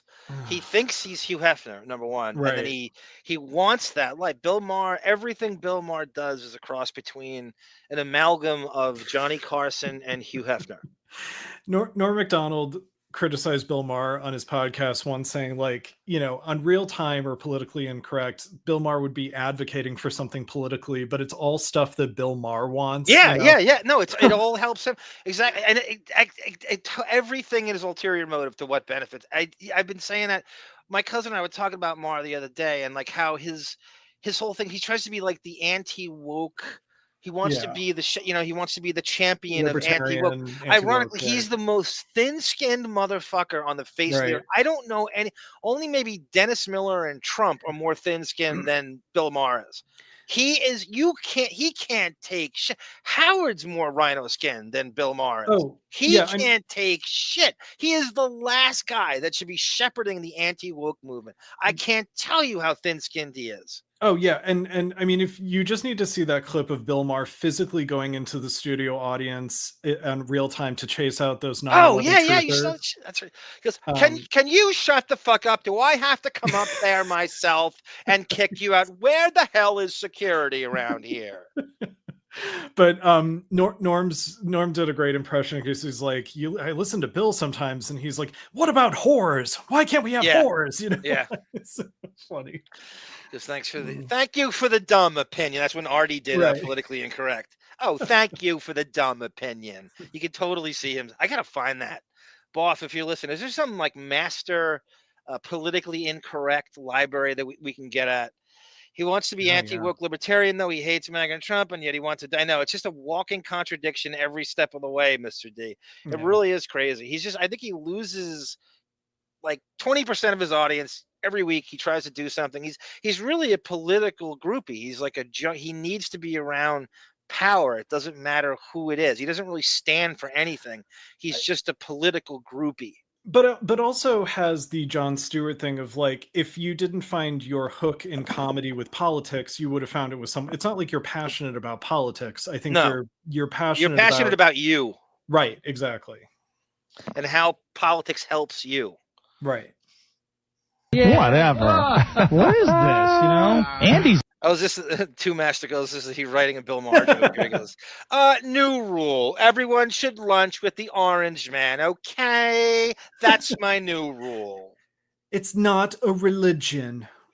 My cousin and I were talking about Trump last night. I mean Bill Maher, and I go, do you realize that Bill Maher is Larry King's age now?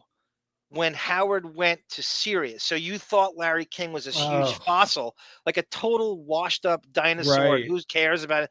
Bill Maher is Larry King's age now during that time. That is insane. He's 70. You know, 70's not what 70 was, but you're an old fuck. He know when to get off the stage. Just like Howard. He just cannot.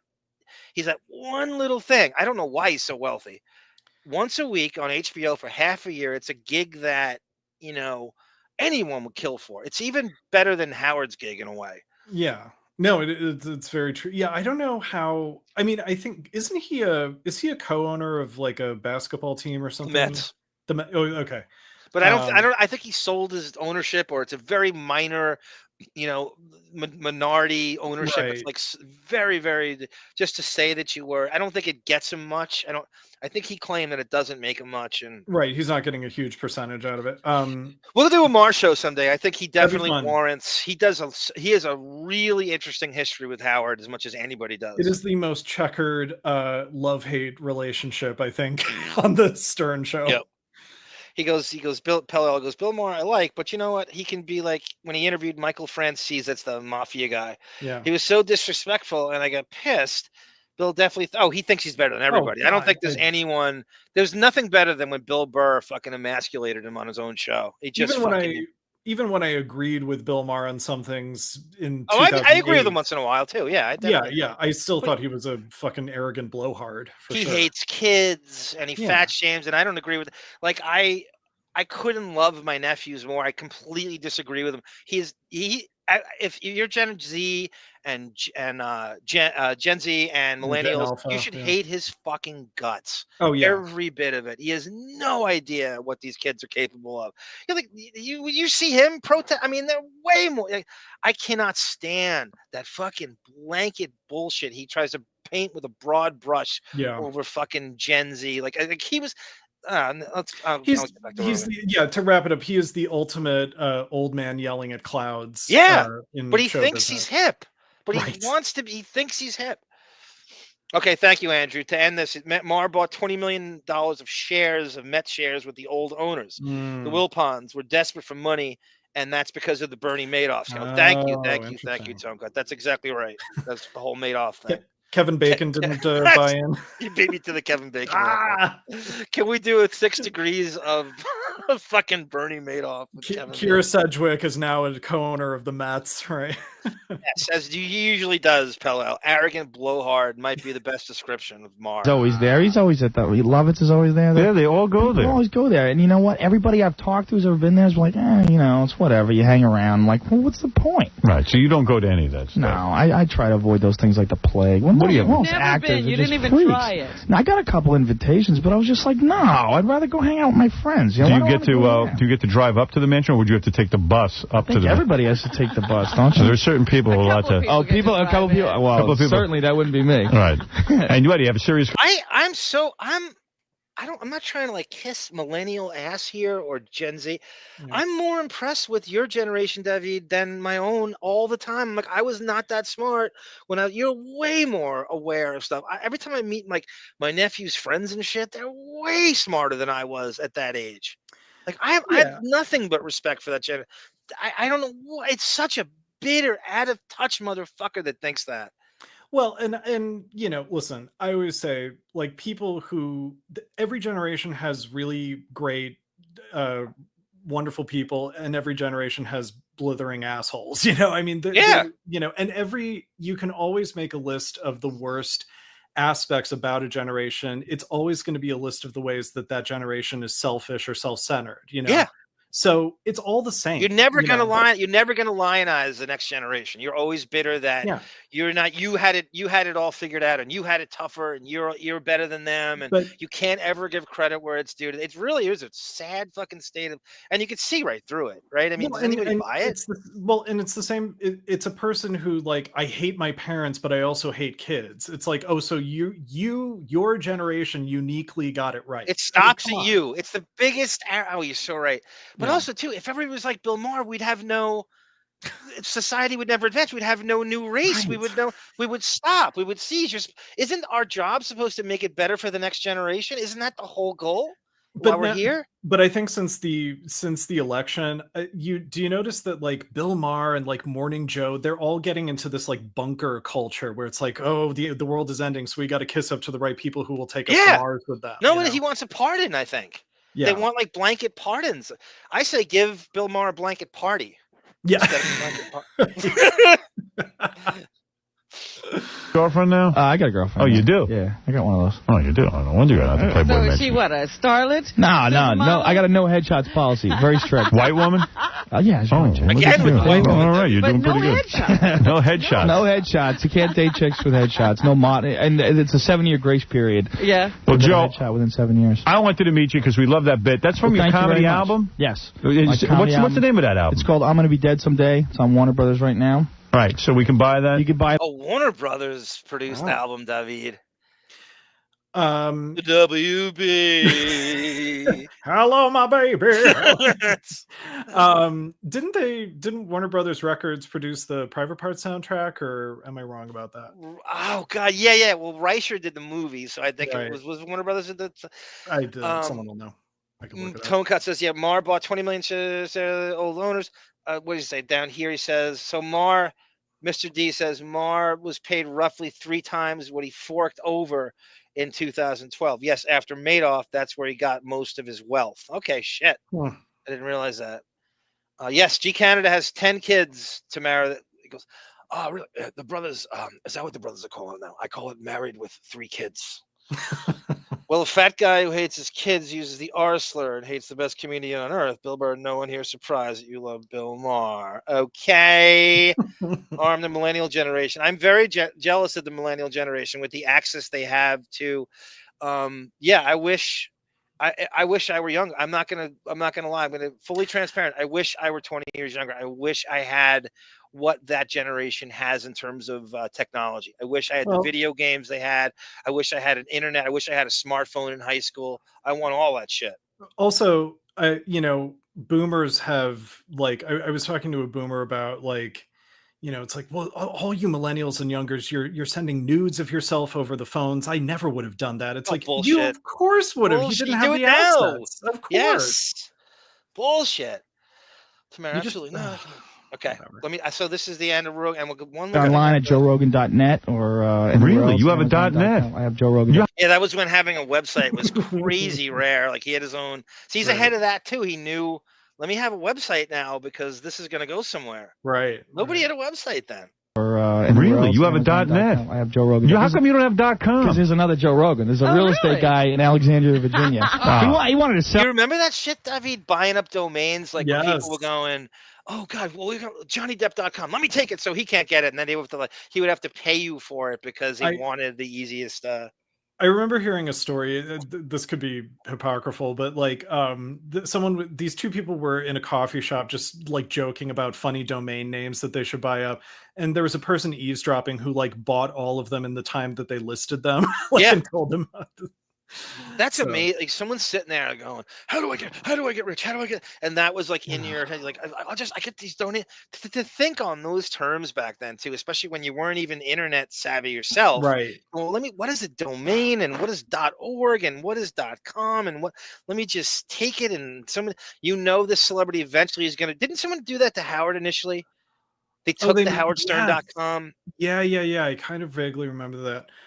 It is kind of like crypto or NFTs, where it's just I declare this a piece of art and I'm going to sell it for this much money or so. I don't pretend to understand NFTs and crypto, but Artie-Lang. Remember that Artie he had to go Artie. That's right. 2 matches. That's crazy. Artie-Lang.com. He had to, God, I forgot about that. Tamara's smitten with her fucking nieces and nephews. I mean, that's the biggest joy in her life is she gets to be the cool aunt that goes to Rosario Dawson's zoo. You're not going to live forever. It's like know your place in the context of the history of humanity, and try to leave the planet a better place than when you. That's right. Here, that's the best advice. And Tamara's stage name is the Fabulous Miss Tammy. To me, but he wanted $30 grand, and I'm like, whatever, dude. Yeah, it's not that important. I'll just be .net. You'll be .net. Who cares? It wasn't that tough. So you're JoeRogan.net. That's it. And if I want to buy that album, I can buy it right on there on the net. Yes, you can. All right, that's You just missed the Met talk, Hooper. I can't believe you came in at this time. Cool, man. It was great meeting you. Dude, thank you very much. Yeah, we love that bit, man. Great bit. Love it. Makes us laugh every time. So Joe Rogan, everybody, you going to be appearing anywhere? I got a plug here? I'm in Boston next weekend at the Comedy Connection. Oh, yeah? Come see me there. All right, nobody give me any plugs. And by the way, I got a whole bunch of stuff to talk about when we get back. We got a ton of... So this is a 20, not even, right? So he plays his bit in the beginning. Right. It's 5-6 minutes, and he's interviewed for 15 minutes on his first voyage with the Stern Show. His first appearance, 15 minutes. And an awful lot got accomplished in that he doesn't talk about to this day. All like taboo information. That was a jam. I will give it up to, the aura of the Stern Show at that time. That was a jam-packed 15 minutes of you got a lot in there, I know. Yeah. Happy Easter, everyone. Now Sarah says I'm going to Home Depot to buy screws at home. Oh God. Yeah, Easter, which is it? 420 or Easter. Wait, have we had 3 Easters so far? Wasn't Easter 3 weeks ago? Was it 2 weeks ago? Is it before? Do they just move this thing around? I never understand. I don't understand Easter at all. Holy shit! What are they doing? I thought it was 3 weeks ago. Wait, the Christmas is always December 25th, but they can't nail it down for Easter. I don't know. I don't trust it. Have it universally the week before spring recess so the kids can. Could you imagine how bummed out you'd be having to go to school the next day after fucking Easter? Right. Who thought? Why do they move it around? It's so crazy. They move it around more than Grace Under Fire on ABC. More than Jag in its initial run. Jag. What was that thing Skeet Ulrich did? Jericho? Remember that thing? Was like, okay, last thing. This is Andy Dick answering to Joe Rogan, hearing this, and this is what he says. All these passive-aggressive shots at Joe. Take what you will. He's sort of in and out of compliments on him. Here we go. Clean. He thinks the KKK is down. If I tell you the show's funny, go check it out, and it premieres April 6th at 9:30 p.m. on MTV, and you can go to andydick.com. Yeah. Ralph, what is it? Yeah, I want to talk about Hunter, but first, how great is it that Ralph is calling in to Andy Dick? Oh my God, isn't that the perfect? So I'm going to ask KC this next time. So I was listening to Will Murray. I told you about how I was going through. I'm going to send you the 06 and 07 wrap-up shows. Yeah, I'd love to go through they're them. not.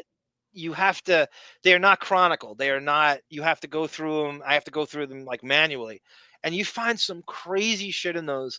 That Will Murray said that since he's been producing and working the phones in the show, that Ralph one time called in 12 times in the same show. And Howard put him on all 12 times. And he found more than that. That's just what he remembers. And that's very regular. He said that he couldn't stand it, that Ralph would call in and he had to put him through, and everything he says is brilliant. And he has to be, who's ever 12 times in the same show. That is insane. And I have this image of him and Andy Dick suckling at Sam Simon's teats. I know. They're so synonymous, those two. Sarah, Johnny Meyer says, Sarah, please ask for a 420 discount at Home Depot and see what Johnny Meyer knows. Every fucking shortcut and scam that you could do. He could write a book, this guy, about how to survive in LA. Yeah. And I really do. I really believe he could write a book. The Home Depot people will give her a bag of sawdust, but there's some marijuana in it too. Sarah told me that guy Joe Gorga is banned from stealing from Home Depot. Is that true? I didn't know that, but I believe he would just walk out with a pallet of shit, right? And they wouldn't check his receipt, and he would just keep doing it over. And I guess they had him on tape, and he's banned from all the New Jersey Home Depots. He mistakenly went to the Home Depot he didn't have mob ties at, so we caught him. He looks he looks exactly like Joe Rogan. When he shaved his head, he looks exactly like Joe Rogan. I mean, it's crazy. I thought he was him. Yeah, a meatball, right? Yeah. Okay, Andy Dick. Come on. April 6th at 9:30 p.m. on MTV, and you can go to andydick.com. Yeah. Ralph, what is it? I want to talk about Hunter, but first, I ran into Andy after he got all pissed off at you the first time, and I think he was more mad at Joe Rogan than he was at you. Why Joe Rogan? He was yelling about him because I don't know. It's like I know what it was. Joe used to piss me off. Joe came on our show and told the story about how Joe was having sex with his girlfriend in his trailer, and Andy came out with his pants pulled down and touching himself in front of Joe's girlfriend. What's wrong with that? And I don't know. And he said, radio stories. And he said, "Can I?" And Andy said to Joe and his girlfriend, "Can I come in? Can I come in and watch and pleasure myself?" What's wrong with that? I can't believe I tied it in like that. I knew I had it. I didn't realize how well it tied in. Yes, Tonecock, great advice. Everybody buy Easter candy on Tuesday. Yes. When it's all 75% off. You get Cadbury cream eggs. That's great advice, Tonecock. And you admit, girlfriend, can I come in and watch and pleasure myself? What's wrong with that? And you admit that. I have no problem with it. He could have said no, and that would have been the end of it. Yeah. Mm-hmm. I don't think Andy likes Joe too much, period. Well, now I do. Now we get along. I don't think we liked each other for a little bit. Because of news radio? He doesn't like anybody. He's a very angry guy, right? Angry as hell. Yeah. He's roided out. Steroids? I don't know. Is that why he's losing his hair? Maybe. Oh, you. Is it the steroids? Joe Rogan. Whoa. So you don't know. I with Andy Dick, who cares? Like, he's just gonna take it. But look at it's Cat Girl, everyone. Welcome, Cat Girl. Oh. Jesus Christ! I wish I had that Rogue clip queued up. Cat Girl, we'd love to have you on at some point, and we'll do the tattoo challenge where you create the tattoo, and I'll fulfill the thing we never had closure on. And it could be an X-Men tattoo. It could be we'll figure it out. It could be, but we love you, Cat Girl. So I cannot express how happy I am you're in this chat right now. We're about to end it too in 2 minutes. You talk about KAT time, right? Forget CP time. No, but I like him now, so I don't want to. Based on that, I don't want to crap on his bald head. No. Did you guys have a lot of fights during news radio? I remember going to my trailer and just locking it a few times. Yeah, but you're very volatile as well. You get upset about it. He made the girls cry a couple times. So what girls? The girls on the show? Yeah, Maura Tierney, Vicky Lewis. He's angry with women, isn't he? Wow, that's pretty damning. Jeez. He made the girls cry a few times. Maura Tierney, Vicky Lewis. He's angry with women, isn't he? Angry guy. And I don't think he notices it. No, because I had him on in Vegas. I love Joe. I have him on the show all the time. And we were in Vegas, and every time a stripper would come by, I go, look at that whore, that filth. So this is the thing Howard constantly goes back to, and it's got a lot to do with why Rogan doesn't come on. And I'll show you the plagiarism thing next time. Yeah. I'm trying to remember if it's tied into... No, we need to play it next time because it ties into the Vegas stuff, because he's accusing him of stealing the blackjack game from Vegas. So we'll play it with KC, who was still with the show when he played that. Yeah, so Gat Girl missing in action. There's that. You asked for MIA, David. Here he is. Of course, he answered all 12. Have you ever not answered when your girl calls? You're gonna have a crazy bitch on your hands. That's so MIA, right? Right out of the gates. I mean, Ralph could, Howard will be panicking if he denies that 12th call that Ralph goes public with their love affair. It really is that is exactly what he's doing. Like, my girlfriend's calling, I gotta pick up. Yeah, Ralph is basically Glenn Close in Fatal Attraction. Howard, you gotta remember too, it's Howard imitating Ralph's look. It's not that Ralph created the look. So it's Howard's doing what Ralph is doing. It's not Ralph doing what Howard's doing. Yeah. They want you to reverse that. Well, not only that, he would get into fights with him on the air, and I'd say, why are you always fighting with the strippers? He goes, what are you talking about? And then he goes, I don't know what you're talking about. I go, you seem to be really angry with these women. He goes... So this angry with women thing is an ongoing narrative he has with Rogan. And Rogan denies it, but we will show you that in fact did happen when we play the Vegas video, because he admits it. He's busted. He did. Yeah. He's just as angry as they said. I didn't buy it either until I just watched oh shit, that did happen. Wow. So it's in the next Vegas when we have KC Armstrong. I think KC was there, for Christ's sake. I bet he was there with him at the actual strip club. I'm not saying on the show, of course. No, yeah. I want to hear those Andy Dick stories, Johnny. Yeah, definitely. Oh, they're filthy horse. I'm not angry with them. Yeah, but he has a good heart, and I do like him. He has a good heart. Good black heart. He has a good roided out heart. What are you, like Don Rickles now? Yeah, it's about to burst. What was he going to say about Hunter? I'm kind of obsessed about this bull crap. What is it, Ralph? Well, I take that as he hates Rogan, because you don't end it by going, I hope his heart, that roided out heart of his bursts. Is Andy Dick sitting there in a trailer watching Joe roid up in front of him? Is that?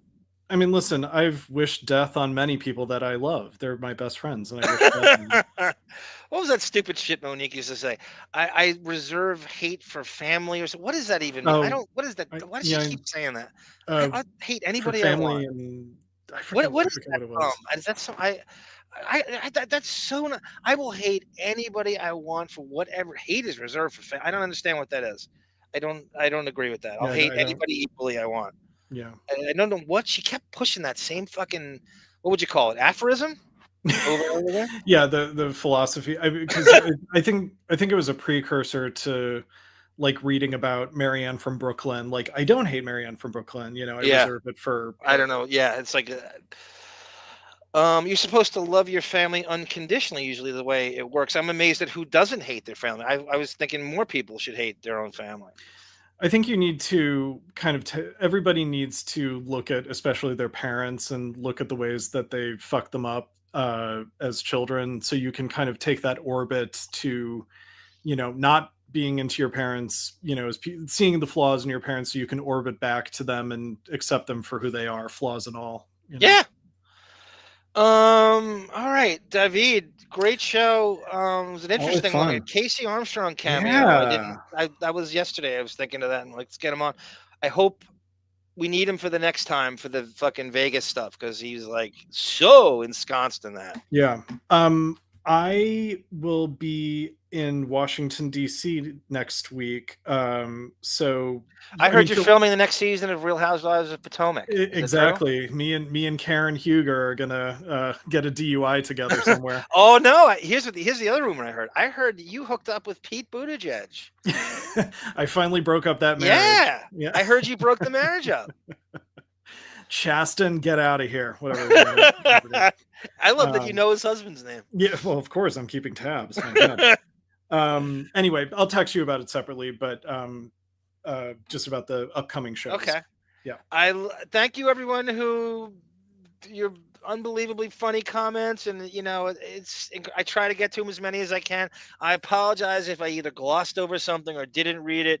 It's very tough to. My goal is to read everything. I know what it's like to be in that chat and write something so brilliant that you need it to be read. I think everything.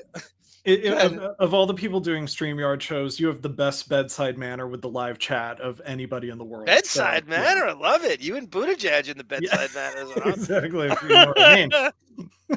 G Canada, okay, libtard. I can't be racist. Give money to Black Lives Matter. Sure, G Canada. I'll do that. Yes, definitely. Good luck with the tariffs too. Just remember, libtards keep me out of conversion therapy. Okay. I know. G Canada switches parties more than Grace Under Fire switches times on ABC. Oh, I love it. We'll be Democrat next time. We have a new reference we're going to run into the ground with Grace Under Fire. Okay, good. Thank you, Mr. D. Good to see Rogan KC. Brilliant time with Meathead MAGA. Mr. D. Oh, my God. Pete is so hot, isn't he, Babe Lewis? He's one of the most – I actually think he's a great interview debater. He is a master at the interview.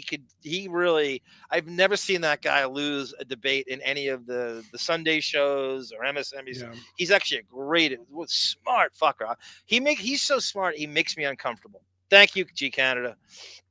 All right, everyone. I love you. Please like and subscribe. We will be back next week with hopefully Bon Jovial and KC. Yeah. And we're going to go to Las Vegas and revisit that whole thing. And then the plagiarism Howard accuses Rogan of. And then we'll slip into the Jackie Chair period with him. I have everything. I have everything he's ever done. So David, anything to add on the way out?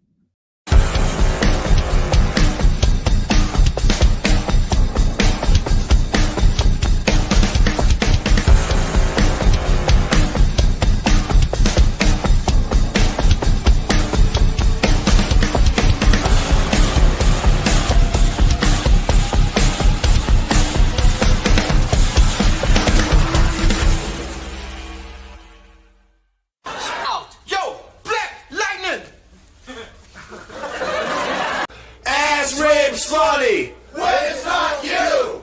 Ass rape's funny when